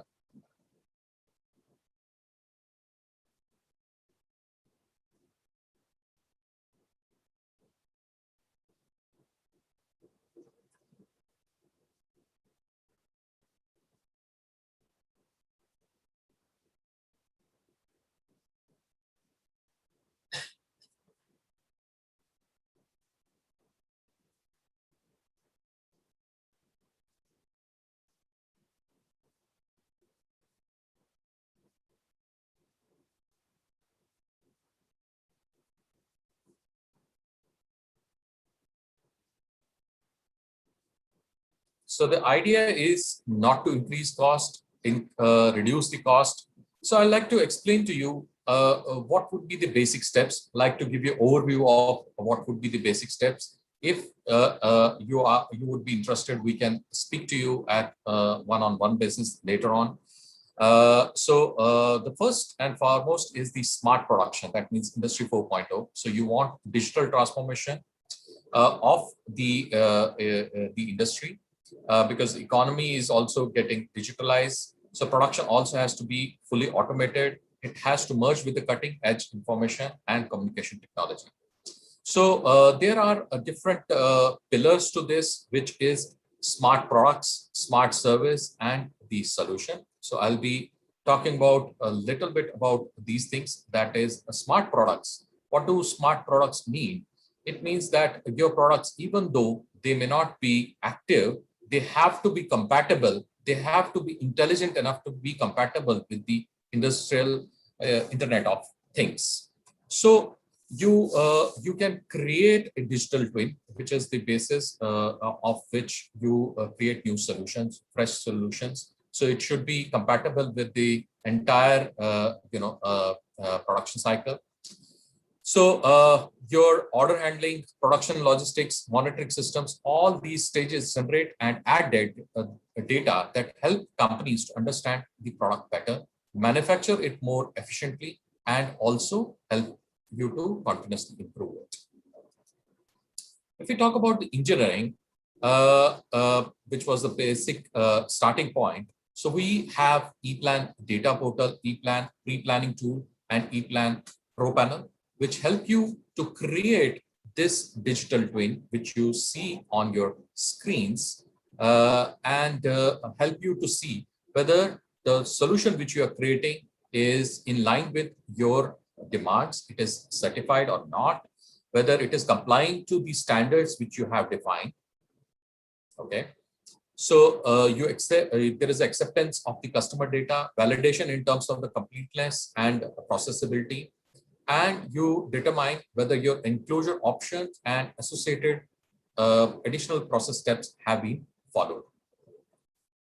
If we talk about the selection of after engineering, how do you select, let's say, enclosure and associated accessories? We have Retal configuration system, which helps you to do the error-free configuration of products and accessories. It's a convenient solution for planning enclosure, machining work such as drilled holes, cutouts, bolts, nuts. So because once you have chosen the enclosure, you want to put indications or any other accessories on this. So you want that to be precise. So you can have fast means of doing the prices of the products and accessories. Okay. We also have in the engineering an important aspect, that is the thermal design and dimensioning. In a country like India, where most of the country experiences high temperature throughout the year, it is very, very important that your enclosures are complying to certain temperature range. And this we have seen that is a common problem across various industries. So we, along with the ePlan Pro Panel, have this thermal design integration. So the ePlan Pro Panel itself will show you what is the total heat loss, what is the total heat being generated inside the enclosures by the way of what you are integrating into the enclosure. So the next step would be to select a solution for which we have our Retherm software, which is developed by Retal on the basis of ePlan portal. So you can select by inputting some basic details such as the size of the enclosure, the thermal heat load is already provided, and what temperature you would like to maintain inside the enclosure, and what is the ambient temperature.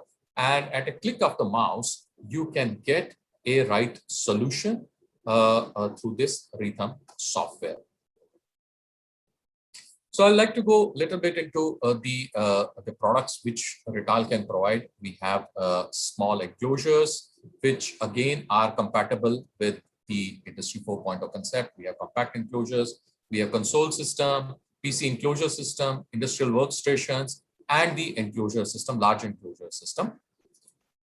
We also produce operating housing. We also produce stainless steel hygienic design products. We also are producing here in India stainless steel enclosures since last year. So this is a new addition to our manufacturing range at Bangalore. So we are producing small to large stainless steel enclosures in India. So if we talk about our large enclosures, what do they offer to our customers? They basically offer efficiency, flexibility, and quality and safety to the users. So it has high load bearing capacity because it is made of a single sheet, cold rolled formed 16 times or 9 times to form a profile on which we can mount our side walls, top cover, bottom cover, or mounting plate. So we also have this available in sheet steel, stainless steel, EMC, or explosion-proof application.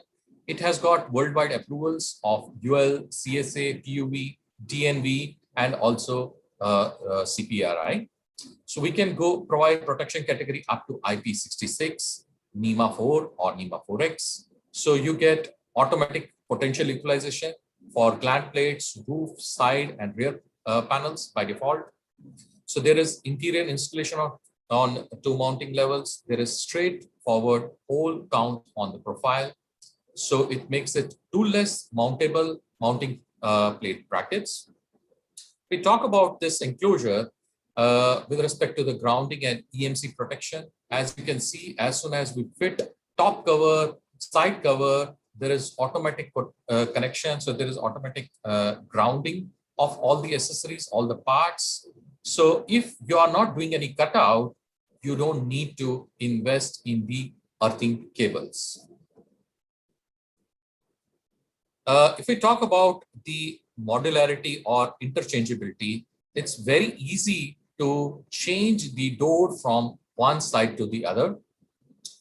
As you can see, this operator is just unlocking the hinge, just shifting the locking element with the hinge element on the other side.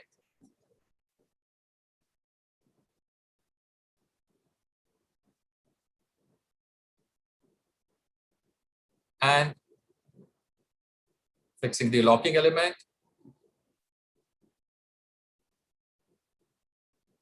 And just twist the door and mount it on the axis. Very easy to do, very flexible. So the benefit is that even at the site also, if you would like to do any changes, it is possible to do these changes at the site, at the custom place. If we talk about the flexibility, so it is possible to create shipping sections. They can be in a multiple of 3 or 4. You can add enclosures or add rows of enclosure in the existing range of enclosures, so you don't need to worry about any changes if you would like to do on the site or later on after you have installed your products. So it's safe, easy to use without compromising on your IP rating. So this profile, which I spoke about, is made of single sheet. As you can see there on the video, that it's a single sheet, which is cold rolled formed 16 times. And there is automatic TIG welding of the corners. So after it is prepared, there is a unique painting process which Retal follows. So we have different variants available from the stock, which can be ordered and delivered at a shorter speed of time. If we talk about the different accessories which we have, and basically these accessories help you to save space and use the maximum space within the enclosures, whether these are small or large enclosures. So we have being kit, cable glands, comfort handle, LED light system, wall mounting bracket, door operated switch, rails for interior installation. With all these accessories, you can do maximum space utilization.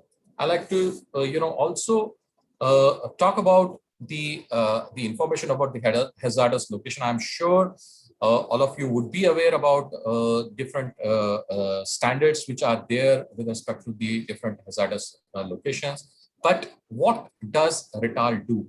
Where do Retal products fall in what category?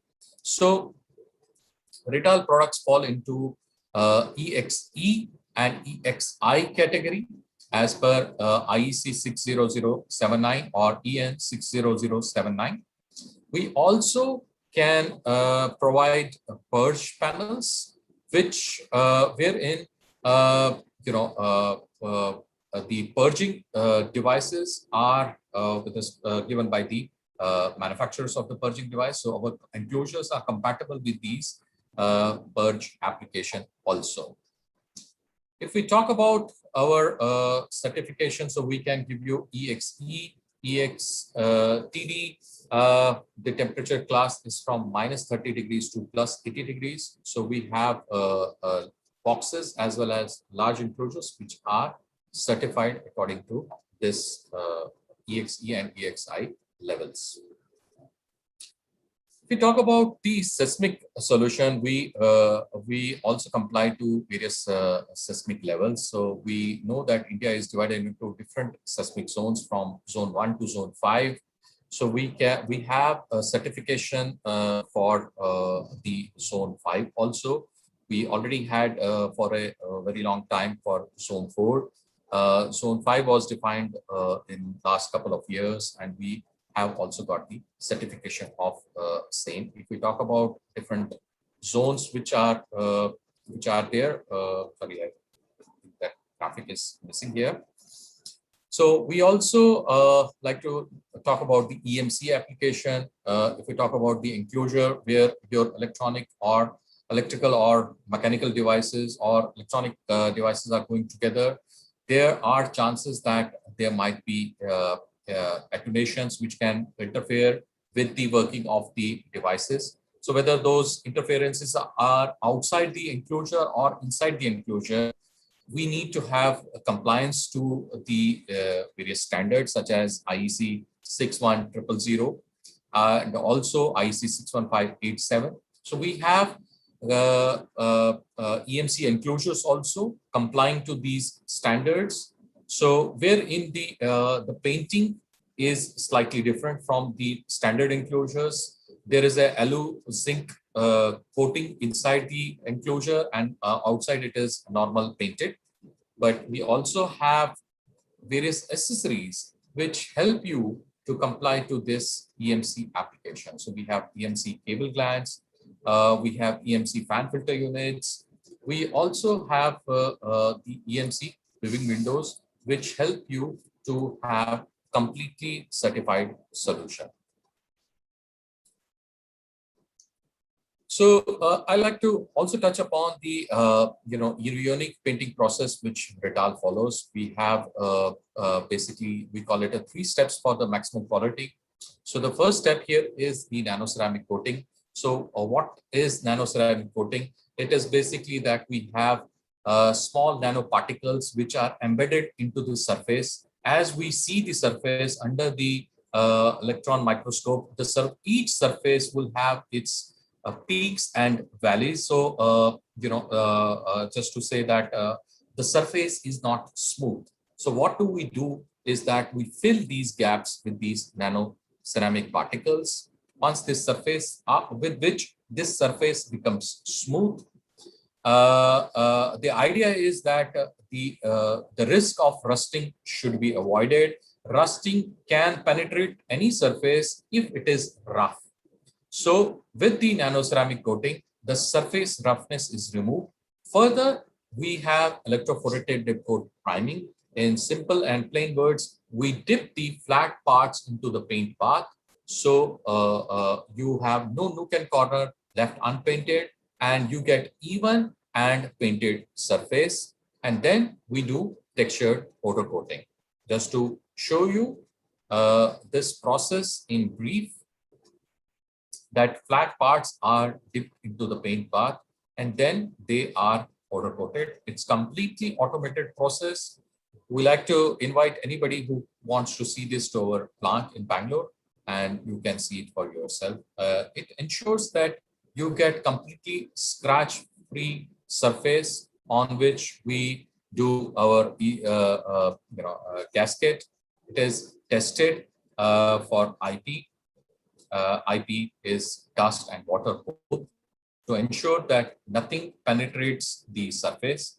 You get a completely certified solution with maximum space utilization. So we can go up to IP66 or NEMA 4. See here that how we can to the maximum space utilization within the enclosure.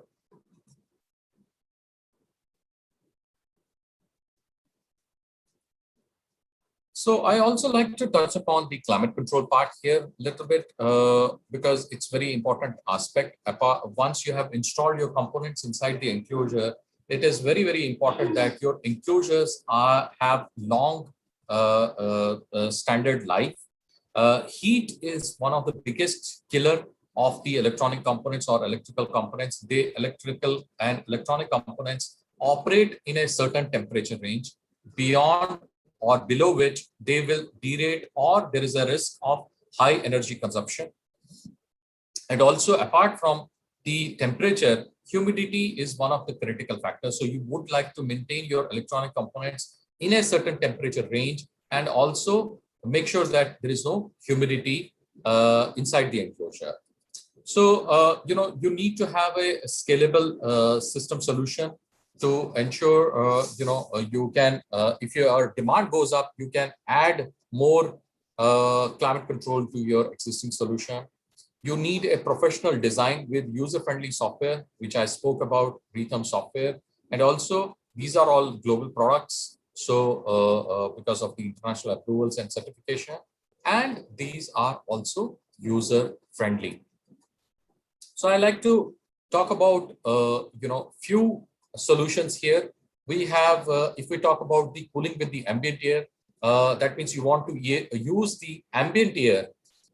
If the temperature of ambience is less than what you desire inside the panel, then you can go for fan and filter units, roof-mounted fans, rack-mounted fans, tangential fans, or air-to-air heat exchangers to use the ambient temperature to cool the inner surface of the enclosure. But let's say if the unique thing here is that what's so different about these fans is that they do not compromise on the IP rating of your enclosure. They help you to maintain IP54 or IP55 or IP56. If we talk about that, you don't have the ambient temperature, which is lower than desired internal temperature, then you can go for cooling units. Cooling units generally are considered high energy consumption solution, but what we have is actually helps you to save energy compared to the conventional solution. So we also have thermoelectric coolers. We can also give you, liquid cooling. That means we are using cold water to cool the high voltage drives or medium voltage drives, along with the panel cooling of air to water heat exchanger. We also have enclosure heaters. In a country like India, heaters are mainly used for the humidity control, if not for the temperature compensation. So there are two products which I like to focus. One is the Blue E Plus cooling unit and Blue E Plus chillers. So this brand of Blue E Plus basically is Rital's high energy efficient solution. If we talk about the Blue E Plus cooling units, they are inverter based cooling units with hybrid cooling circuit. What is hybrid cooling circuit? It has one is the conventional cooling circuit, that is, there is a condenser, evaporator, and compressor circuit. There is an extra circuit within this cooling unit which only contains coolant. It is not connected to the compressor. So therefore, it works as a passive climate control. Without consuming energy, it cools the enclosure temperature. So compared to the conventional cooling units, it is 75% more energy efficient. That means it consumes less energy compared to the conventional cooling units. We have seen that it consumes energy close to a ceiling fan. Similar technology is available in the chillers, which are normally used for cooling of the drives, high voltage drives, or medium voltage drives. So we have this solution which can be directly connected to such drives if used by the customers. So I like to, talk about some of the, past successes which we have done globally. So we have supplied the enclosures which I spoke about, TS8 enclosures, to CERN in Geneva for the Higgs boson particle project. We also supplied our IC 61439 solution, certified solution, to Bangalore Metro, which is in operation since last 7 years now. Our products are working fine over.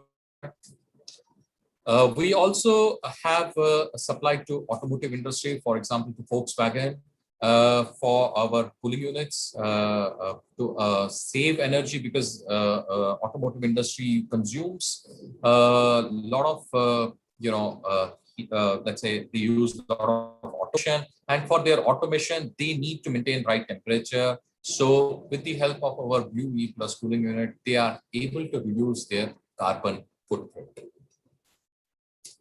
So we have also supplied to University of Pune for their data center solution. So this is a new and star-studded discoveries, though. So they work on basically astronomy. So they discover new stars or new galaxies. So we, with our data center solution, their reliability of finding these new stars has improved. So I like to, end my presentation with this short video that we have celebrated more than 25 years in India. I like to say thank you to all our customers who are part of this journey so far, and we like to add more customers to our this ongoing journey. So success is not a destiny, but a journey. That's all from my side. Thank you. If you have any questions, I'll be happy to answer your questions. Thanks a lot, Mr. Abhinav, for giving informative session on enhancing customer value power petroleum process industries. We have received questions from our delegates. Due to time constraints, I will take only 2 questions here. One question I would like to ask, that is, what is the benefit of nano ceramic coating? Okay, that's a very good question. So this, the benefit of nano ceramic coating is that you have your important devices in the enclosure. Once you have installed these important costly devices in the enclosure, you don't want them to be compromised because of the IP rating. How does this IP rating get compromised? The first way is that there would be rusting of the enclosure and your IP rating would be compromised. To stop this rusting, nano ceramic coating plays an important role to make sure that your enclosures are they will last for next 50 or 100 years. I don't know how long, depending on the environment. And your devices in this enclosure are safe and improve your reliability. Thank you. One more question. Moving to the next question. Can a proof concept be done for cooling units and chillers? Absolutely. If any of our customers are interested, we'll be happy to do a free proof of concept for our chillers and cooling units to check whether our products are energy efficient or not, whether they help you to improve your reliability, whether they are compatible with the Industry 4.0. If they are not satisfied, there is no liability of purchasing our equipment. Thank you. Once again, on behalf of ISA Maharashtra section, I would like to thank you, Mr. Abhinav and Retail India Private Limited, for participating and enlightening us on enhancing customer value power petroleum process industries. Thank you once again. I request Ms. Serene to please take over for the further session. Thank you. Thank you. Thank you. Thank you very much, Mr. Sawant, for moderating the entire session. And thank you very much, Mr. Garku. It was indeed amazing having you here in the session. And moving on to our next session, but before we move on, once again, to all the delegates, there's another good news, of course. We'll be having this day 2 also, that is tomorrow. And we'd all like to have you once again tomorrow from the morning and from the afternoon. And just to remind you that the queries that you might have, anything regarding the webinar or any questions that you have, there is a chat box in the lobby area. So I would request you to put your queries there. And also there is a join us link on the screen in the lobby on your right side. And to have a membership from ISA, you can click the link and join as a member. Also, there is a quiz box in the lobby area and you can submit your answers of choosing the right answer from the questions, and you can win yourself an exciting prize, of course. And now let's move on to our next session. But before that, once again, we'd like to thank all our sponsors for being there and being a strong support. We are starting with Snyder Electric, Vega, Immersion, Forbes Marshall, SICK India, Pyro Electric, Nafleo, Murugappa Organo Water Solutions, Safcon, and Richter. Thank you once again for being there. And also I would like to tell you, ladies and gentlemen, if you want to have any information about our sponsors, you're requested to click on the hyperlink in the lobby area. You'll have all the information. You can directly go to our sponsors site and you can have all the information that possibly you're looking for. Now moving on to our next session. The next session that we have on the topic, next generation emission monitoring, a unique solution. Well, now the moderator I would like to invite, she is Janvi Kotwani. And let me tell you about Janvi. She is emerging as a very, very empowered woman. And I'm sure she is motivating her fellow colleagues as well as young women as well. But the moment we talk about women empowerment, there's a very basic question that comes up, that how come a woman balances between work and family? Well, that is a very obvious question for obvious reasons. I mean, definitely after family, the women become more responsible towards the family, as well as when she has a career, may it be entrepreneur, may it be a professional, or maybe someone like me or freelancer. So dedicating to all those women just two lines. This is what is called gender equality. तुमने कहा था हम एक ही हैं, तो अपने बराबर कर दो। नापी जब मैं बदलती हूँ, तुम दूध की बोतल भर दो। बस यूं ही एक है करके जिंदगी कहाँ चलती है। बस यूं ही एक है करके जिंदगी कहाँ चलती है। कभी तुम भी सर दबा दो मेरा, ये भी कमी एक खलती है। जब मैं ऑफिस जाती हूँ, तुम भी घर को सवार दो ना। तुमने कहा था हम एक ही है, तो अपने बराबर कर दो। बराबर होने के लिए I always believe that it's a partnership that counts, and in partnership there are two people. So I believe women empowerment also depends a lot on how men are helping us, empowering ourselves. But I believe the men are doing their bit, and that is how the women are also coming out as a winner and of course achieving the world. Ladies and gentlemen, on that note, presenting to you none other than Janvi Kotwani. Janvi, over to you. Yeah, thank you, Ms. Shireen, for your kind words. So good evening, ladies and gentlemen. I'm pleased to welcome you all to the last session of the day for the topic, Next Generation Emission Monitoring, a Unique Solution. Well, I take this opportunity of introducing our speaker, Mr. David Inward, who is the Strategic Industry Manager for Chemicals, Petrochemicals and Refineries at SICK India Private Limited. Mr. David Inward has been working in the field of gas analysis for over 25 years. He joined SICK AG in 2009 and has fulfilled roles including supporting the establishment of subsidiaries in both Turkey and India. He has been a part of the global team responsible for coordinating activities in chemical, petrochemical, and refining industry sectors.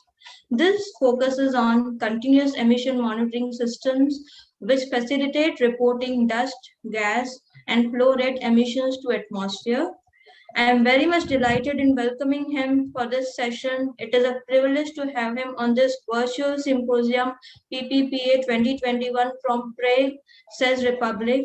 So without much delay, I would request you, Mr. David, to please come on screen and share your presentation. Over to you, Mr. David. Thank you very much, Janvi, for the introduction.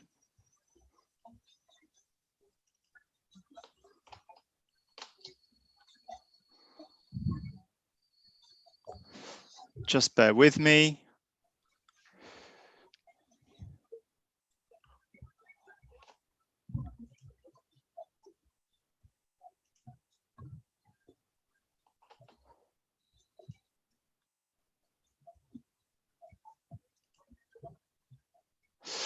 So I trust that everyone is able to see my screen. Thank you very much to the organizers, ISA Maharashtra. It's my pleasure to participate on behalf of SICK India. And the topic I would like to share with you today is an emission monitoring technology that I think in view of future requirements is going to become much more widespread as we move forward with lower emissions levels and modern day abatement technologies. The first, let's have a quick look at the agenda points. We will briefly look at some more well-known, widespread emission monitoring technologies. We will then take a look at an additional technology known as hot extractive emission monitoring. We will look at the benefits and the capabilities of that technology. We will evaluate how it fits together with the topic of digitalization that has been a driver of this meeting of ISA Maharashtra. And then we will look at some applications which give a perspective as to the strengths and the potential for this technology. And we will wrap up with a brief summary and the opportunity, I believe, for one or two questions. So moving straight on, the first thing I would like to share with you is a little bit about the fact that what is unique to SICK as a provider of emission monitoring technologies is that the technologies that we have allow us to use different methods to measure emissions continuously. So we have different production locations in Germany. And they span really a very broad range of technologies. So we have the classical cold extractive gas analyzers manufactured by SICK. Also, we have in situ gas analyzers. Then there are a couple of technologies which tend to be inherently in situ, that's dust and flow. And finally, the focus actually for the presentation today will be the hot extractive analyzer technology. So these are all produced by SICK in Germany in various locations. Let's of course give ourselves a reminder of the fundamental task of the emission monitoring system. These are of course required when a plant operator is having to report emissions to atmosphere. And here the typical situation is that there is a defined emission limit value which must be met, be that as a half hourly or an hourly average value. The key point to be aware of is that the units of this emission limit value, or ELV, tend to be in milligrams per normal meter cubed. What does that normal mean? Normalized means with respect to standard temperature and pressure, but perhaps even more significantly in terms of the capability of the emission monitoring system, there will be a reference oxygen concentration, and there will also be a requirement to report dry basis. So as we've said, there are various technologies out there. The SEM system, some SEM systems fundamentally measure dry. In the case that the SEM system would measure wet, then there is a clear need for water vapor to be measured to allow us to express the measured concentrations dry basis. If we look at the other element of reporting emissions, and this is something that is a very hot topic in India right now, and that is the idea of reporting a mass emission, which of course will be a requirement with the forthcoming need to measure volumetric flow. Mass emissions are actually, there are two ways to report them. You have to have either dry basis measurement, both of your pollutant concentration and of your volumetric flow, or you have a wet basis, a combined wet basis measurement of your flow and your pollutant concentration. However, the point is that because the flow technologies that are on the market, all of them fundamentally measure in situ, and let's take ultrasonic or pitot tube as examples there. So they are measuring wet. Therefore, if your emission monitoring system would measure dry, you would need to have a water vapor measurement to be able to express the flow rate, also dry basis. So I think the takeaway from this is that one way or another, there is a clear need to measure water vapor. So very briefly, looking at the well-known conventional emission monitoring systems, and I'm sure that people who have a knowledge in this subject area don't really need such an in-depth description. But one fundamental technology is called extractive, cold-dry extractive. And the point being that because of the technology employed, the sample gas must be entirely particle-free and must be absolutely dry. So the extracted sample will be cooled to remove water vapor. This is normally done in a cooler, a refrigerating cooler, and then there will be what can be described as multi-stage filtering. So there will be a filter up at the probe, and as you can actually see here on the picture, there are numerous filters which are helping to ensure that the sample is entirely particle free. So of course this technology fits with the need to report dry basis, the emission limit value. However, there are clear limitations: an inability to measure water soluble components, and the concern also that the sample optics are susceptible to particularly the presence of any acids. And actually, when you look at these filters down in this sample system, some of the filters are for particle removal, and some of them are actually in an attempt to remove condensed acids. The point being that when you chill the sample, of course, you come down through the acid dew point of the sample and allow that sample to potentially condense where there can be acid aerosols or entrained liquids.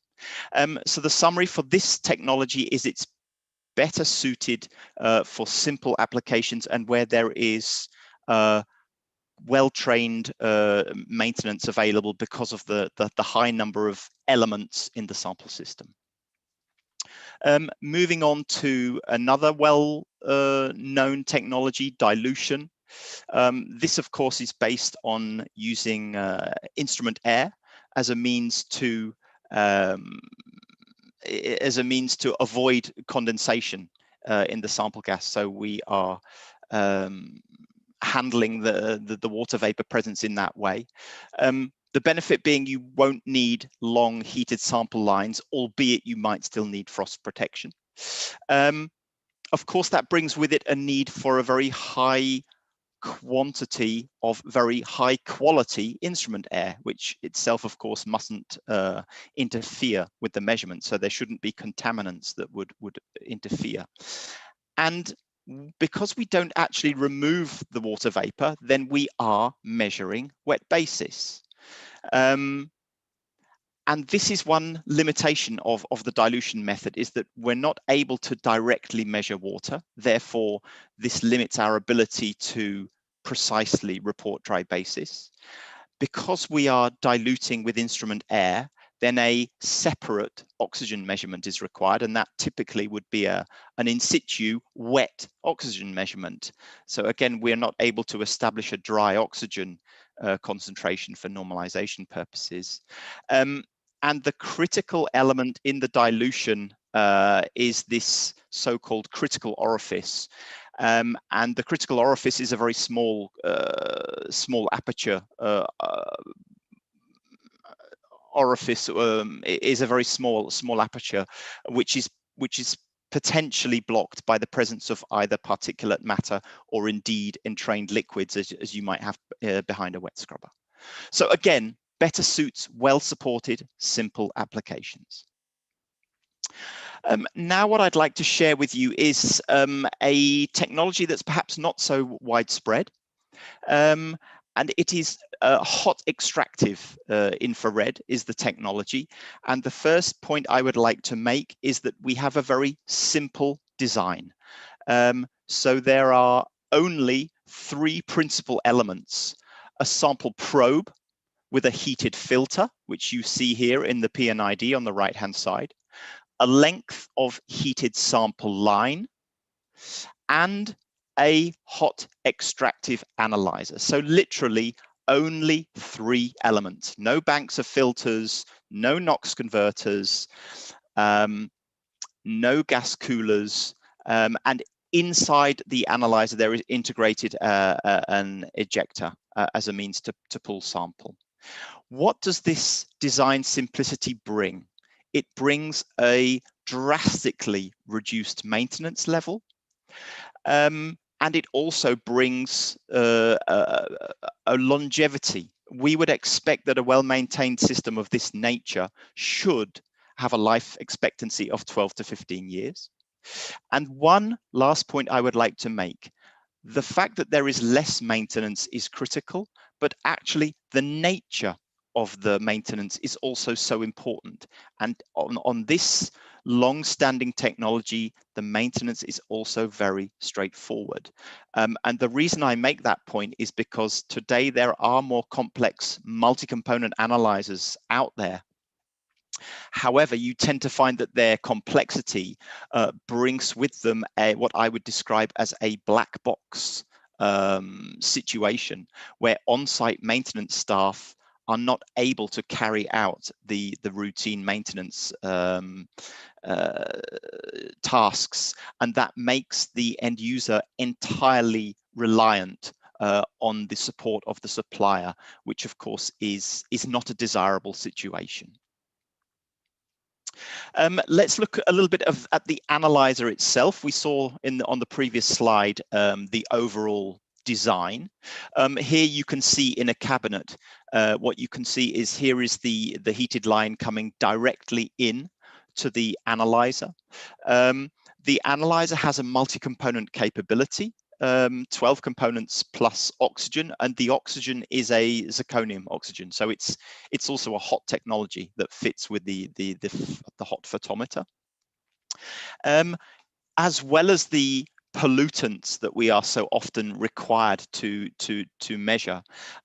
The analyzer is also able to measure all normalizing components. So the zirconium is offering the oxygen measurement, and also, as we referred to earlier, we have a direct measurement of water vapor here.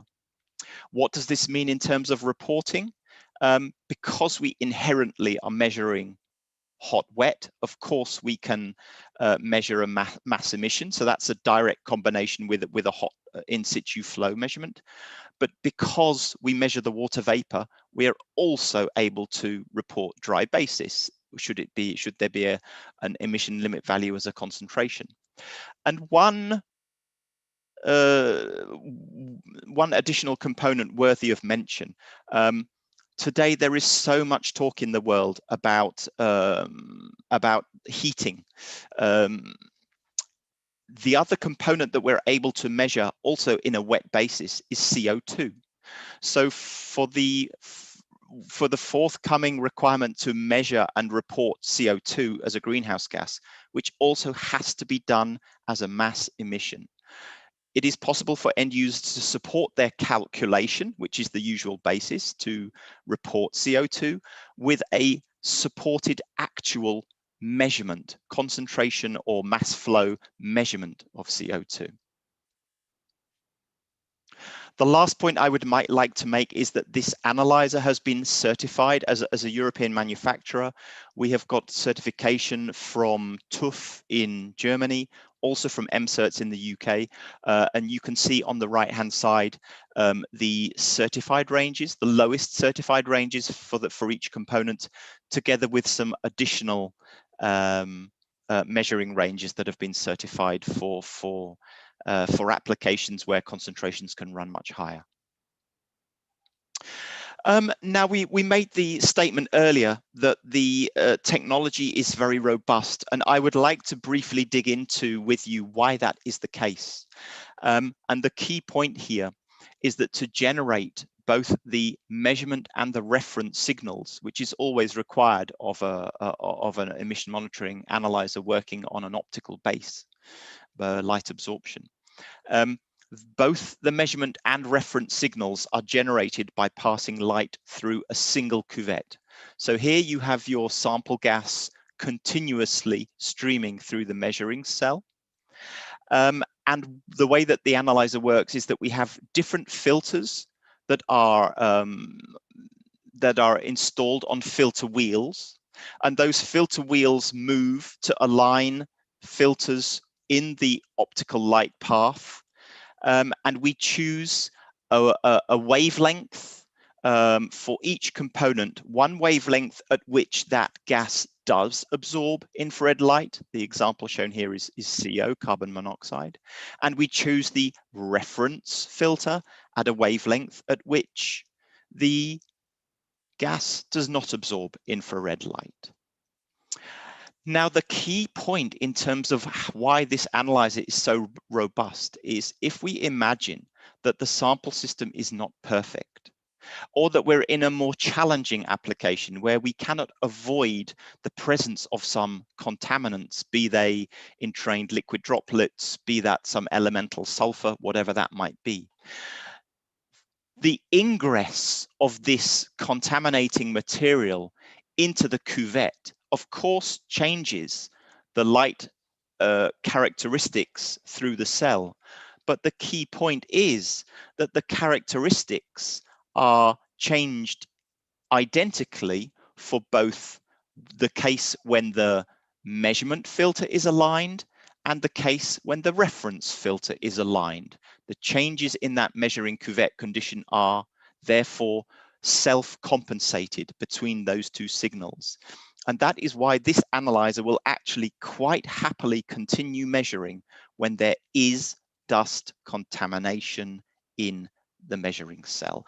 And that is a very stark difference to the earlier technologies that I referred to.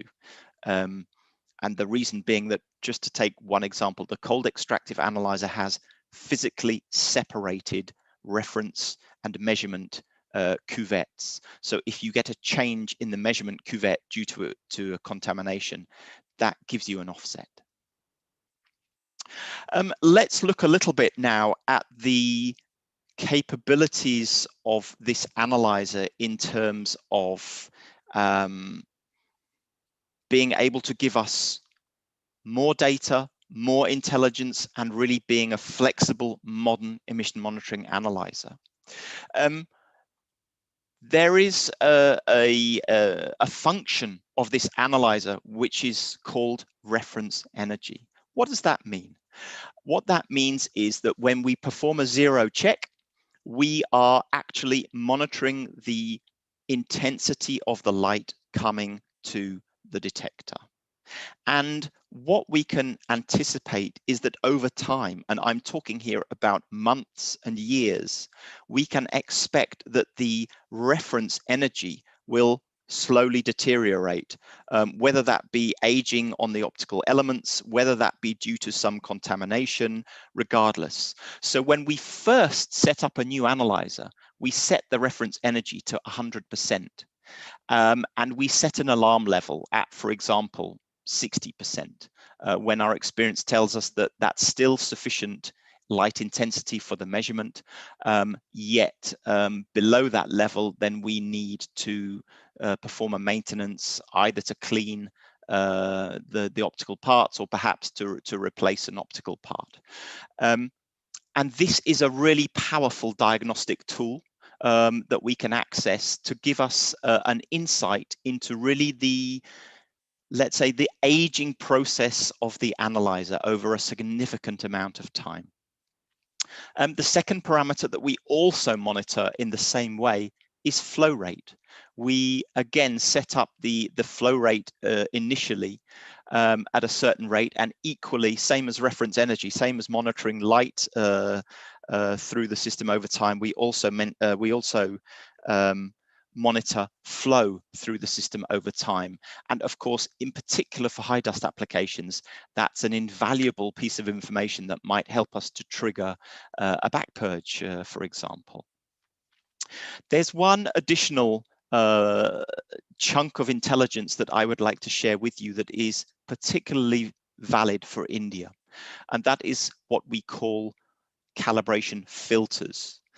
As we've seen in this upper diagram, the basis of how this analyzer works is by having optical filters fitted on multiple wheels, which are then aligning themselves sequentially in the optical light path.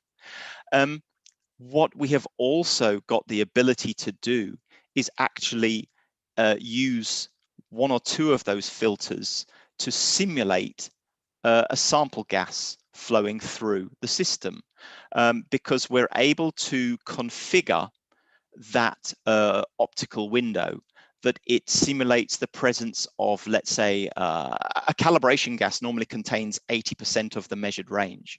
We are able to make a light absorption characteristic of this filter, so it equally simulates, let's say, 80% light absorption at a given wavelength.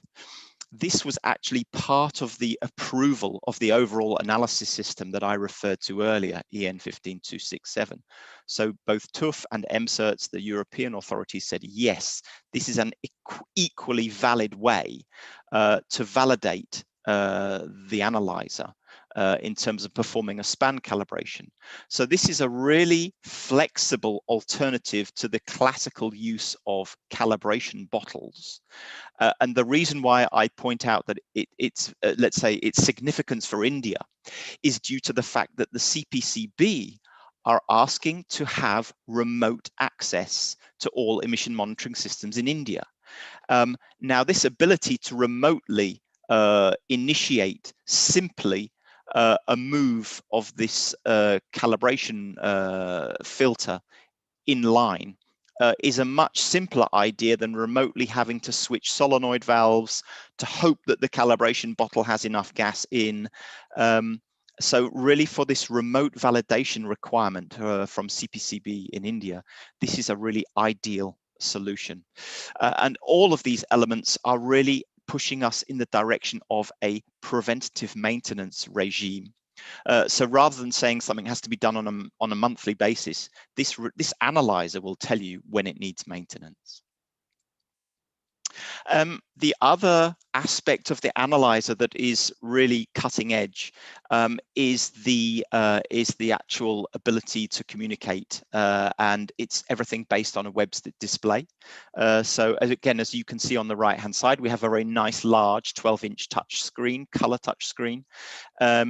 You're able to get very, very fast access to all device parameters wherever you are. The way that is done is that you can type in the IP address of the analyzer, and then of course the operation is done via Google Chrome, and that is really what gives a really flexible access to the analyzer, to the output signals, also to all diagnostic parameters. and again, in terms of remote access, then this is really a huge step forward if we would compare it with good old 4-20, albeit we of course still have the option of additionally 4-20. What I'd actually like to do now and spend a little bit of time on this is we've talked about the qualities of this technology. I'd actually like to share with you some industry specific applications where this technology has been applied a lot to really demonstrate those qualities that we have identified.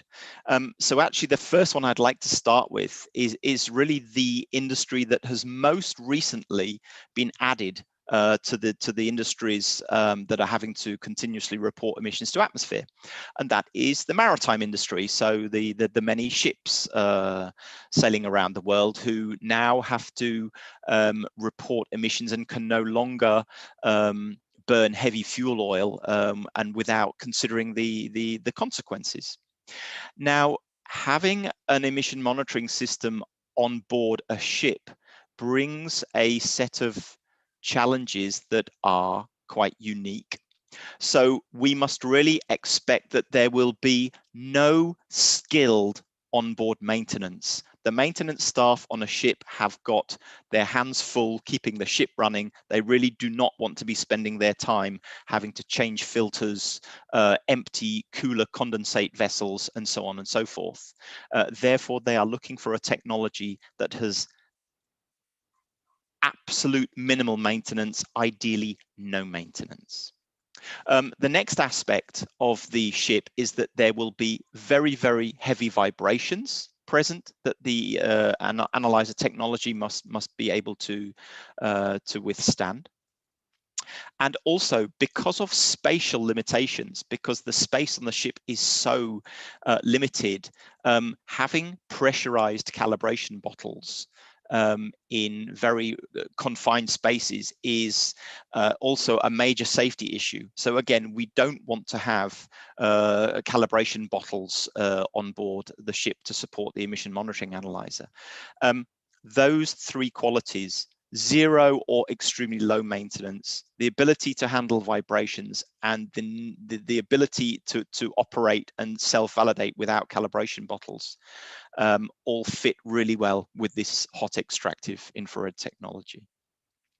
Let's move on land and look at the HPI industries. And there are some applications, if we take a couple of applications that I think are quite, let me call them notorious.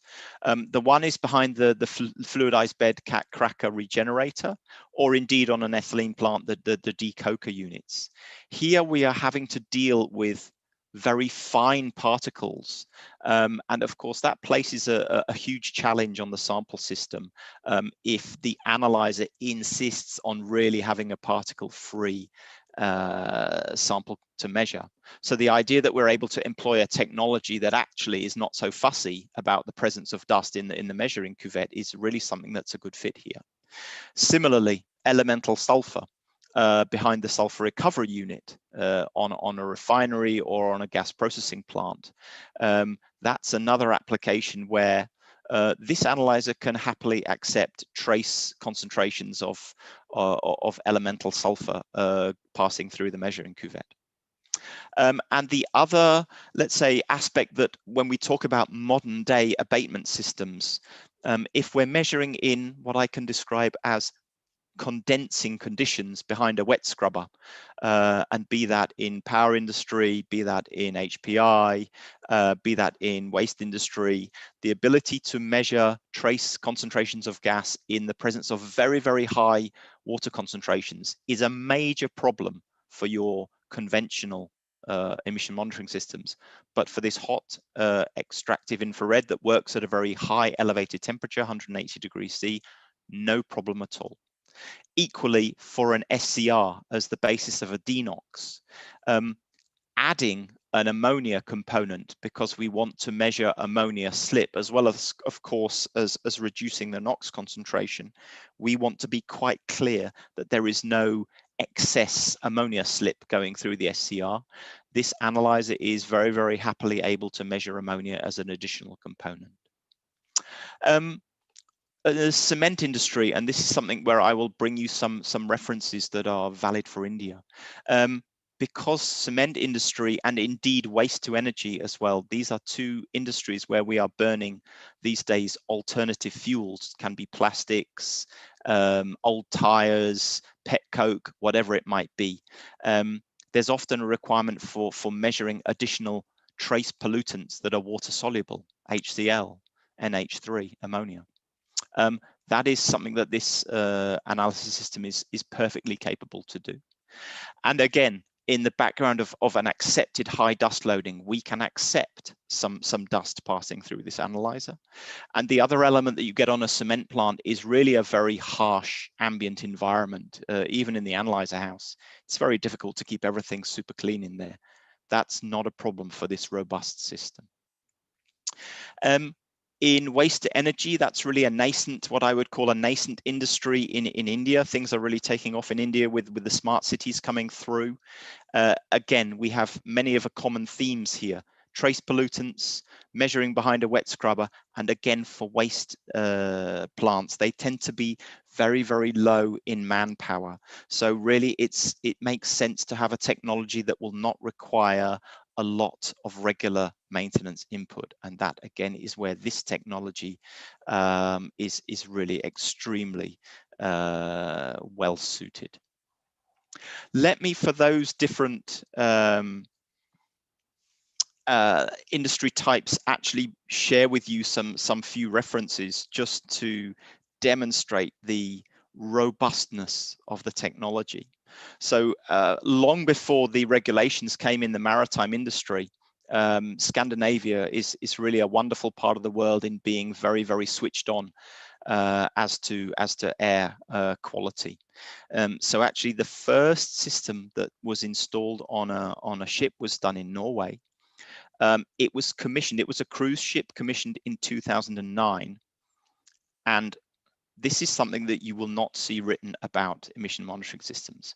No service for the first 4 years, literally.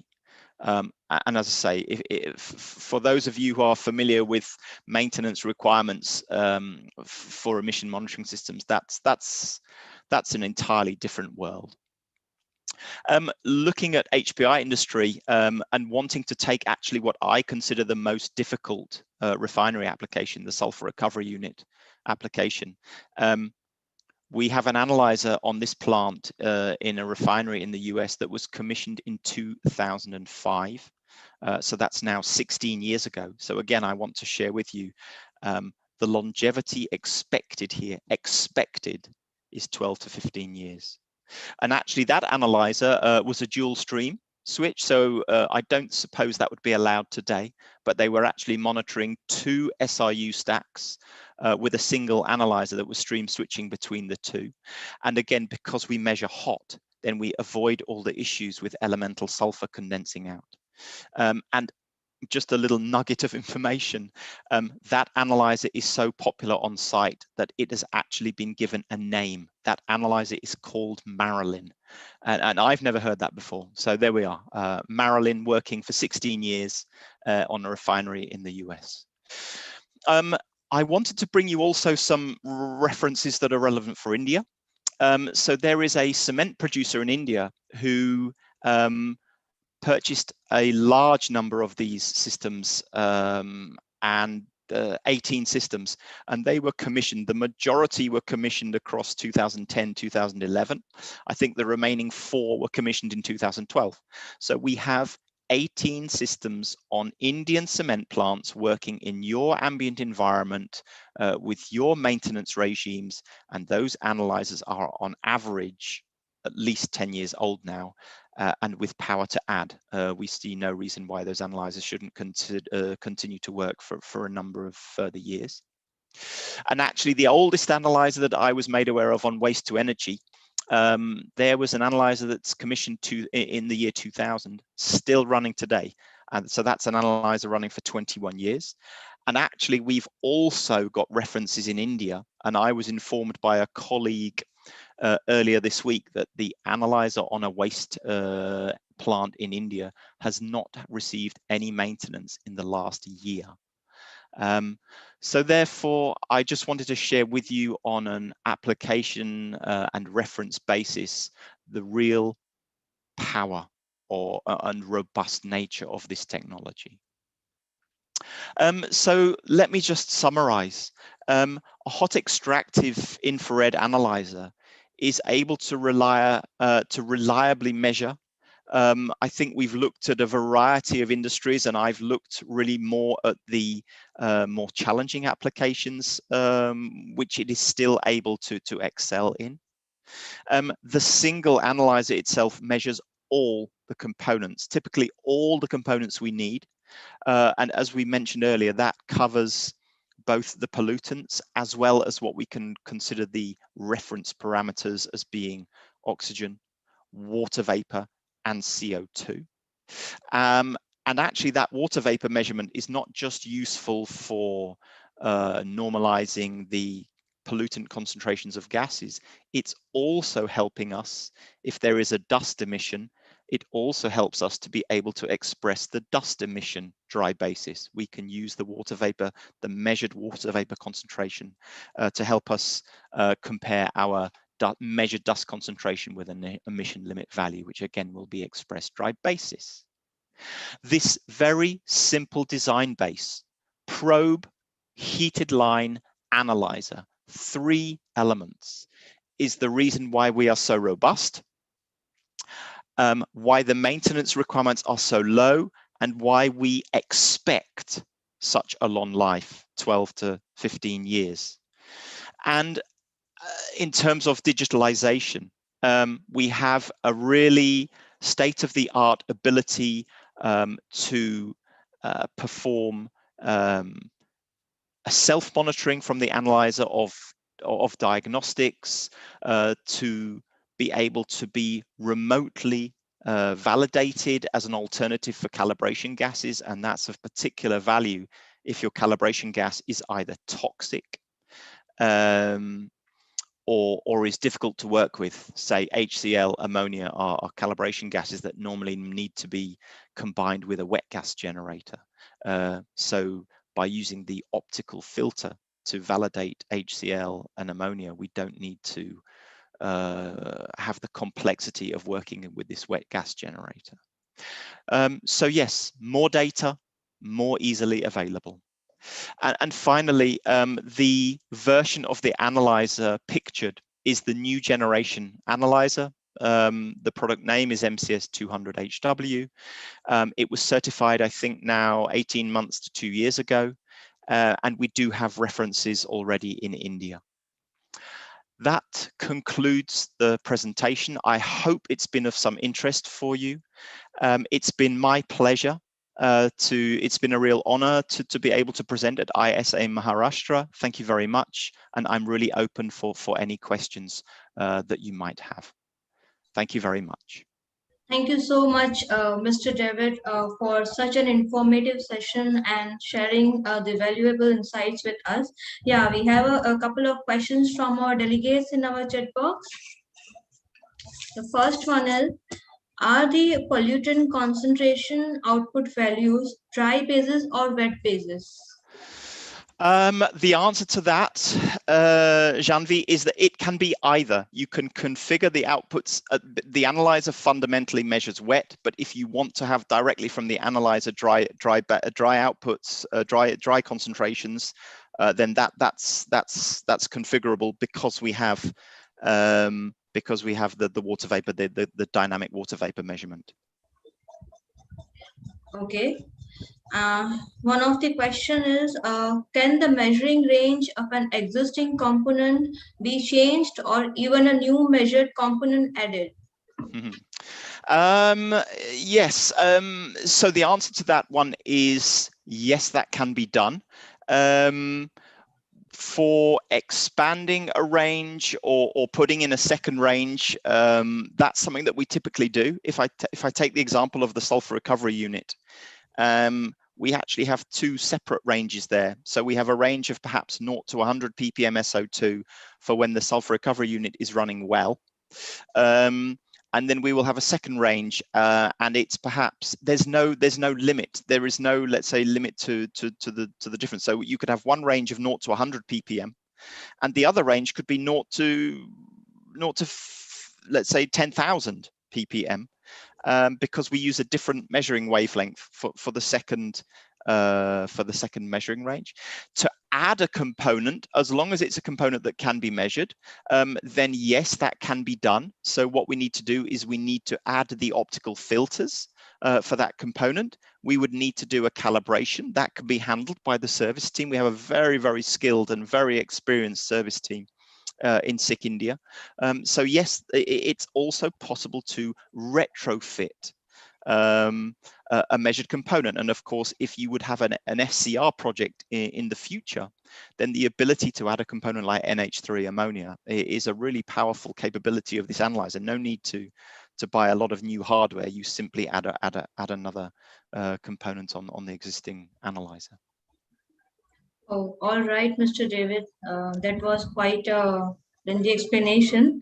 Now, due to time constraints, we could only cover a few questions, and we would be forwarding the remaining questions to you, Mr. David, and we'll revert back soon to our audience. Yeah, so now we are at the end of this session, and it's time for a quick thank you note. A word of thanks to all the attendees for taking out time to attend this virtual symposium, PPPA 2021, and for being such a wonderful audience. On behalf of ISA Maharashtra section, massive thanks to Mr. David and SICK India Private Limited for your Pleasure. participation in Pppa 2021 and enlightening us on next generation emission monitoring. Thank you. Pleasure. Over to Thanks, you, Ms. Jambi. Pireen.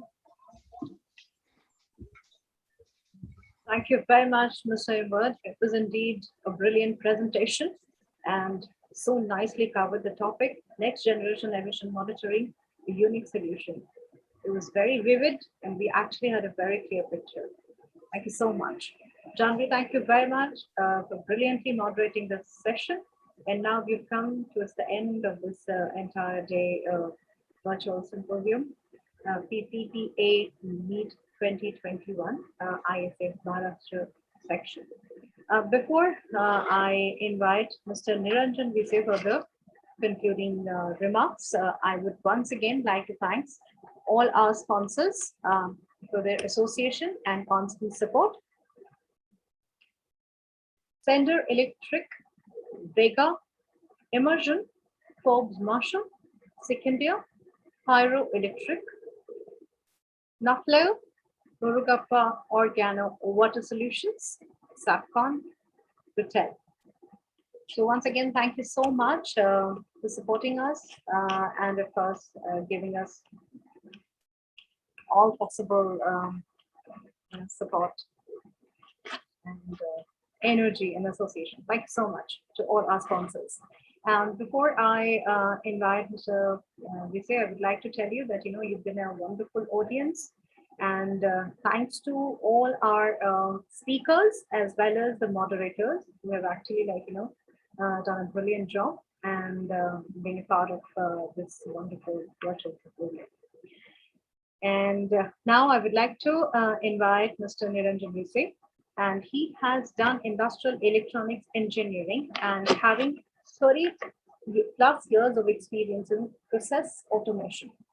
Worked for various leading organizations during his entire career, to name a few: Elder Instruments, Invent Hoffman, before he started his own company named AMD Engineering and Controls. He is currently providing enclosure solutions for critical application for hazardous areas installation in the process industry. Ladies and gentlemen, presenting to you none other than Mr. Niranjan Vise for the closing remarks.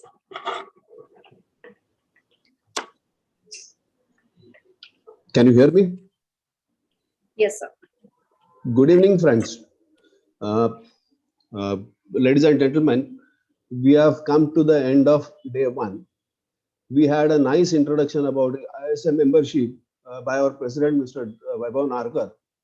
and keynote address by Dr. B.R. Mehta. He has given us the insight of what is the post-COVID situation, digitization post-COVID in next down the line 4 to 5 years, and all the speakers from various industries like Schneider, then Vega, Rital, Pyroelectric, and and from SICK. So everybody has given a fantastic technical presentations post COVID and digitalization of all the products. Hope everyone have enjoyed the sessions. Keep joining.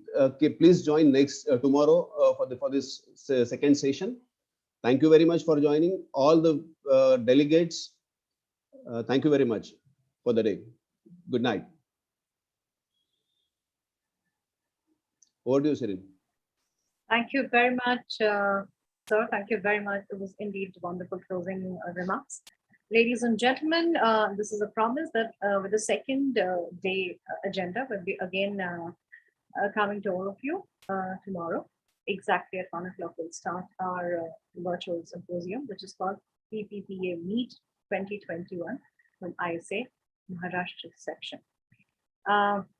Thank you very much for being there, and let's have a very good evening, and let's be prepared for tomorrow's webinar. Once again, thank you so much. Me, Sirin, signing off. Hope to see you tomorrow. Thank you. Bye-bye.